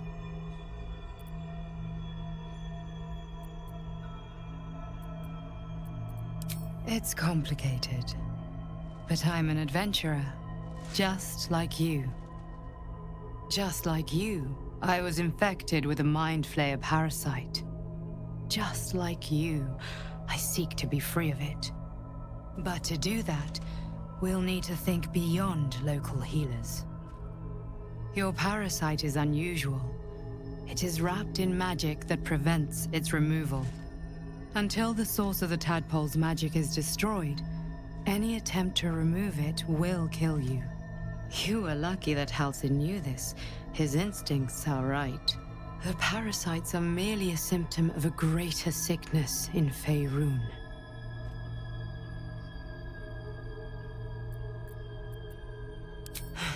The absolute aims are not yet clear to me, but its progress towards domination is clear. These parasites are more than a lithid spawn. They are vessels for control. The infected hear the voice of the Absolute and believe it to be a god. That is how the cult of the Absolute is spreading. The highest of their rank, the True Souls, carry a tadpole just like yours. It is how they receive their orders. It is what makes them obey.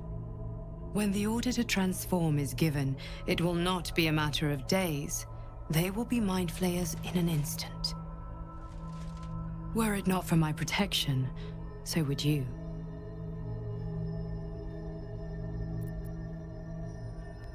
Because we share a common cause and a common enemy.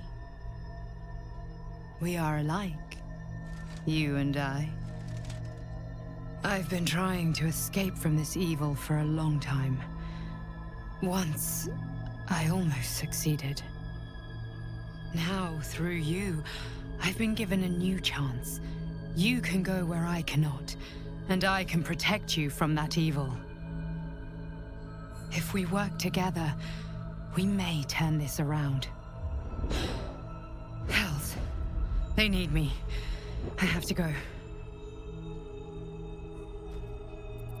No, it isn't safe. The power I used to protect you, I stole it from someone. They want it back. I will hold them off for as long as I can, but sooner or later I will be worn down. You must discover the source of the magic that controls the parasites before that happens. The cultists are gathering at Moonrise Towers. Use the powers your parasite gives you to convince them you are one of them. And when you find the source of their magic, destroy it. Go. Our freedom depends on it.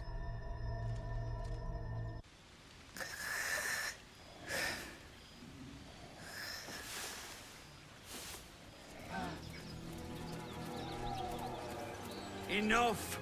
We know you have her. Please! Lads, for the love of all that is holy, I've never clapped eyes on your poor sister. Drop the act, hag. You was the last to see Mayrina. Just let her go. Please. You there? Please, I don't know what's come over these boys. I just want to go home. The old woman's face creases with false concern. You realize she's lying about seeing this girl, Mayrina. Stop this! We won't ask again! Bollocks! You were supposed to rush to my defense, love. Fat lot of good you are. Some advice? You ever darken my door, you'd best have that head bowed and an apology at the ready.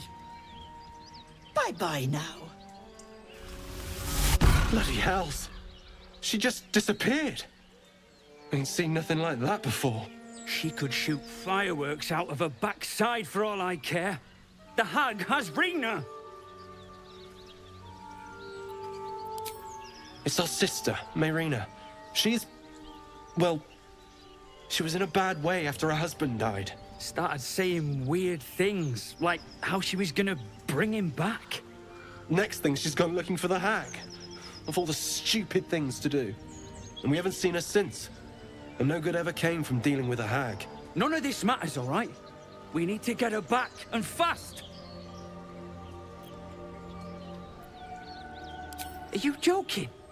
I ain't got a clue who you are. No way I'm leaving Rena to you. But, Joel... Not a chance. We're getting her back on our own. Now, come on.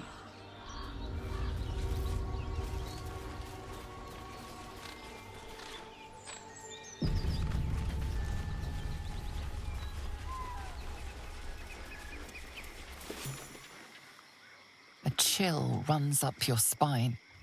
You feel like you're being watched.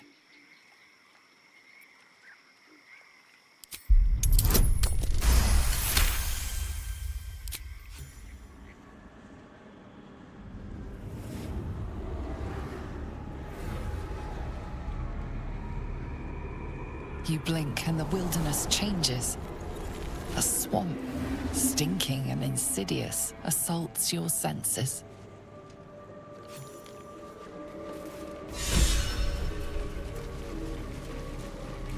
I spotted a trap. Move with purpose.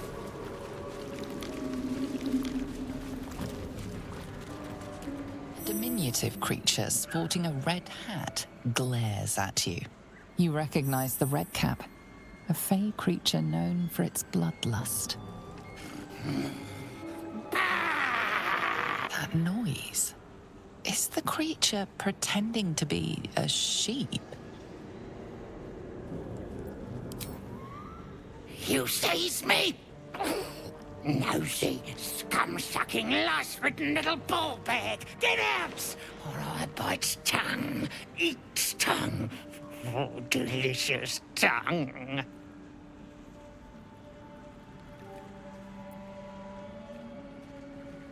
Oh, precious baby loves to bleed you. Yes, turn your corpse into sponge. Lots of holes. Leave now, or I'll fill you with holes and more.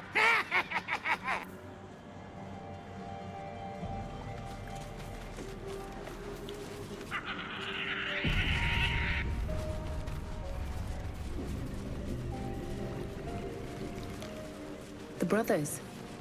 I guess they didn't find their sister. Not just dead.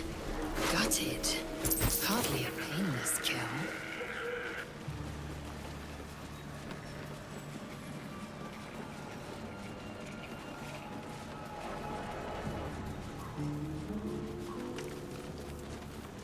Ah, stranger.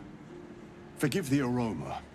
You catch a waft of something foul, metallic, and sickly sweet. Powdered iron vine. An old hunter's trick. Most monsters will think twice before making a meal of me. You're a monster hunter? I'm surprised. I thought all Ger were vagrant cutthroats.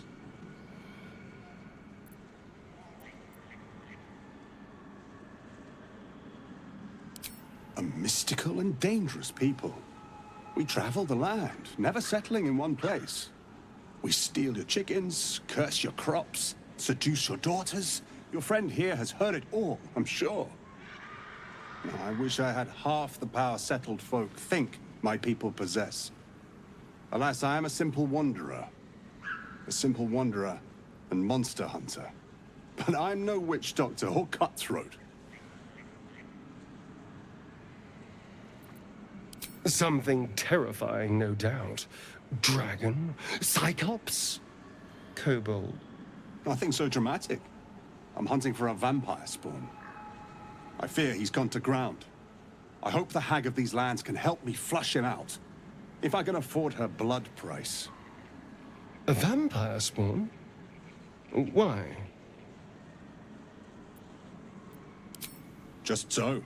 Vampires are godless parasites. We do not need a reason to destroy them. But in this case, it is a sacred mission from the head of my tribe. She sent me here to capture the beast and return it to her. Capture? And bring it where? Balldur's Gate. My people wait for me there. Under all the smiles, you can feel Astarian's tension. He's coiled like a spring, hand inching towards his weapon.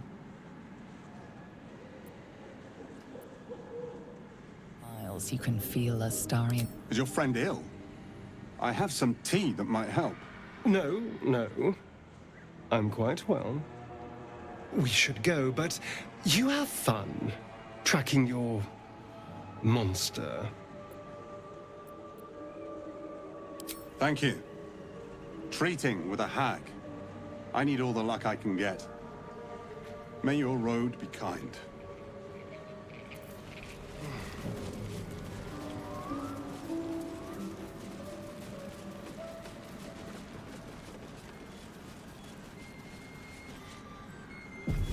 Here goes nothing.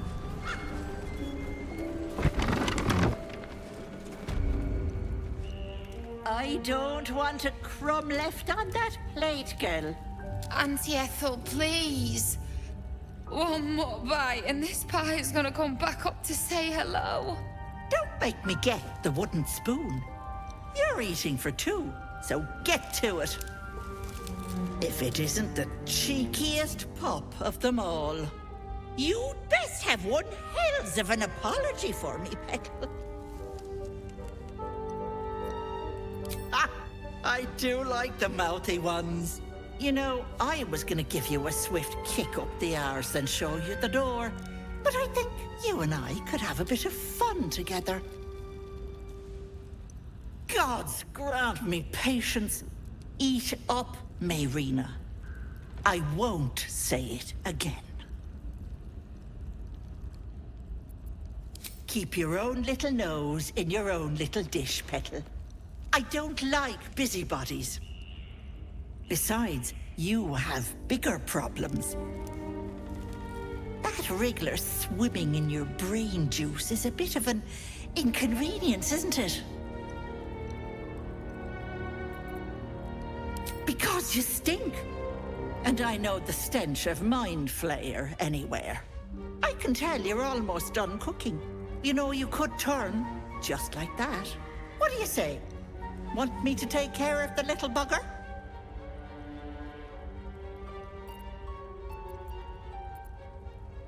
You're a sharp one. I am proposing a deal, but it's different from your little pact. You see, I prefer personal things. One of your pretty little peepers. I pluck it from your head, kiss it for luck, then back in it goes. Won't take but a moment. That is my price. Nothing more, nothing less.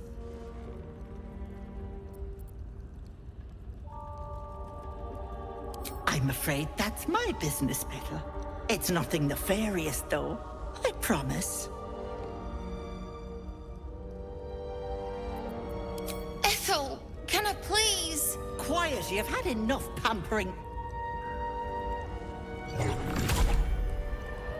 And you, my door is always open, Petal. Auntie Ethel is here for you. I can just walk into homes now. This gets better and better.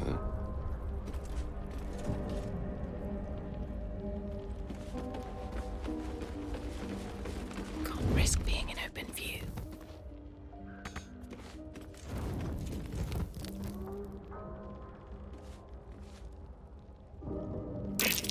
Fireplace isn't real.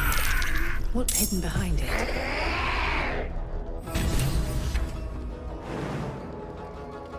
This way. Victory awaits. Another fight. Let's go.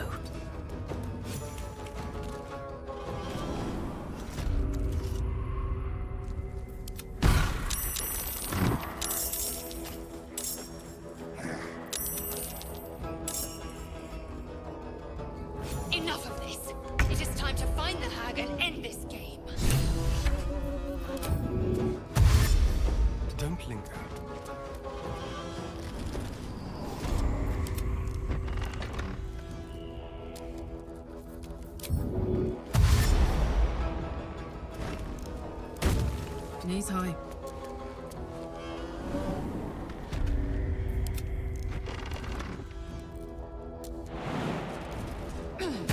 No time to waste.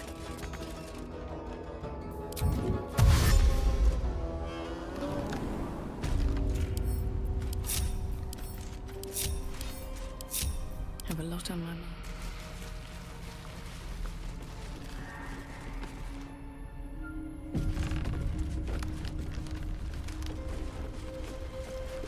You are as thick as they come, sweetness. This is my personal playhouse, and you don't have an invite. Get out! Has that wriggler eaten your brain already? Leave. Or you'll end up in tonight's stew. You'll go nicely with Mayrina. She's already marinating. Away! What's that? Don't look. Seems simple enough. What is this place? My darling Macron. She wished for the mind of a genius, but that silly head crossed me.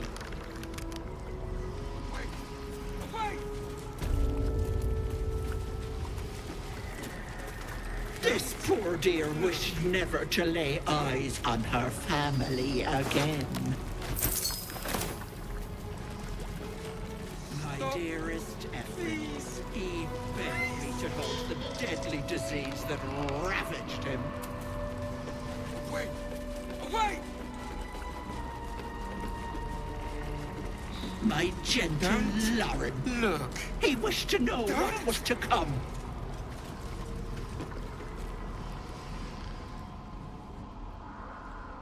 You feel crushing waves of fear as the presence within the door recoils. It can't let people through, not again. A scene appears in your mind. 2 paladins and a cleric marching through the door, shrouded in the glow of the divine. Weapons brandished, they charge into the hag's lair. Screams of terror pierce the air. You let them in? Naughty. That's a decade for each. You're mine for 30 more years, petal.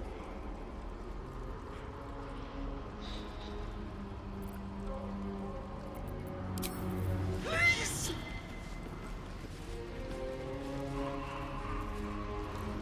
Away! Away!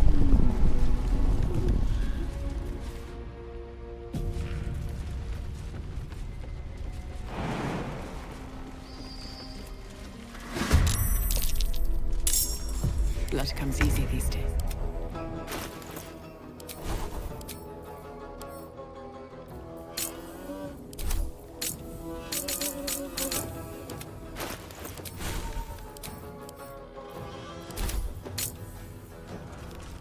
On the move. I'm heating up.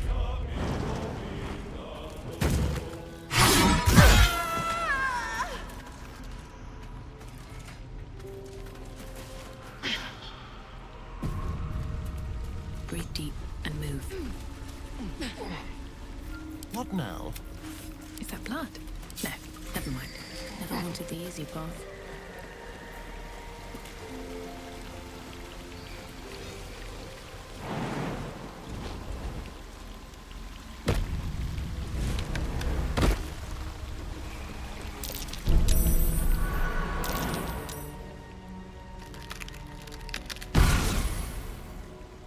You come to my home, interfere in my business, and now have the gall to face me in the heart of my lair. You petulant bollocks! I'll rip your spine out your asshole! I'll use your blood to spice my stew! I'll keep you alive until I've sucked the marrow from your bones. And then I'll bring you back and do it all over again. Just get out of here! Please! You want the girl so bad. Fine.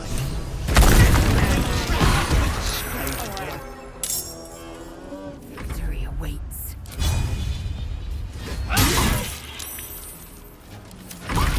Wait!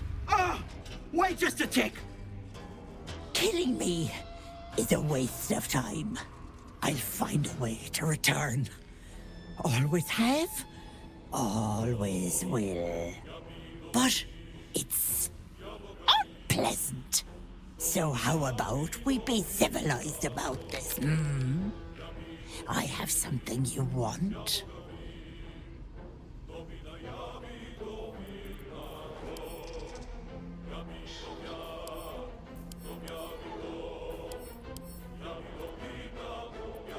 But she's worthless to you.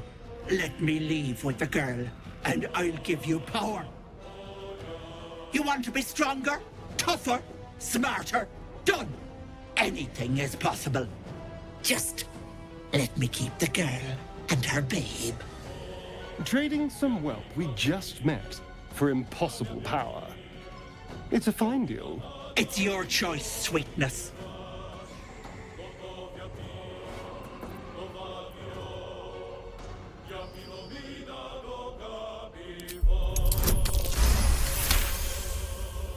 You greedy little bollocks. Fine. Here.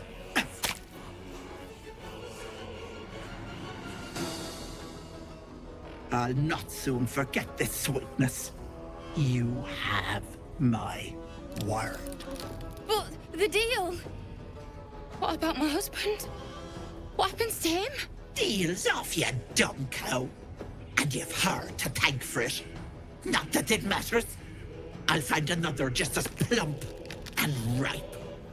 I can set up shop elsewhere. People always need lotions and potions.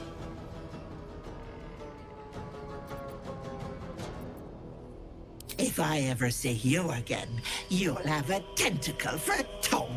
Bye-bye, Petal.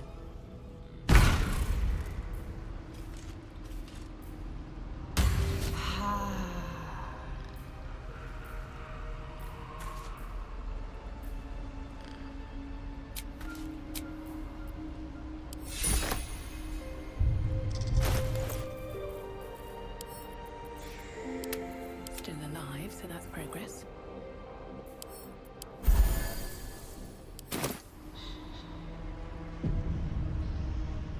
You bastard! You ruined it!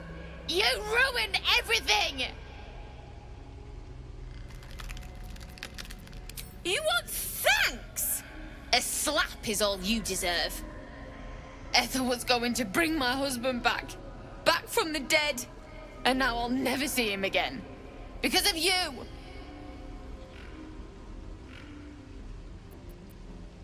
She would have. I had everything figured out. Just a bit longer and my child would have been born. And all this would have been over.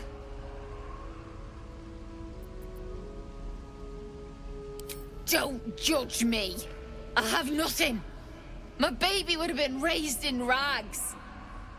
Auntie Ethel promised to give this child a good life. Teach them magic, even. More than I could have done.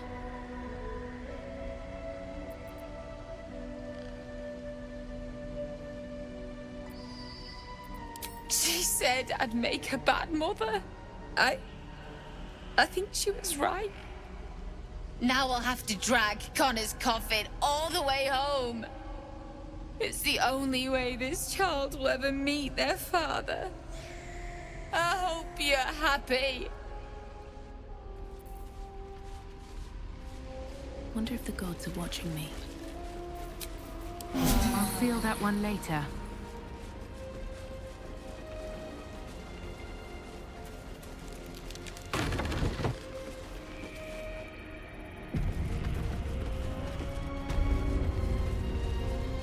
Maybe I need more pockets.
Gods! Didn't hear you coming. I know I should head home, but I can't bring myself to leave. The thought of putting him in a wheelbarrow and making the journey all over again.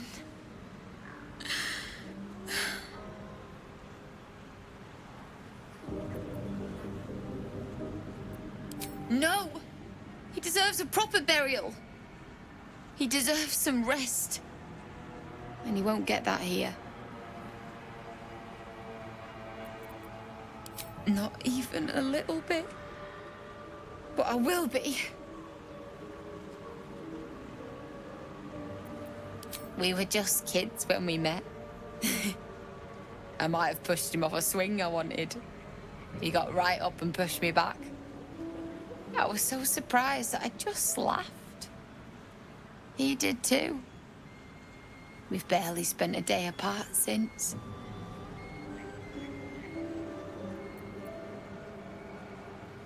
I'm sorry. I'm sorry I couldn't bring you back.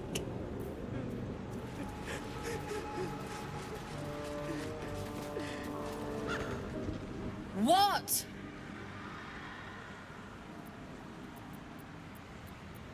What? You can? You feel a surge of power from the wand. The air suddenly tastes acrid. It wants to be used. Bring it back! Bring Connor back! Please!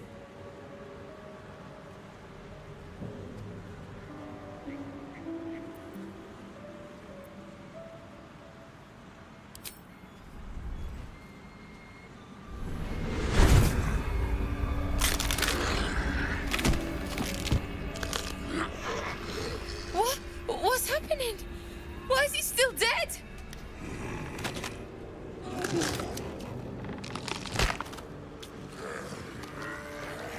You feel something pull at you. The creature yearns for a master.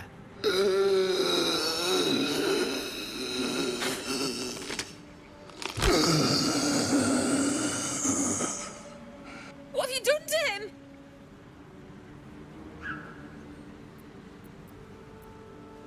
But this isn't what she promised.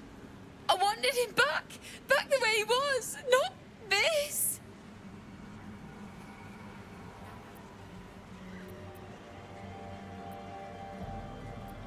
No! Don't put him in the ground. He is afraid of the dark. I'll do it. I'll take him.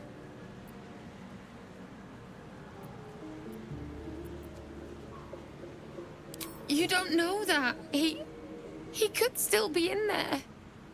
And I gotta try. Maybe someone in Balldur's Gate can help us. Connor always said you can find anything in that city. I'll figure something out. Come on, love. Let's go.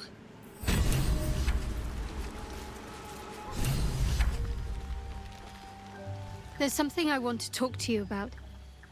Something important. I could have died in that pod, back on the Nautiloid. You could have died, spending precious moments trying to free me, but you did it anyway. I owe you my life. I'm trying to say that you've earned my trust in a way very few ever have. I want that to mean something. I want you to know more about me, at least from what I can remember. As long as I've prayed to Lady Shah, I've wished to serve her as a dark justiciar. There is scarcely a greater way to fully dedicate yourself to Lady Shah, save perhaps if you become the head of her church. To become a dark justiciar is to become the Night Singer's sword arm, her implement with which she will cast down the unbelievers and win the final battle to restore her perfect, endless darkness. It's all I ever wanted. I prayed it was my calling. But Mother forbid me from seeking to prove myself worthy of the rank. She said I was not ready. Not my mother, I should add. The Mother Superior, head of Lady Shah's enclave in Baldur's Gate. Sometimes I wonder if she would ever deem me ready. I owe her everything, and I only wish to serve, yet she can prove inscrutable.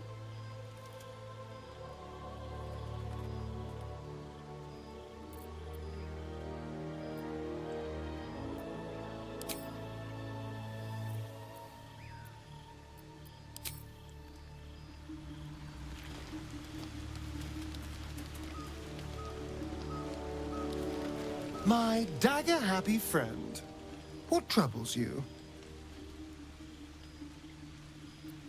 We're not wandering these wilds looking for stimulating conversations. Of course my knife was ready. The Gur are duplicitous. I've had my share of run-ins, so caution is only natural.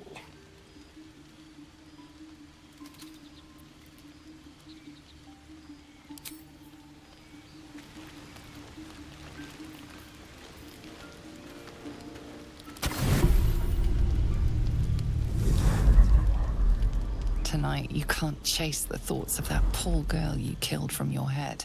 You wonder what she looked like as she died. Squirming, skewered in abject agony.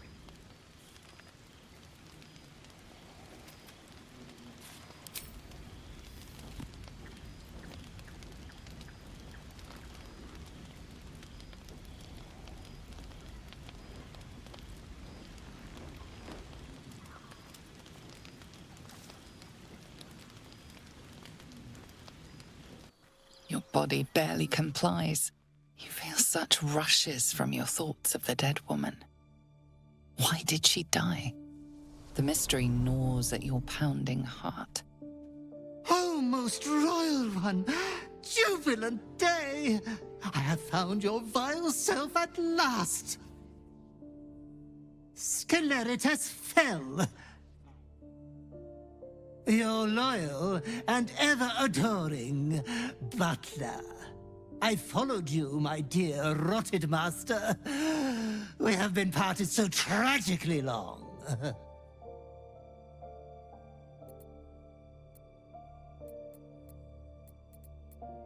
Oh, one hell of a butler. The most unprincipled servant you could hope for. You have always struggled to conduct yourself properly without me. I found you following the stench of that bard. She reeked across the coast like a piece of dog muck on the road.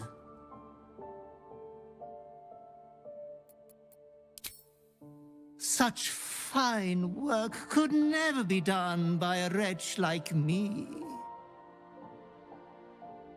Anyways, I come once again bearing a part of your dreadful inheritance.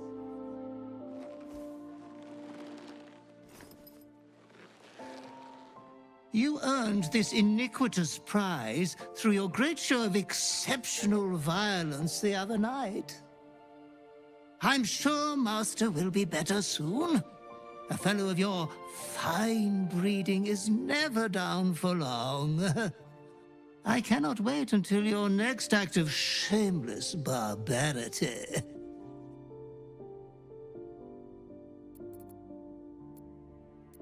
Though I would love to regale you with your past triumphs, I cannot. I am forbidden to interfere. Our betters will not allow it. Be true to yourself, Master.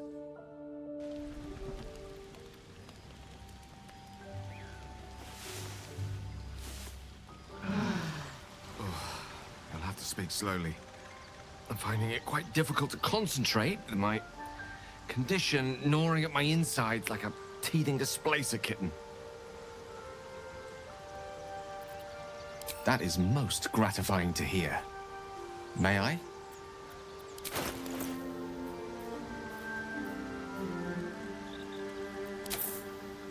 Thank you.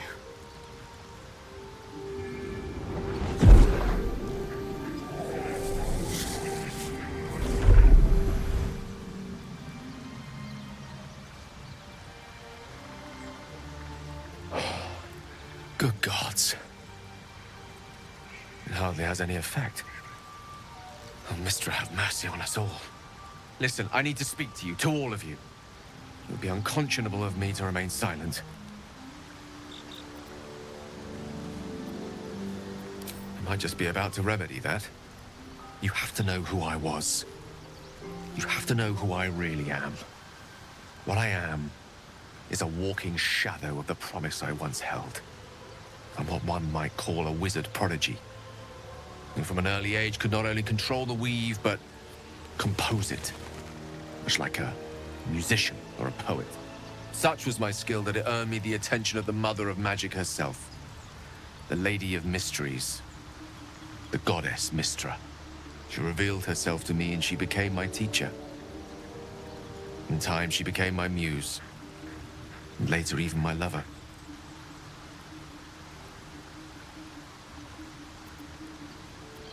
Oh, yes. We enjoyed each other's company. Body, mind, and soul. But even so, I desired more. You see, no matter how powerful a wizard we mortals can become, we never scratch more than the surface of the weave. Mistra keeps us in check. There are boundaries she doesn't let us cross. Yet, every time I was with her, I stood on the precipice, gazing into the wonders that lay beyond. I sought to cross her boundaries.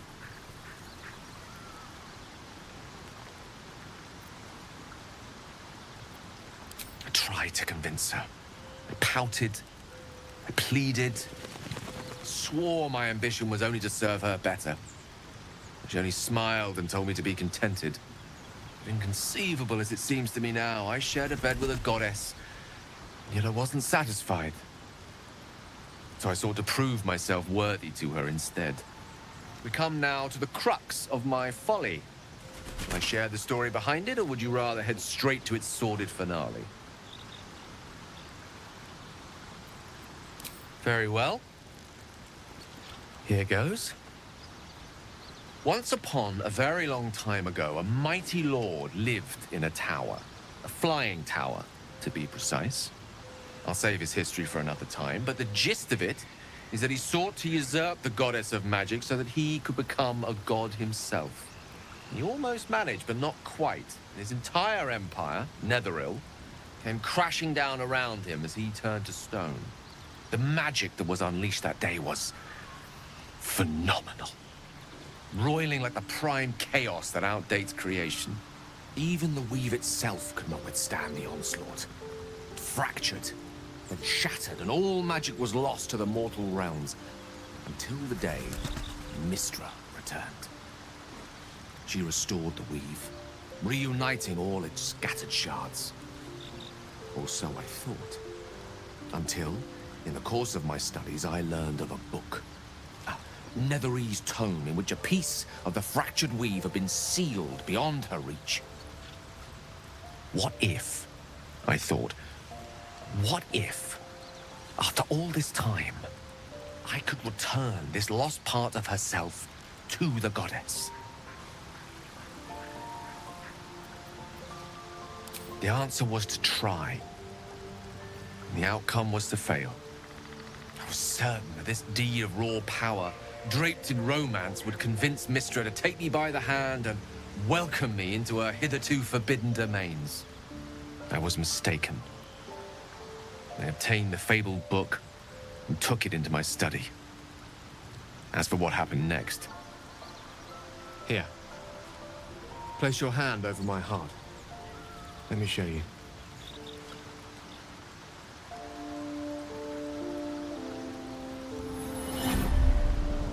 You feel the tadpole quiver as you realize Gale is letting you in, into the dark.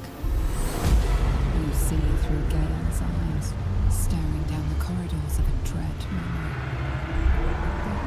Bound, and suddenly opened. Inside there are no pages, only a swirling mass of blackest weave that pounces. Its teeth, its claws, it's unstoppable as it digs through and becomes part of you. And God says it ever hungry.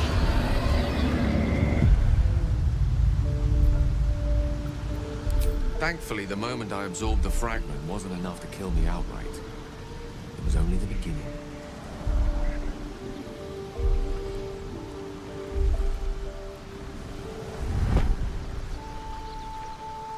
This Netherese blight, this orb, for lack of a better word, is balled up inside my chest. And it needs to be fed. As long as I absorb traces of the weave from potent enough sources, it remains quiet. Were it ever to fully destabilize, however.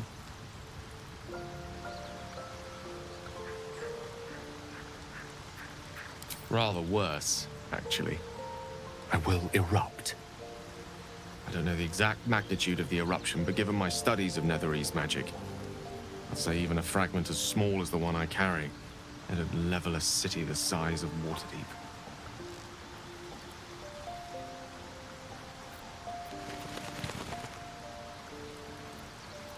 We might chance upon a king's collection of magical artifacts around the corner. We might cross paths with a miracle round the bend. Then again, we might not. All of this, it must feel like a betrayal. Say the word, and we'll part ways.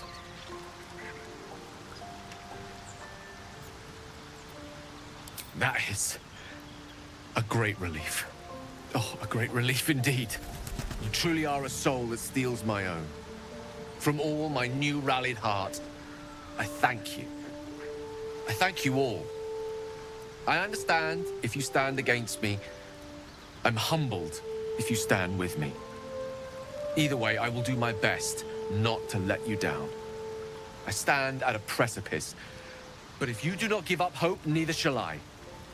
I'll fight. I'll resist as long as I can. Now, even I am tired of the sound of my own voice. Let us venture forth.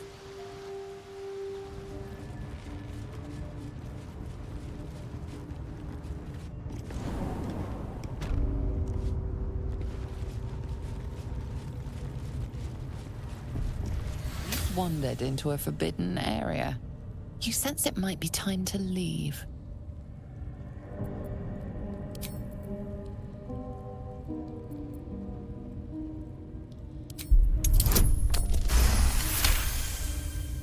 Congratulations, you've convinced them to give you access. Now what?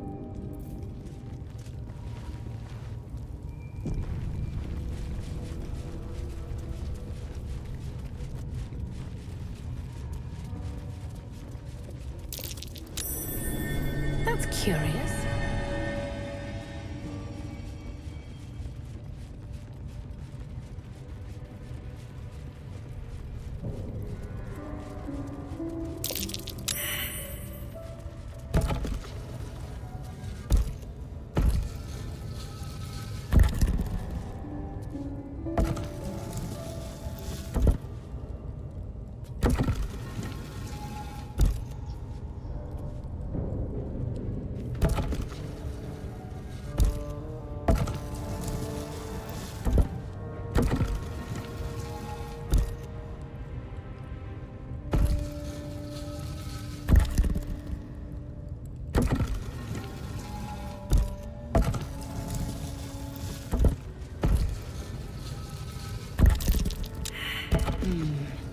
What's that?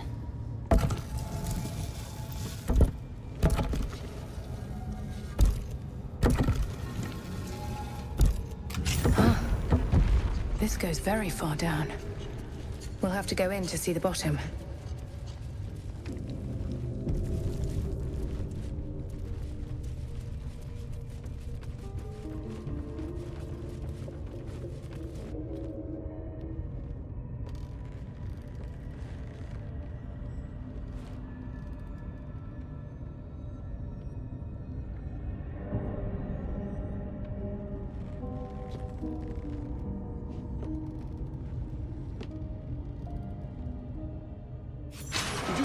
Spend so long poking about down here?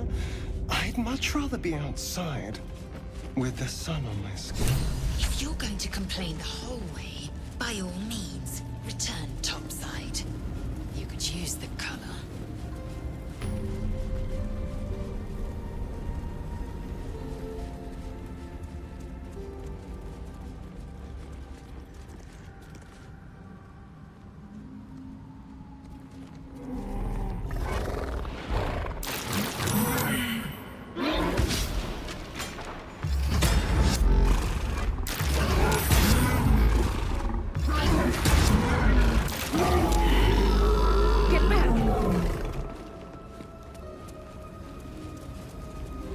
welcome here.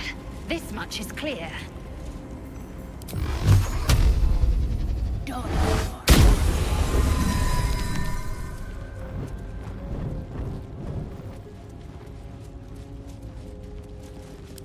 Wonder what's past this.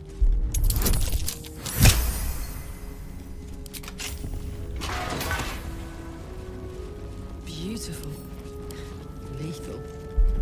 The Underdark is everything I thought it'd be. And this environ seems worthy of a Githyanki warrior's estimation. To be deemed worthy by the great Lizard. Something over the shoulder.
These fungal spores are everywhere.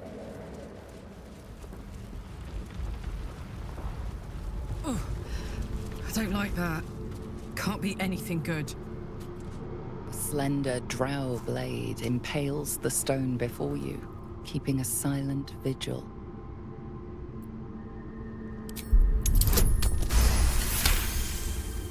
This blade was a warrior's sacrifice to Stray. Blood can only be honored with blood.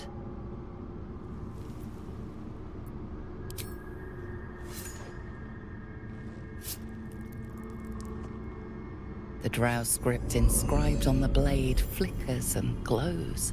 It rises from the stone, hanging in the air in silent offering.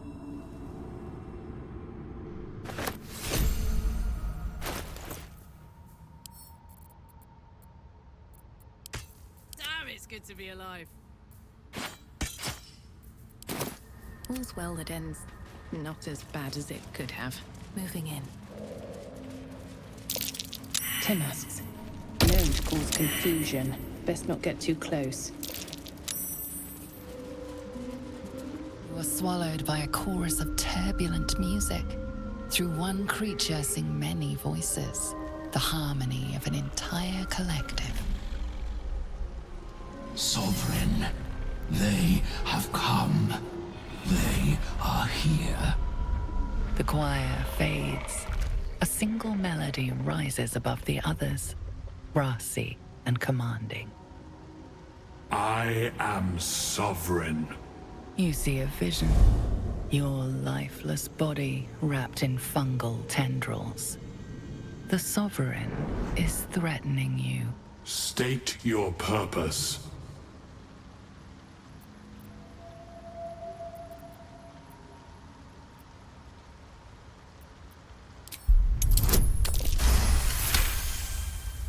You detect a distinct quiver in every note. These creatures have experienced recent tragedy.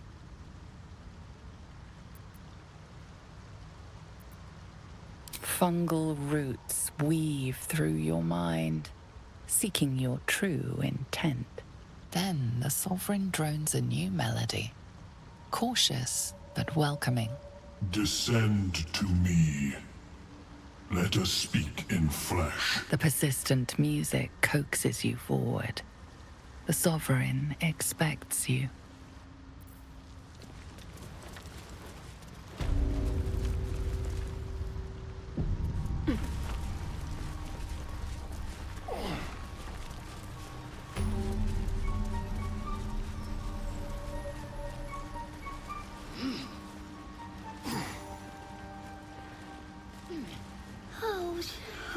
Don't. Her condition is familiar. Poison, derived from a wild weed common to the Underdark. She'll need an antidote soon, most likely held by the poisoner.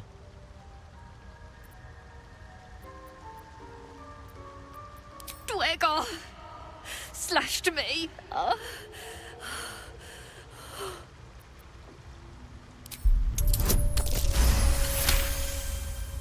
Like dwarves, Dwergar have innate resistance to poison, and thus no need for intricate brews. Though deadly if left untreated, the poison can be cured by the antidote or natural remedies.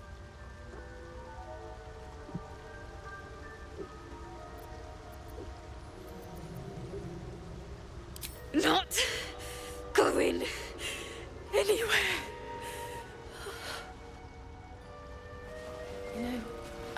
The Sovereign's thick fingers stroke the corpse at its feet. A droning melody greets you as the creature turns its gaze to you. Flesh talker, I show you a memory. Watch and listen. A violent vision grips you. Dwergar, dark dwarves chopping Myconid remains. They broke our peace. They killed our young. The Sovereign's song slows to the pace of a dirge. It is still in mourning. We laid waste to many, but intruders remain. Lakewood. The Sovereign's song halts as it measures your worth. I sense your resolve. You will find Dwergar invaders near Lake's Edge. Cleanse the rot. Destroy them. I admit, I like this one's approach. A little genocidal, but effective. Deep purples swirl into familiar shapes. Gnomes in mining gear, chased by Dwergar. The Dwergar seek a gnome. It is a guest.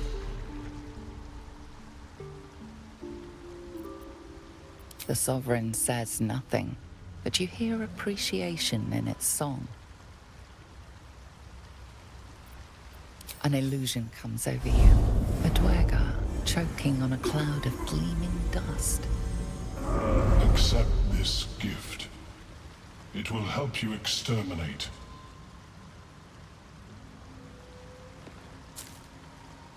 The Sovereign gifts you one more vision. A wall of vines parting to reveal glowing light. Riches of magic and mind. Cleanse the rot, and they are yours. You do the circle a service. We will await word.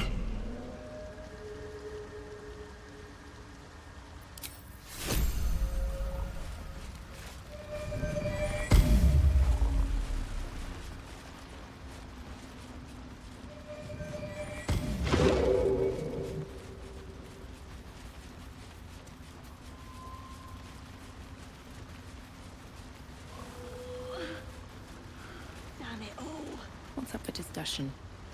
Fleshwalker, tongue talker. Far you've come. Reach into memory. Tell me of home.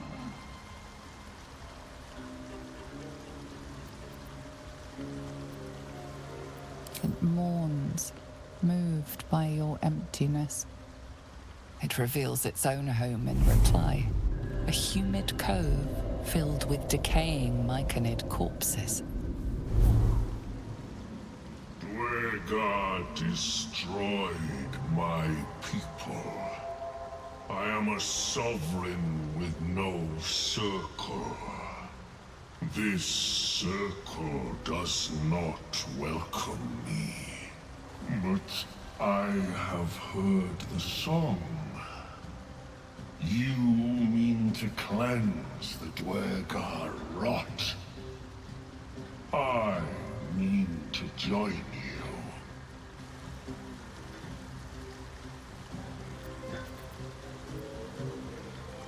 Remain in the Underdark, and I will follow. We cleanse the rot together.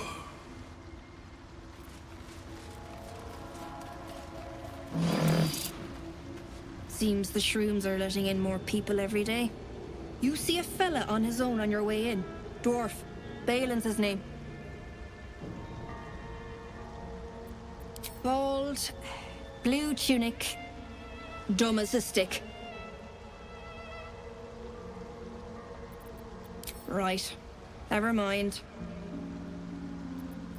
Knock yourself out.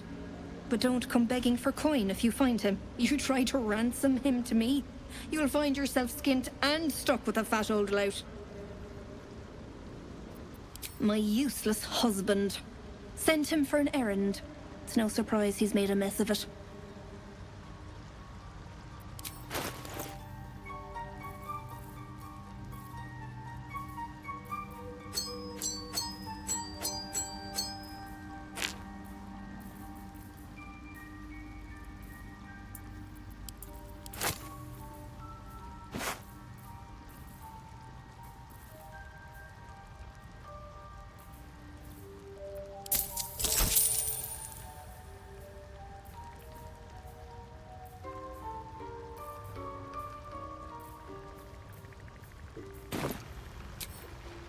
Where are you?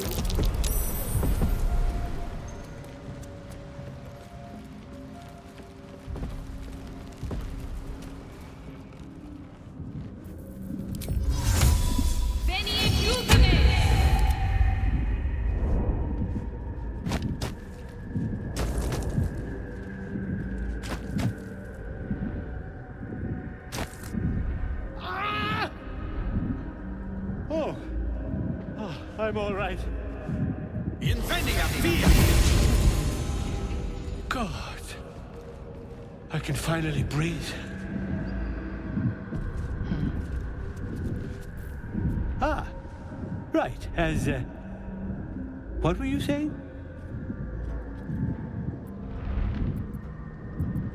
Damn it! I must need to go. For you. Your trouble.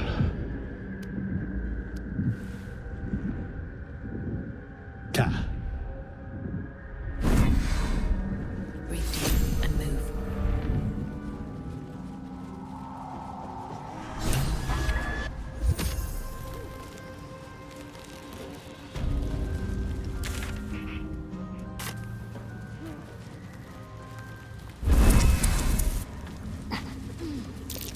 Sharp.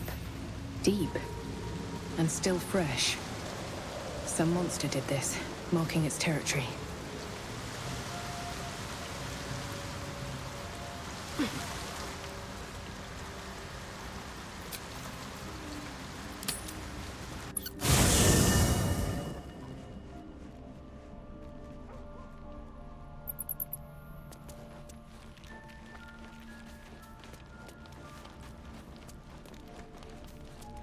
The dog holds a well-chewed ball in his mouth.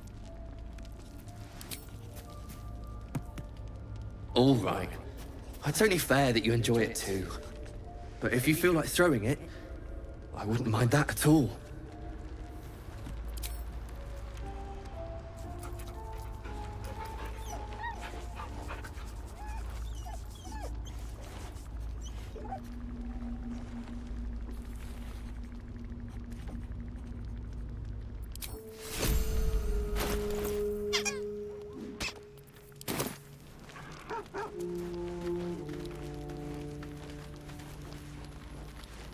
You know, I've been thinking, and I think there's something I should tell you.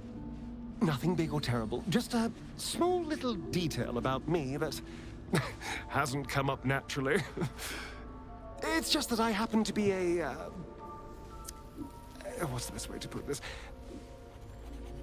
A vampire.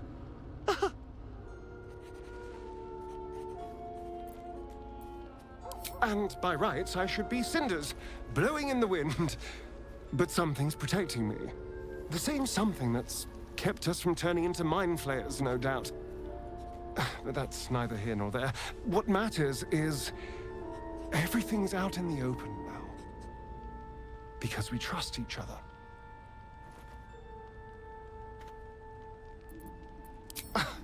Exactly. I knew I could rely on you. Just like you can rely on me. Now, was there anything else? Oh, darling, it's... May the darkness protect you. I'm not sure what else I can say, at least until I can remember more.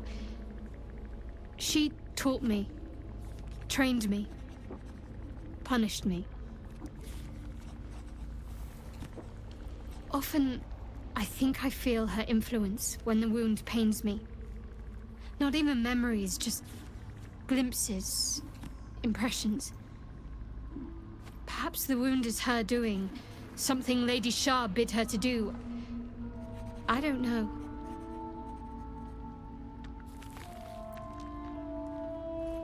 All right, some The Blade of Frontiers at your calling. It's said that anyone who bathes in the river of blood emerges as one born anew. It's a lot like that, I imagine. I feel the weight of these horns on my head, curling upwards like a mammoth's tusks. I feel these ridges snaking down my neck, not to mention a few bumps and prongs in unmentionable places. But I haven't seen my reflection just yet. Be my mirror. What do you see?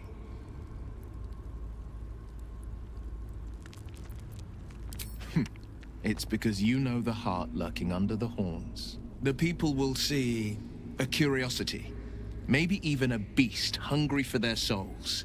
But I will slay their monsters, keep them safe, and one day they will see the Blade of Frontiers again.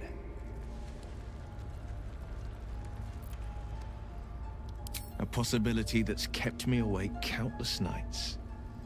But I don't have a clue where to start, other than play her games and play by the rules. That's the only language devils listen to.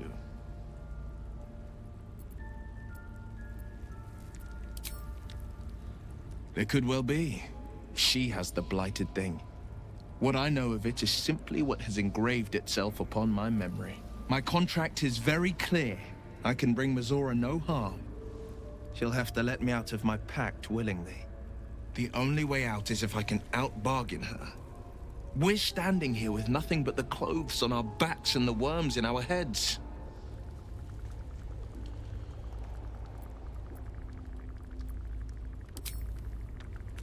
We can. I'm sure of it. How glad I am that you see me as more than my patron's pet. Always at your side. I do enjoy our conversations.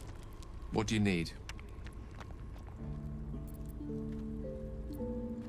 I assure you it's not.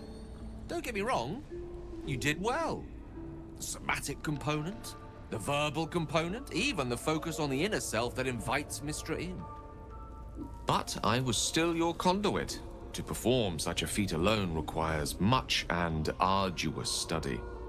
Of course, as a warlock, your patron endows you with many such powers, otherwise unattainable.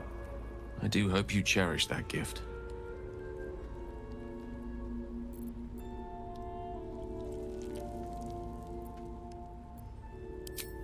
I'm sure that will be of small comfort to her. Ah, yes. Karsus. Karsus was perhaps the most powerful wizard that ever lived. The child who would be a god, the elves called him. And he tried. With a spell of his own devising, he endeavored to usurp in one fell swoop the power of the goddess of magic. Mistril, she was called then. Imagine what it must have felt like. To be a god. To know yourself, to be untouchable. To be mistaken. As Karsus aimed his spell at her, she began to unravel. And with her, the entire weave. Too late did he realize what he had unleashed. It would have been the end of everything had not Mistral sacrificed herself. The goddess of magic is all magic. By dying, the entire weave was lost, and the spell that challenged a god failed. It was the end of Mistral, the end of Karsus, and the end of an entire civilization. As the child who would be a god was turned to stone, his empire came crashing down around him. The floating cities of Netheril were no more. An event that came to be known as Karsus's folly.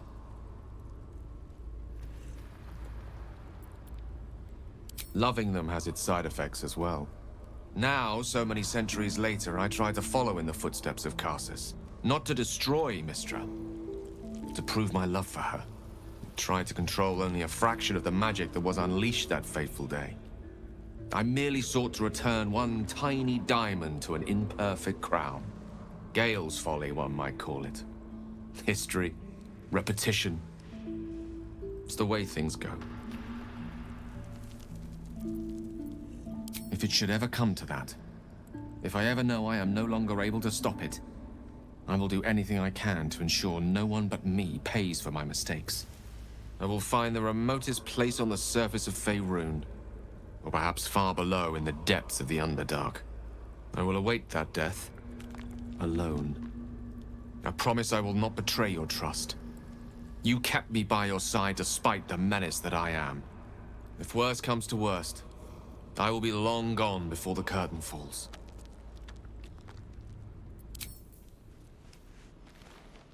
Let's see what this does.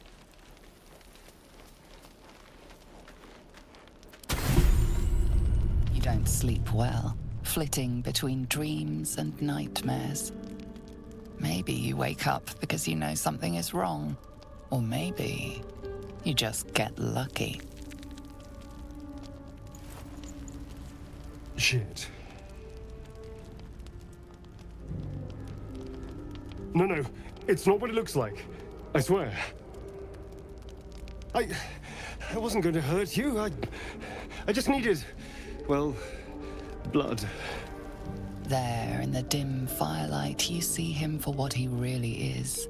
A vampire, a slave to sanguine hunger. It's not what you think. I'm not some monster. I feed on animals. Boars, deer, kobolds, whatever I can get. I'm just too slow right now.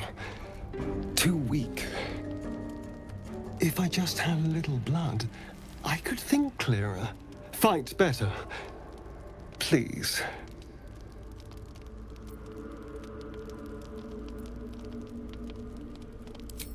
At best, I was sure you'd say no. More likely, you'd ram a stake through my ribs. No. I needed you to trust me. And you can trust me.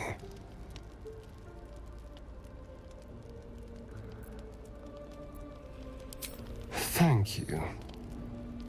Do you think you could trust me just a little further? I only need a taste. I swear.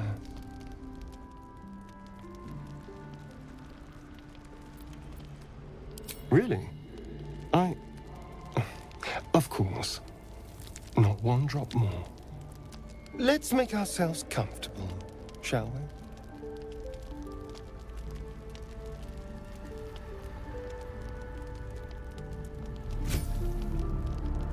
It's like a shard of ice into your neck.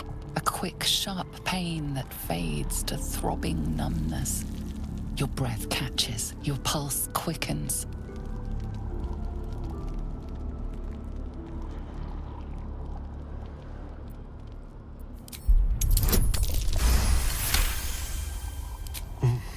Hmm? Oh, of course. That was amazing. My mind is finally clear. I feel strong. I feel happy.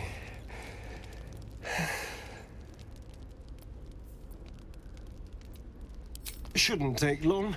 So many people need killing.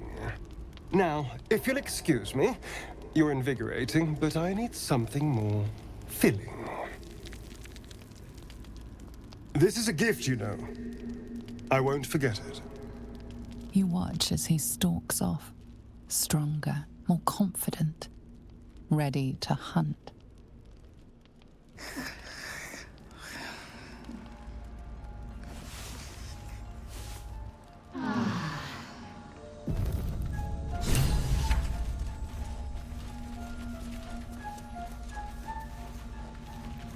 Good morning. How do you feel?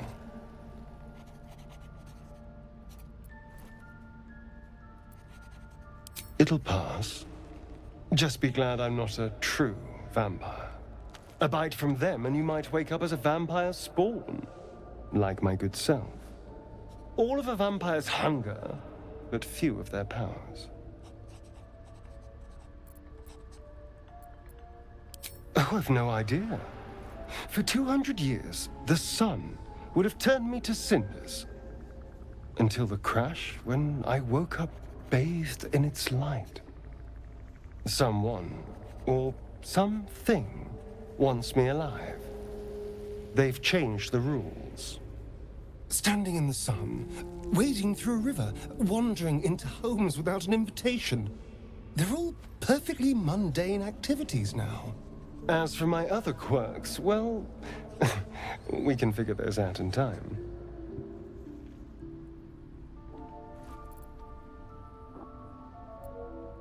Oh, you're such a sweetheart. I'm just glad you're being sensible about these revelations. I was worried people might turn up with torches and pitchforks. Although there's still time. A vampire among us? So be it. But should I wake with so much as a drop of blood on my neck, I will end him. I'd just better not wake in the night to find fangs at my throat. Quite the opposite. I'm here in the spirit of openness and honesty, to work together as a team. Fine. He stays till he's no longer of use.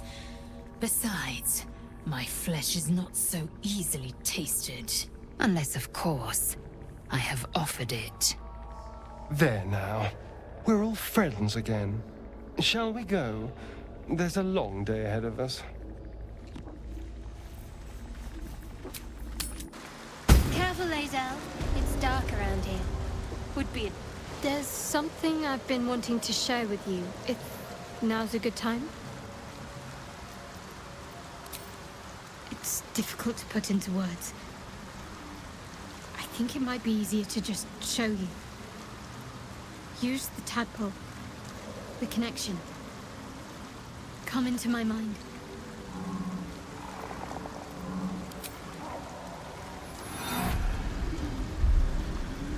I don't remember how it started. Only how it ended. I was fleeing.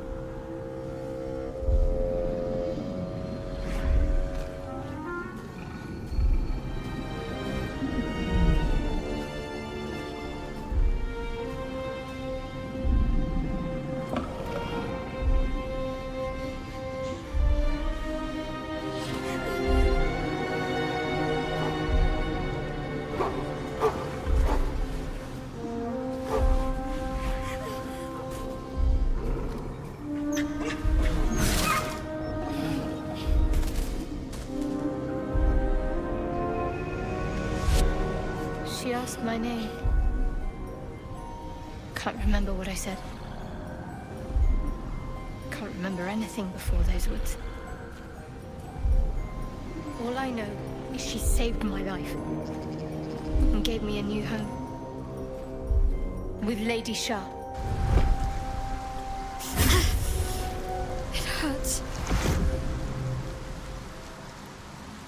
That's all I remember.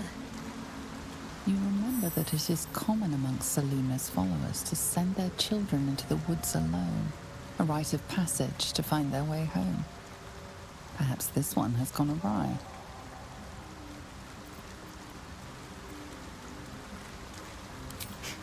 You're reading too much into things. A childhood bauble, that's all. Just because Selûnites claim something doesn't mean they own it.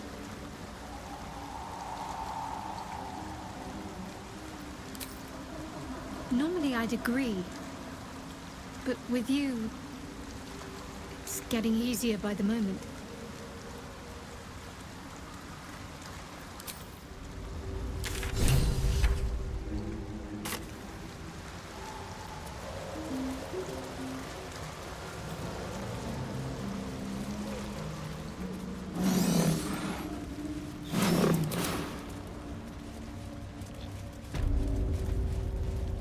Camp. Looks abandoned. I smell a trap.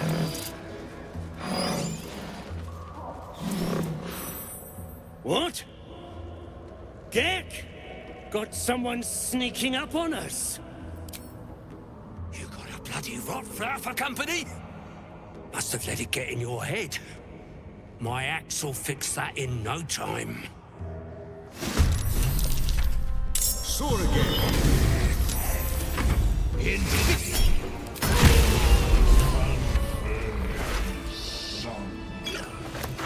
Rot is cleansed. Come, we must speak. The tumor is excised. The Dwega are dead. Here I break ground. From the dark will a mighty circle rise. My song will fill the grotto. Death doer. The grotto may sustain but one sovereign. In the age of glut, there may be no spore. Eliminate the other sovereign.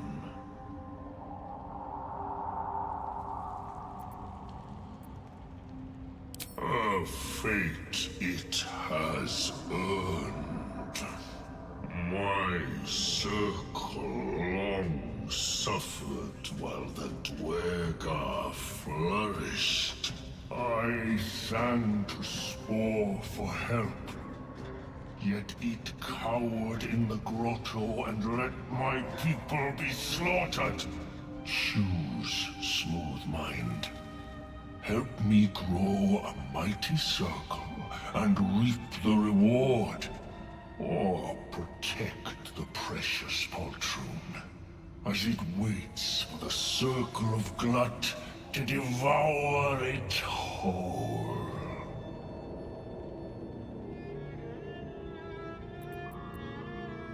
You shall never again know home.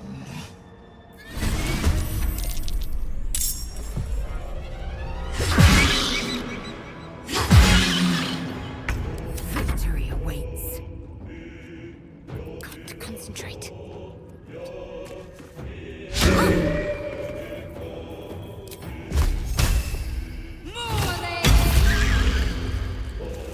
Heading there.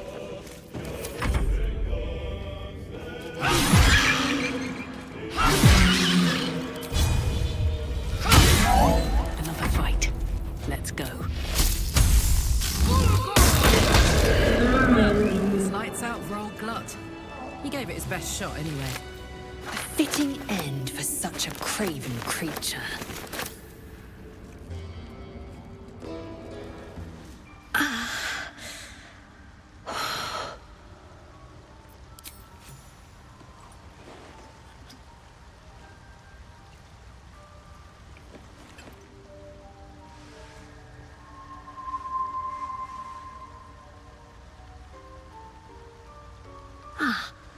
God! Whatever that is, I needed it. Why are you helping me? No arguments there. Felt like a hook horror was sorting through my guts. But... that cure did the trick. Quick, sharp too. I thank you for your help, but I gotta get moving. Oh, it hurts. Girls' garters. Oh, I don't have time for this. My kin need me. Seems you're the helping kind. All right. I need you to rescue my kin. Not charity, mind. We can pay. We're Iron Hand Clan. Best artificers in Balldur's Gate. We were on an expedition down here when the Dwergar snatched us up. I got away, but not the others. The Greys have them digging out some old ruin across the lake. Thank you. Only wish I could go with you. But here... I nabbed these boots from the Greys when I ran. I'll feel better knowing you're using them to kick some Dwergar ass. I'll mark where I made my escape, and wait here, I suppose. Not much choice, eh?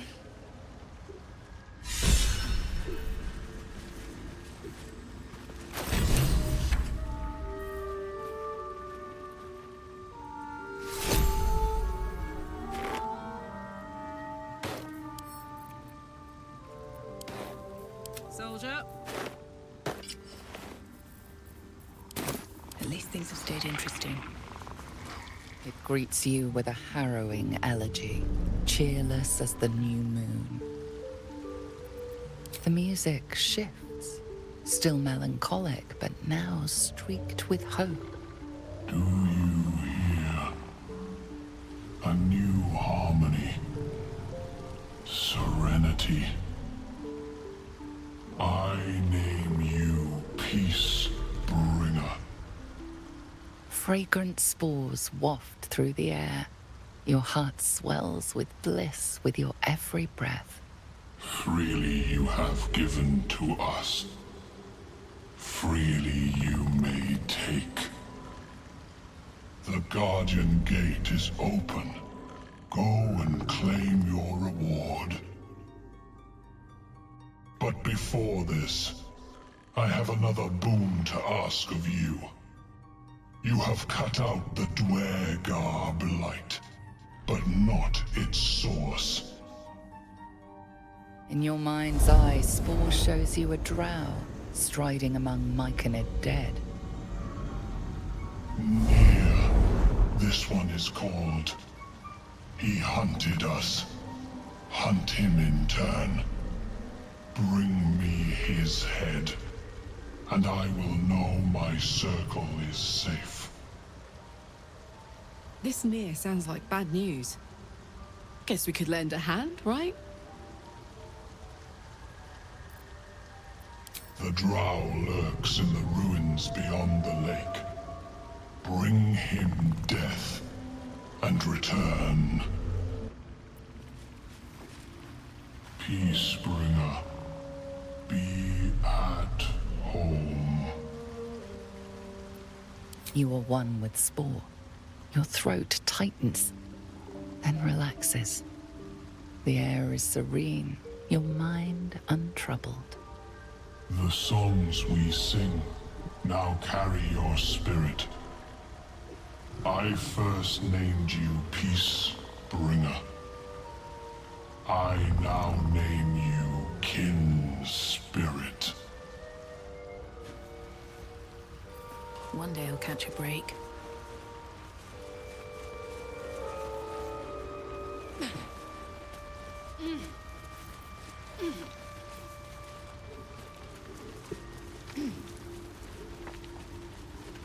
Look at that. Got my useless old man back. I suppose that's your doing. His hands are empty as a whole. We'll have to send him back out soon enough. Love. Never heard of it. Balin's meek now, but he used to be a rotten old bastard. Treated me like an old shoe for 70 years. Losing his mind was the only good he ever did by me. Please, Balin's got a job to do. We can leave when he's done it. Collecting noble stock. Valuable mushroom. We've a shop in Balldur's Gate. The locals go mad for it. Nearly nothing it can't cure. Blindness, poison, hair loss. Probably. But Balin in his right mind wasn't worth half of noble stock. I know him better than anyone. Got the scars to prove it. You worthless.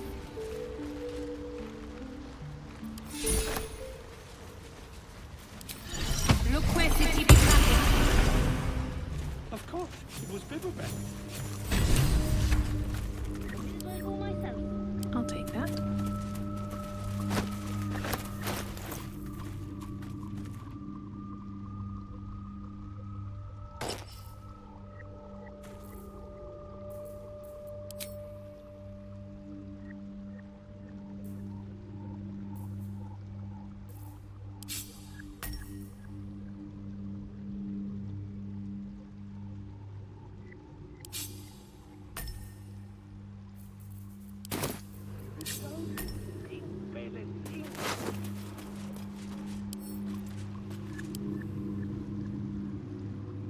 The cover proudly announces this book to be Flumph Mating Rituals.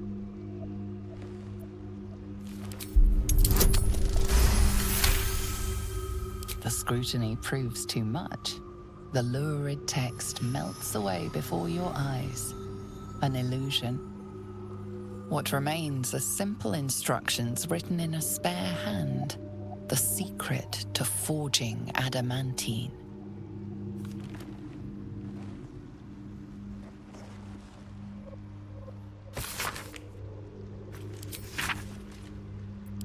The adamantine forge again.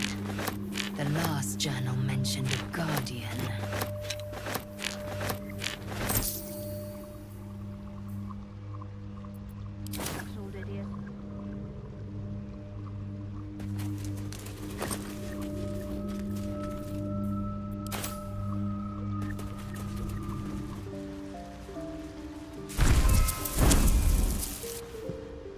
Ah, a visitor. You're a welcome sight.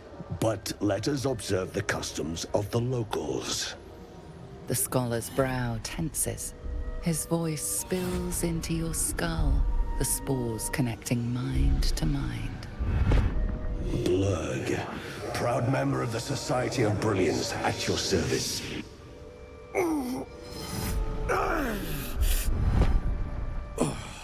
Or perhaps not. Your mind is far more complex than that of the fungi. Understandable. We are small in number and rarely stay in one place for long. My colleagues and I are working to improve conditions in the Underdark. This need not be such a dire, hostile place. It's curious to find a surface dweller here. What has brought you down so deep? Truly remarkable.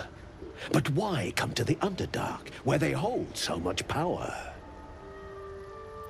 You were infected by an illithid tadpole? It's a miracle you're still intact. You must be worried sick, but have no fear. I have a friend who may be able to assist. Omelium! I hope this is important, Blurg. My Zerkwood samples need constant attention. It is. This adventurer has an illithid tadpole inside their head, but they haven't turned. No ceremorphosis? That's impossible, but intriguing. Are you looking to have it extracted? Geich, your head will make a fine trophy for my queen. Please hold. I understand your rage against my kin. One of my brethren forced a tadpole into your eye. Or ear, perhaps? But I assure you, I stand with the Society of Brilliance. not the colonies of my people. Fool! They infest your head and invade your dreams, and still you would parley. I ask only that you refrain from violence. I respect that your opinion of my kind may be charged. If that settles matters for the time being, would you like a diagnosis? Open your mind to me. Let us see what lurks within.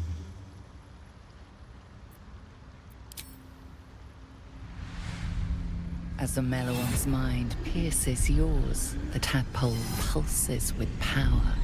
It feels 10 times its size. Alive, awake, almost smug. This is most unusual. The incubation period should be complete, as should your transformation. But the larva is infused with strange magic.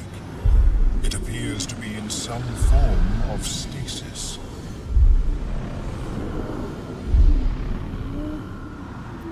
I can only theorize, but I suspect your transformation would be both agonizing and instantaneous.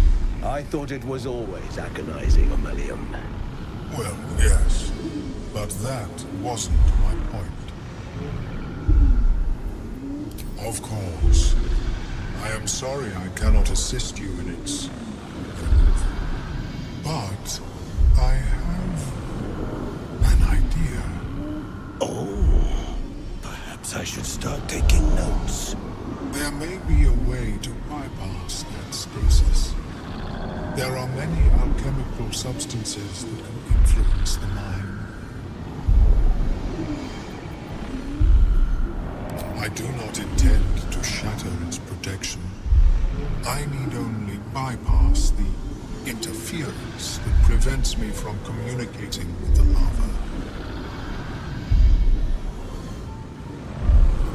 A tincture distilled from a collection of rare mushrooms. They have subtle psionic influence. I would require a fresh ton of madness and Timusk spores. But be warned, in their natural state, both of these mushrooms can be quite dangerous. Timusks cause confusion in those that approach them. The tongue is self-explanatory.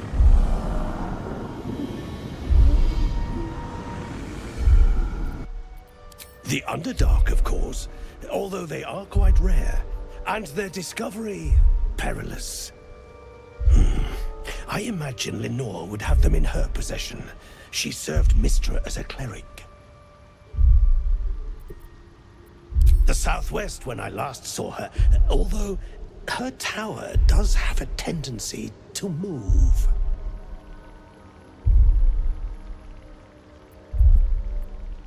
May your travels be safe and swift.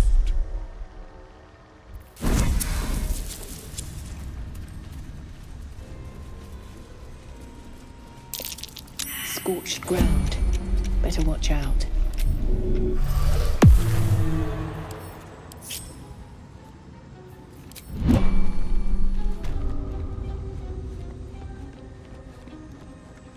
Might be useful.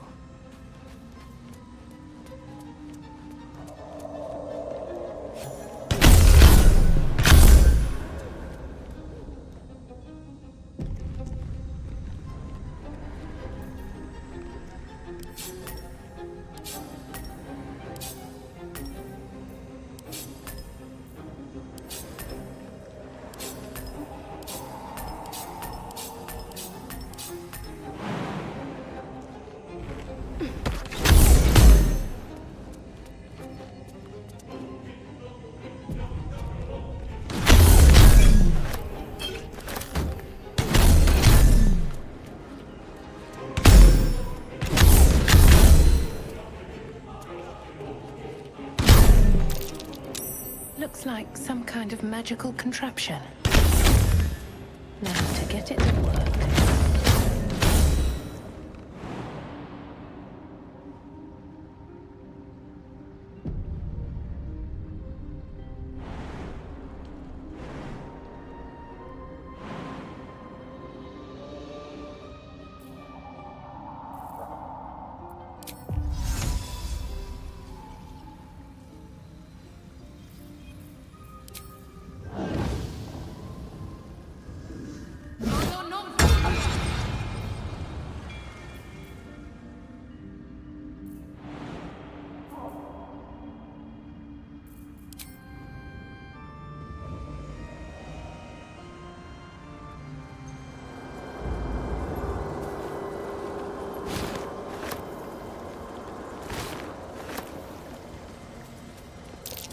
something over there.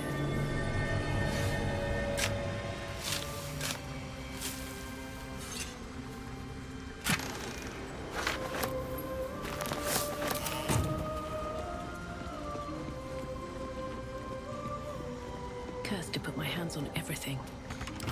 Come on, open up.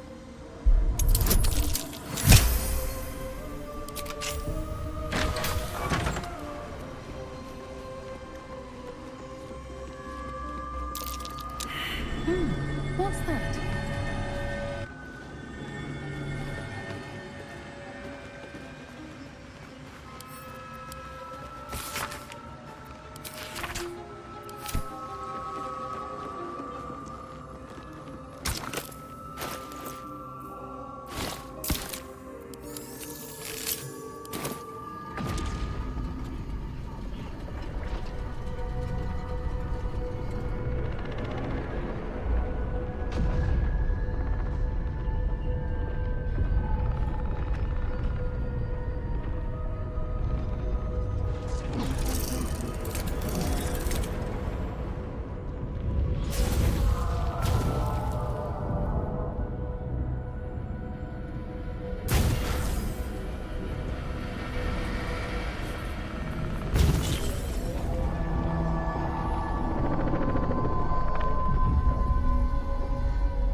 Magic.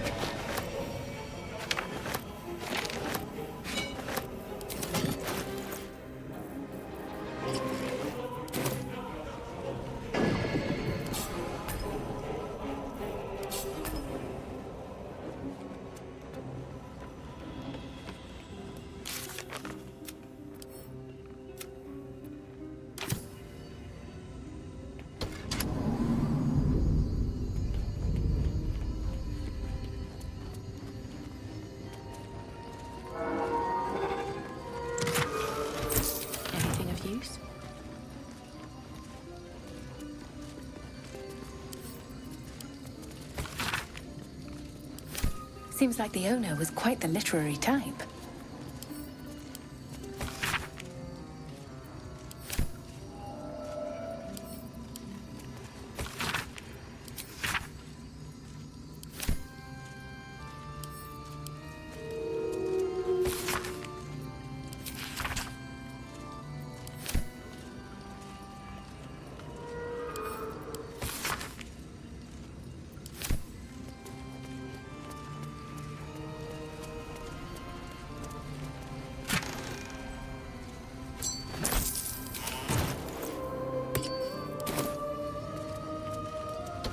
Strange place for a button, especially one that doesn't work.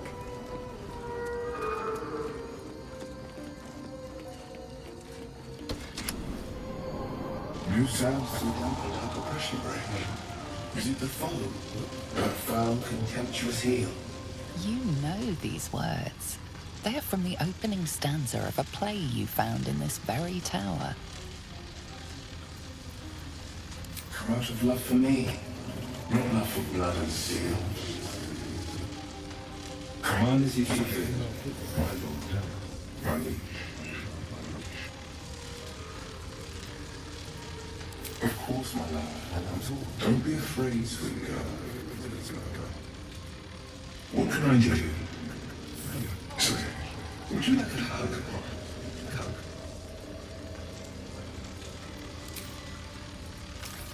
Come here for just a moment.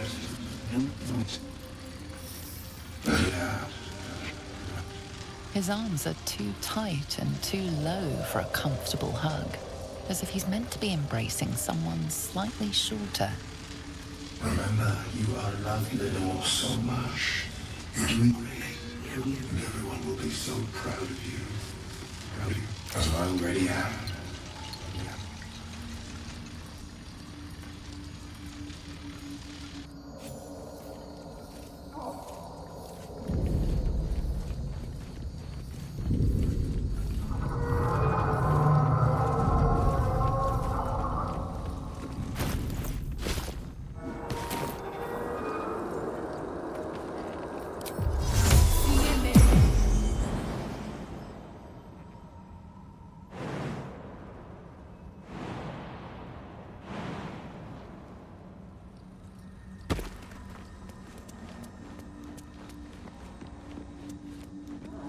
Yes, she is cattle. Welcome back. Have you made any new discoveries?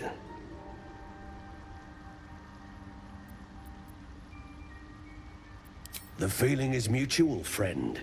I have only passing familiarity with the surface races. But I found that there is as much to learn from an individual as there is from a community. So it is with the Myconids. They live in harmonious unity, but each has a unique personality.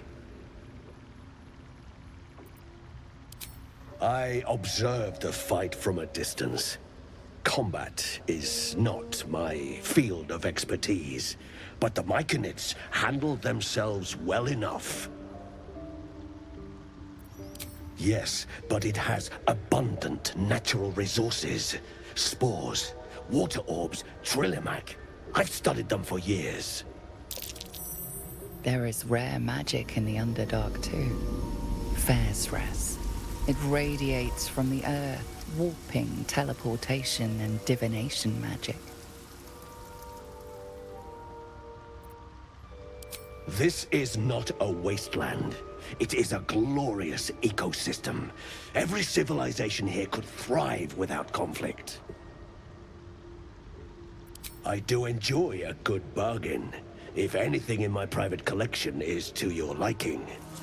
I greet you, child of the sun. How has your search for the mushrooms fared? These are fine specimens. It will only take me a moment to brew them to proper potency. Omeluum turns away to prepare the potion, lost in its own musings. You must drink the entire draught. I can make no promises as to its taste. It will lower the psionic defenses around the lava. If I cannot remove it, I may still be able to tell you more about its origin. Omeluum watches you with cautious intensity. It expects doubt. It expects fear. Only in that you may be a danger to yourself. What the potion may make you see or feel, I cannot determine. But unless you are already a step from death, it will not kill you. The potion is disgusting beyond description. The only mercy is that it goes down quickly. Not a drop left. Very good. As the potion influences your mind, You may find yourself acting irrationally.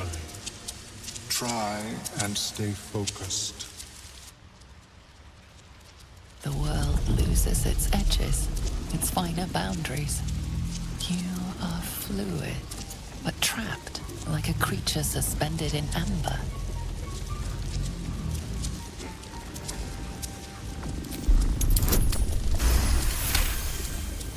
A few sparks and colors dance around Omeluum, but you stay steady and staring ahead. The tadpole spasms, seizes. It's fighting the potion even harder than you are.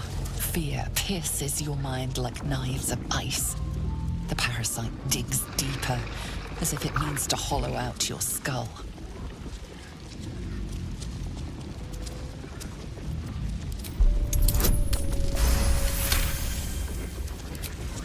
The cold blades lose their edge.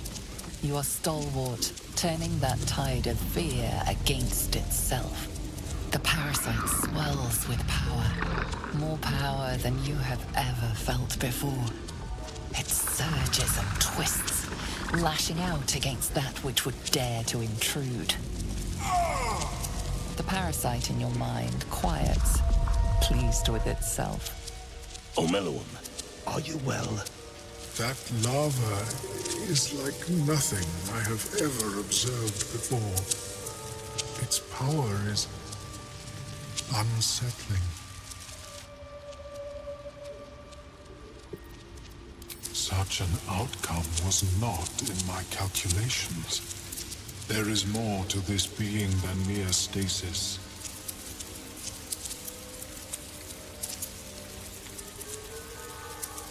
Yet that power may grow beyond your control. I have another intermediate solution, if you are in need. I possess a ring of mind shielding. It prevents elder brains from noticing my presence. It will not remove the lava, but it will limit its influence, both positive and negative. I would offer it as a gift, but in truth, the ring is priceless. Is there anything you could offer me in turn?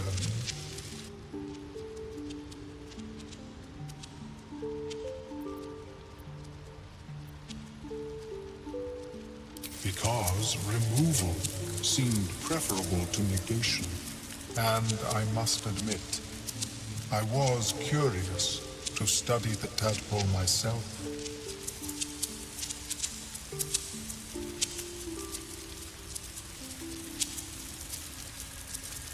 A bold strategy. It is not many that can defeat their own minds. If you require it on another occasion, merely ask. How is your more... You return. Have you changed your mind about the ring? At the ready.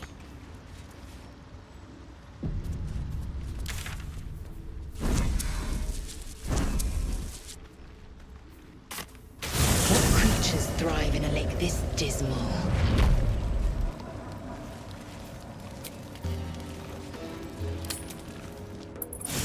You carry a Githyanki relic. I will have an explanation. Or your head.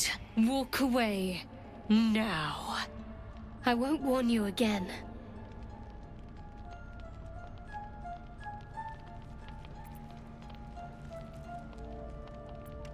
That artifact is an heirloom of my people. Likely she spilled Githyanki blood in order to steal it. This cannot stand! Heirloom? Plunder from some conquered realm, more like. This artifact is the only thing keeping us from becoming slaves to our parasites. Be glad I have it.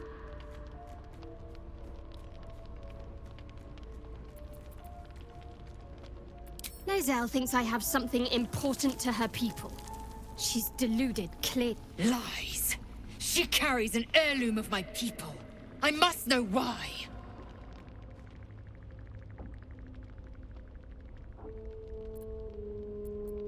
Incorrect. Judicious bloodletting settles feuds and roots out the weak, the deceitful. Do you hear this, tribe? Our lives are at stake, and she wants us to turn on each other. No others. Just you and me.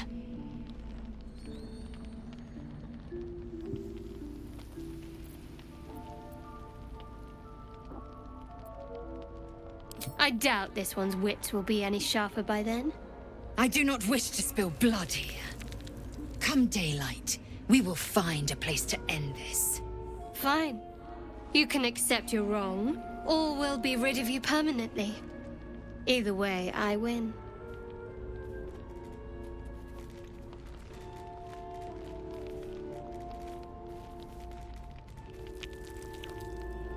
You had every chance to look the other way, but here we are. You chose this. Spare me the justifications, coward! If anyone asks, I'll say you were transforming.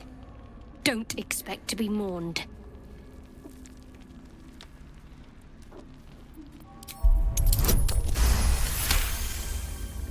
She's a liability. It's the artifact we need, not her. Let me up, and I'll show you.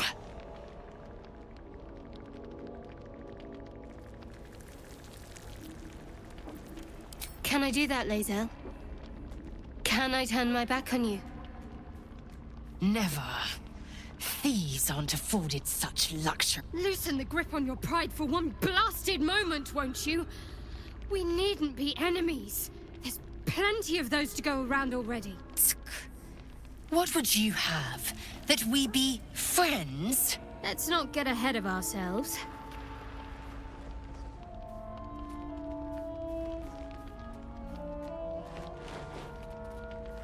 But imagine what we might achieve if we channeled some of that hostility back at our real foes, instead of each other. They wouldn't stand a chance.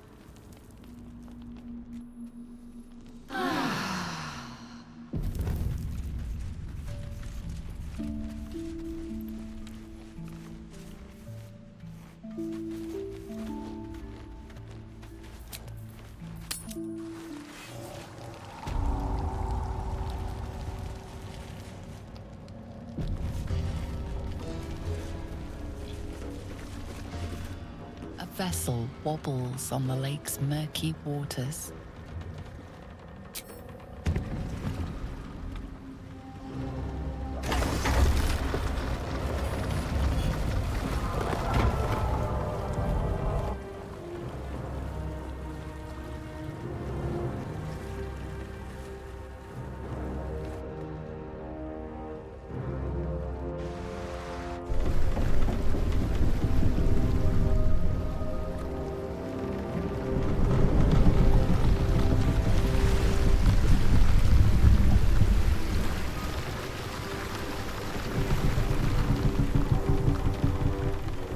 You!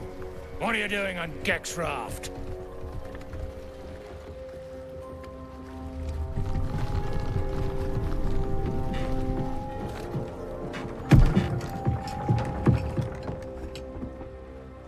Where's Gek? Who are you?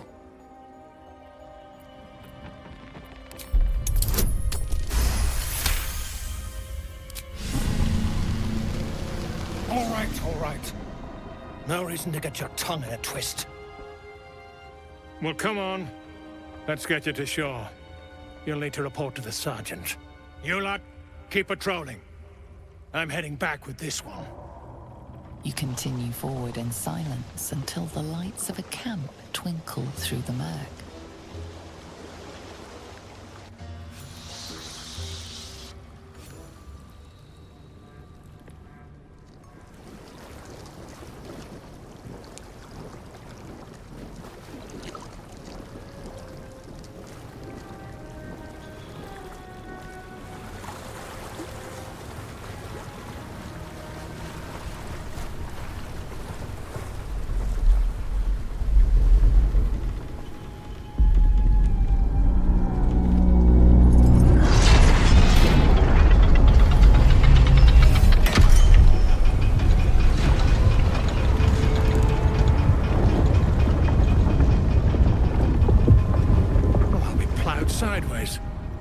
We've got a welcoming party.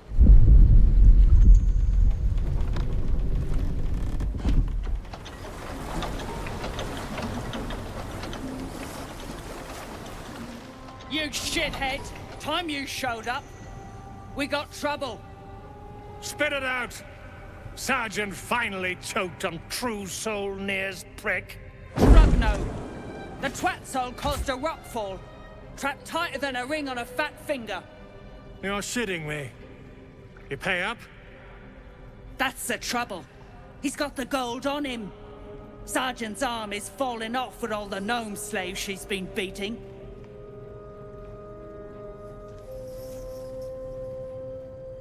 Who's the hoon, Greyman? Another slave for the dig?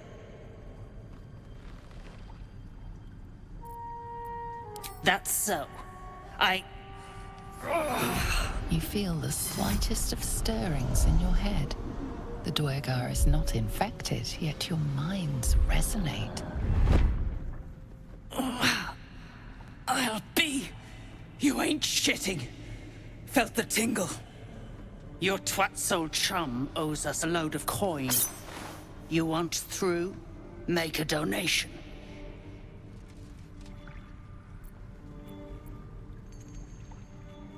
I'll be shagged to Shanatar. Shit's looking up. But I'm warning you, that twat soul ain't settled up soon. There'll be hell to pay for the lot of you cult buggers.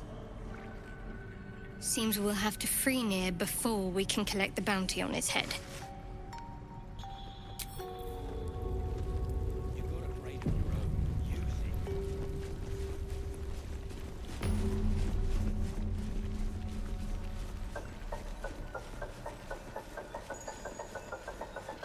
What's a fort like this doing in the Underdark?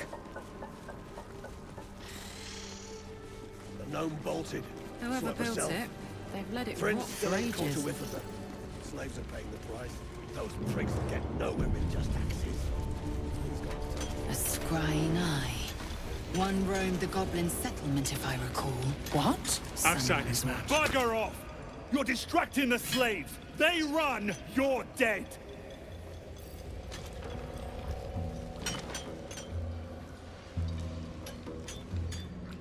Faster! Heat up some rocks! Let's see how the little pricks do when we strap fire to their legs. Not the most sophisticated way of getting what you want from someone, is it? Move, Hoon! I don't have time for Drugnan outsiders. Poorly, obviously. Tunnel collapsed on a true soul. Absolute's going to eat my liver. Now move! I've got no time for— The parasite stirs, but it's a mere tickle. You hear no thoughts or memories, just an echo of scars that never healed. A true soul, eh? Useless wreck of a lookout could have told me. Glad you're here to take responsibility. Tunnels collapsed. Trapped true soul near. He's stuck in there with poisoned geezers. We don't get him out soon, it's both our heads.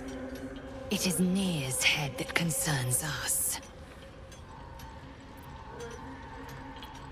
Place is older than bone dust. Previous tenants left a trap. Dropped a shit ton of metal once we dug a ways in.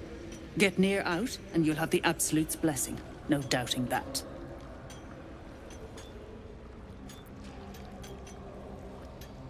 Not a one. Unless you count tacking aboleth fangs to my whipping cane. Thought you would. True souls don't abandon their own. Ah, it's you. The mascot of my ill fortunes. Much as I'd love to chat, I'm not allowed social breaks. I suppose I do. Though I'm not counting on one of you to help one of me.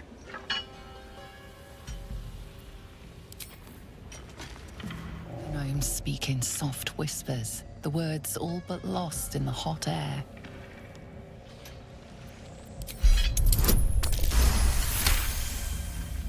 I'll never get through. We need that smoke powder. mom's gone, and if she's smart, she won't be coming back.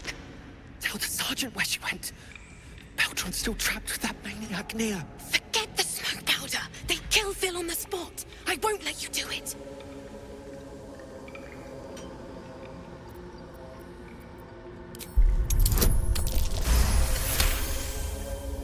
Praise Ironhand. Larida, our prayers are answered. Hear me out. Our friends are trapped in the cave-in, and I know a way to get them out. Bug, please. True Solnir will... You know what he'll do. Youngbug, don't! I've got no choice, Larida. We have to chance it. A few days back, there was a scene. Our friend Philomene, she's a sapper, set off a blast and ran off. We set a spot for hiding if someone found trouble. I'll mark your map. If Philomene made it, you'll find her there. She'll have the stuff to blow that tunnel wide open and get Beldron and the rest out. When Thula said to rescue her friends, I suppose she meant all of them. Waste of time, if you ask me. Please, please don't hurt my Phil. I beg you. Hurry! Our people won't last in that cave-in forever.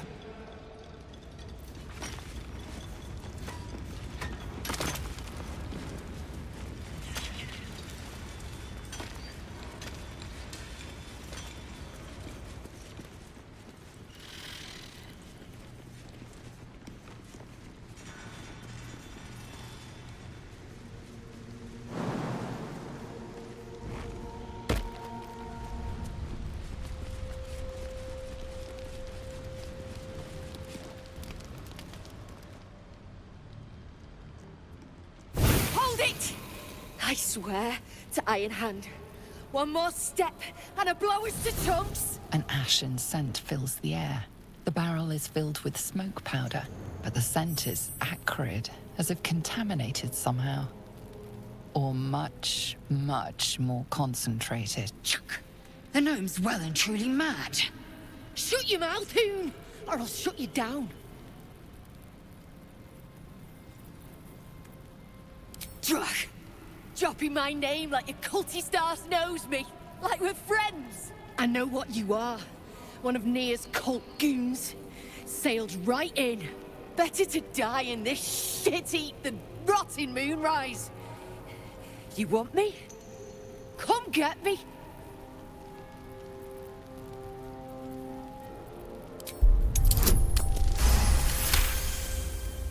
Larida. Ruddy mind games.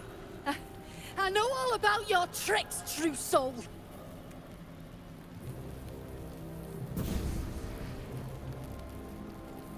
Shit. I can't do it. Go on. Drag me to Moonrise. I'll make you cult nutters suffer. You want to waste rune powder on... Look, you have no idea what you're dealing with. Any true Ironhand would trade their life for a grain of this stuff. It's the whole damn reason we're here, and I'm not leaving without it. But let me go. Maybe I'll spare you a vial.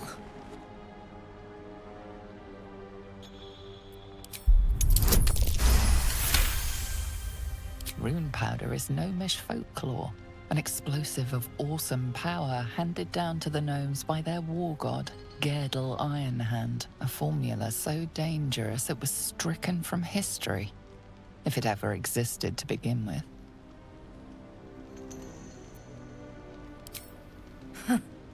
We've heard the same ones, I bet. A fistful of fire that can turn cities to dust. Well, it's real. And I need to bring it back to Balldur's Gate. I'd rather my clan were with me, but the mission comes first. A vial's what I can spare you. Look, we're freedom fighters. We need this powder to prove a point. To people who really need a point proven to them.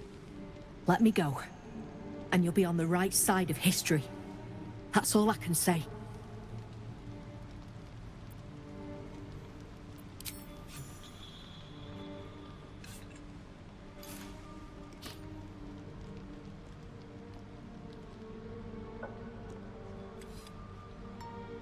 Listen, you see Larida at the dig?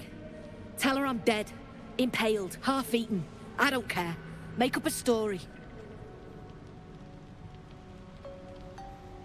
And I thought I heard it all.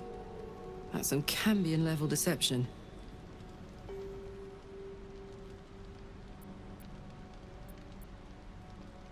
Beloved? I might have been hers. She sure as hell wasn't mine. I'm getting the rune powder back to Balldur's Gate. Alone. Let's see. As you near the rubble, a fragmented voice clutches at your mind. True soul! True soul! Finally! You must clear rubble, filling poison! Gnome slaves, passage trap. Careful of mercs. Get me out! The view through Nir's eyes is a blur. You only make out a bit of rubble and few moving figures.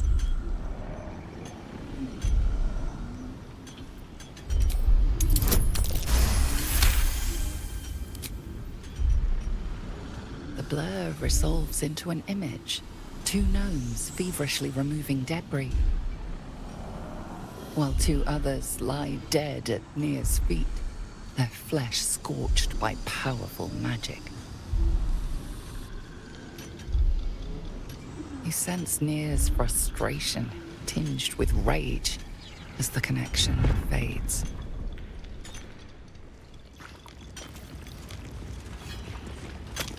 Beldron's still trapped! Find Philomene and get that smoke powder! Incredible news. Drop it near the cave-in and set it alight! Move on! I gave her everything! And she has the gall to send you to break me! Get us out of here, all of us! And hope for her sake her path never crosses mine again!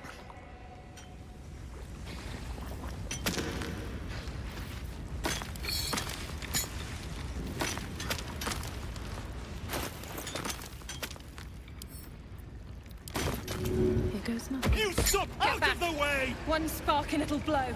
Blast the thing to bits!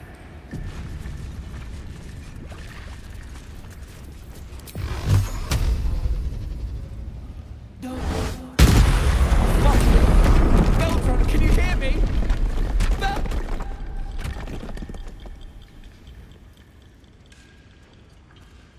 Finally! Worthless slaves! Your incompetence has been my ruin! Nick does not fail.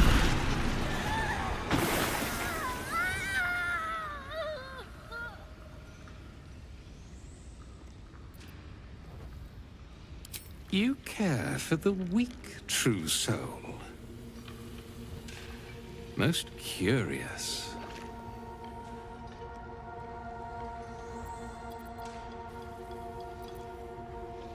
The Absolute demands their slaughter. Yet, here you stand, in bold defiance. A test, yes, you must be. The Absolute bade you to try Nir's faith. Thrin, carve out their heart and serve it to the Rothe. If they are indeed a true soul, let the Absolute save them. The Absolute guides my hand. You've chosen a battle you cannot win. Dwergar, this true soul has betrayed us. Let their blood prove your devotion.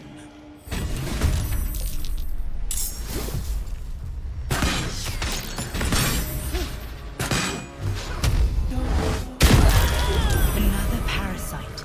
Collect it. It might be useful. Never wanted the easy path. What's hiding here?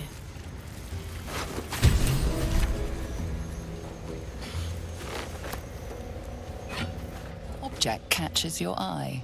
A lantern, it seems, though no light flickers within. Broken as an old heart.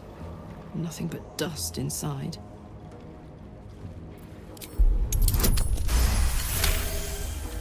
You see no burner or wick.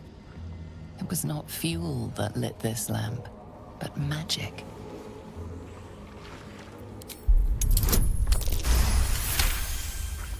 This is pixie dust, used to illuminate a lamp, or left behind after a pixie's death.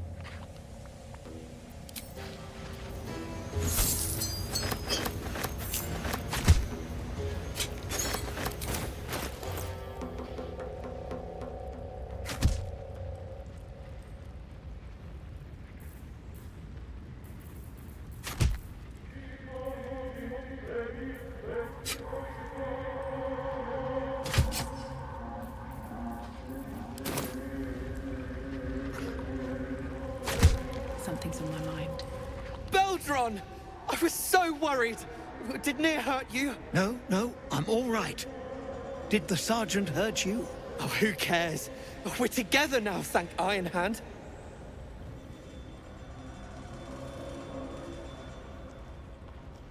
We ought to thank someone a little closer by, I think. Gaedel Iron Hand you may not be, but you damn well fight like him. I'm grateful, don't mistake me, but why help us? You're one of them, aren't you?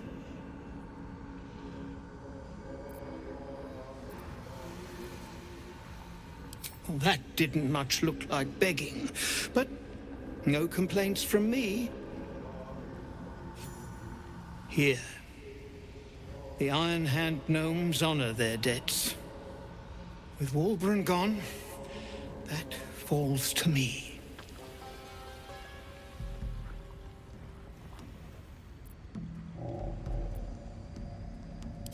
No. Debt's a stone round your neck, and we Iron Hands like to walk tall. We'll be fine. It's Walburn I'm worried for. He was sent on to Moonrise Towers. We were just slave hands to the cult, but not Walburn. He knows things. Things they want to know, too.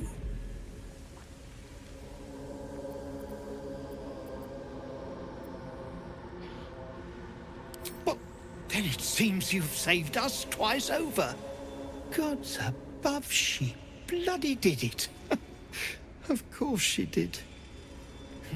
Walburn has a way of attracting true believers. His quest for rune powder was the latest dream he stuffed in our heads. And he was bloody right. He found it. A small cache sitting down here with a manuscript. He just made sense of the formula when the cult jumped us, so he burned the damn thing. If there's a single copy left, it's sitting in his head. Those absolutists pull it out and make rune powder, they could flatten the whole of the Sword Coast.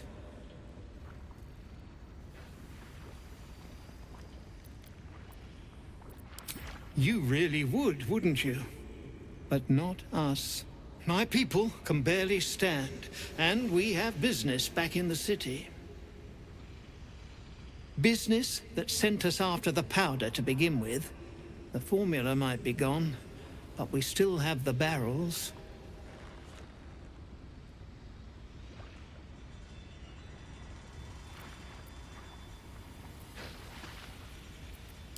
He'd admire your resolve and your optimism.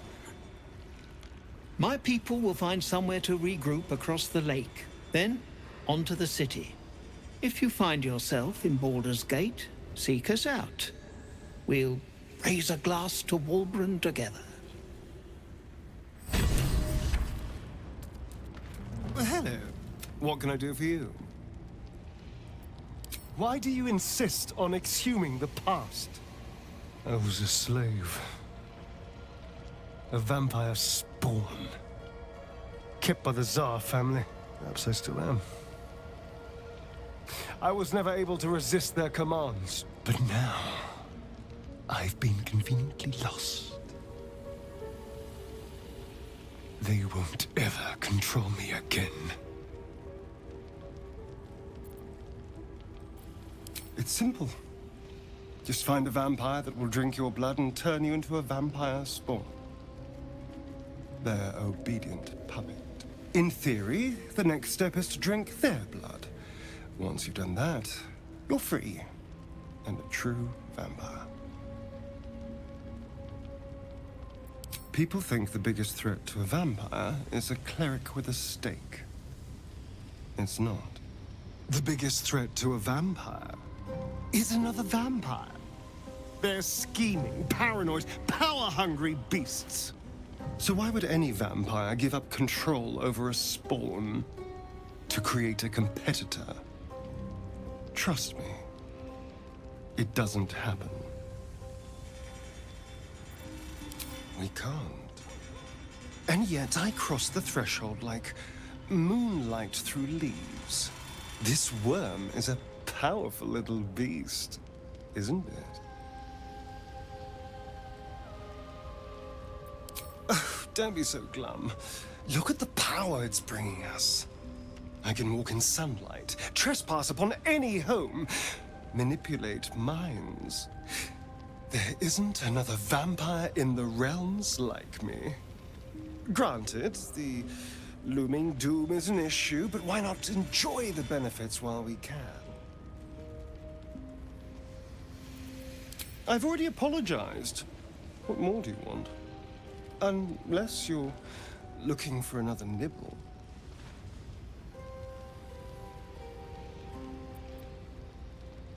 No innocence. You have my word. Only villains that we need to kill anyway. After all, you know what I am now. I can fight with all my weapons, teeth included. And if I happen to drain the occasional bandit during a fight, what's the harm? They're just as dead.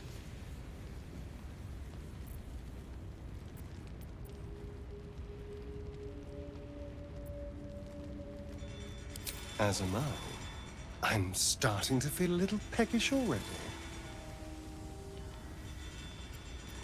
So it would seem. Hopefully he bumps into some gnolls while stumbling around at night, and that's the last we hear from him.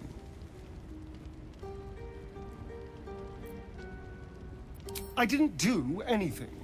I was kidnapped, just like you. It seems Cazador wants me back.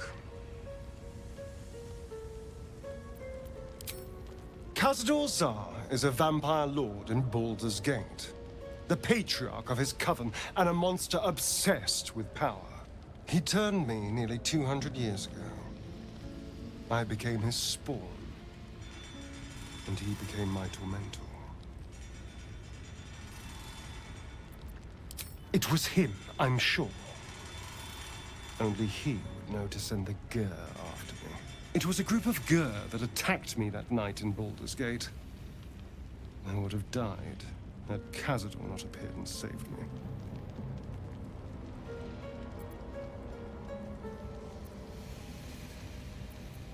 Perhaps. He probably thought it was funny. But more likely, he's trying to send me a message. He's reminding me of his power. Even in the middle of nowhere, he can reach me. And he wants me back. Aha! Safe! You think I'm safe? Do you know the power a vampire lord possesses? He can change shape, turn into mist, call wolves to do his bidding, shrug off blows like they're nothing. He could walk into our camp tonight and kill you with his bare hands. And you'd be lucky if death was the worst thing that happened to you. First, we have to... I don't know. Well, if we kill his lackeys, he'll just send more. We just have to be vigilant, keep our wits about us, and kill any monster hunters on sight. I won't lie. It's tempting. If I keep the tadpole, I risk transforming into a grotesque monster. If I lose the tadpole, Cazador has control of me. body and soul, and I return to the shadows. It's grim either way, so why not sell what's left of my soul to a devil? Better he has it than Cazador. Figuring out what's happening to us, confronting a god called the Absolute, and then finding time to kill my old master before he can control me once more? Yes, that's an option, but I wouldn't bet eternity on it.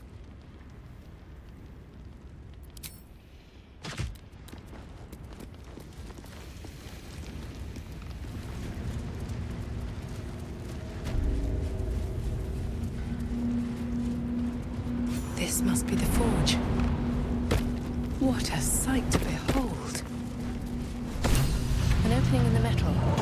That mold should fit perfectly.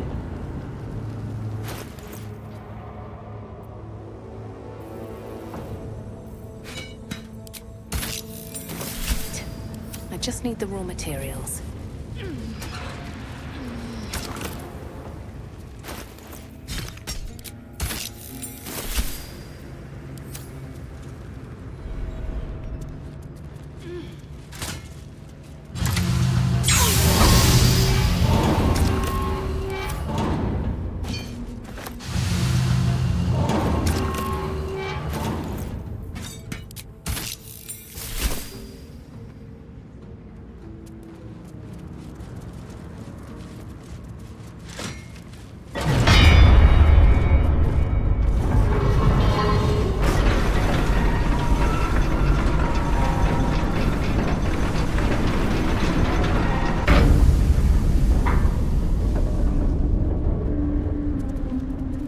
Did the trickle, right? And down it goes.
Road Looks like that closed. dragon destroyed the Detour road. ahead.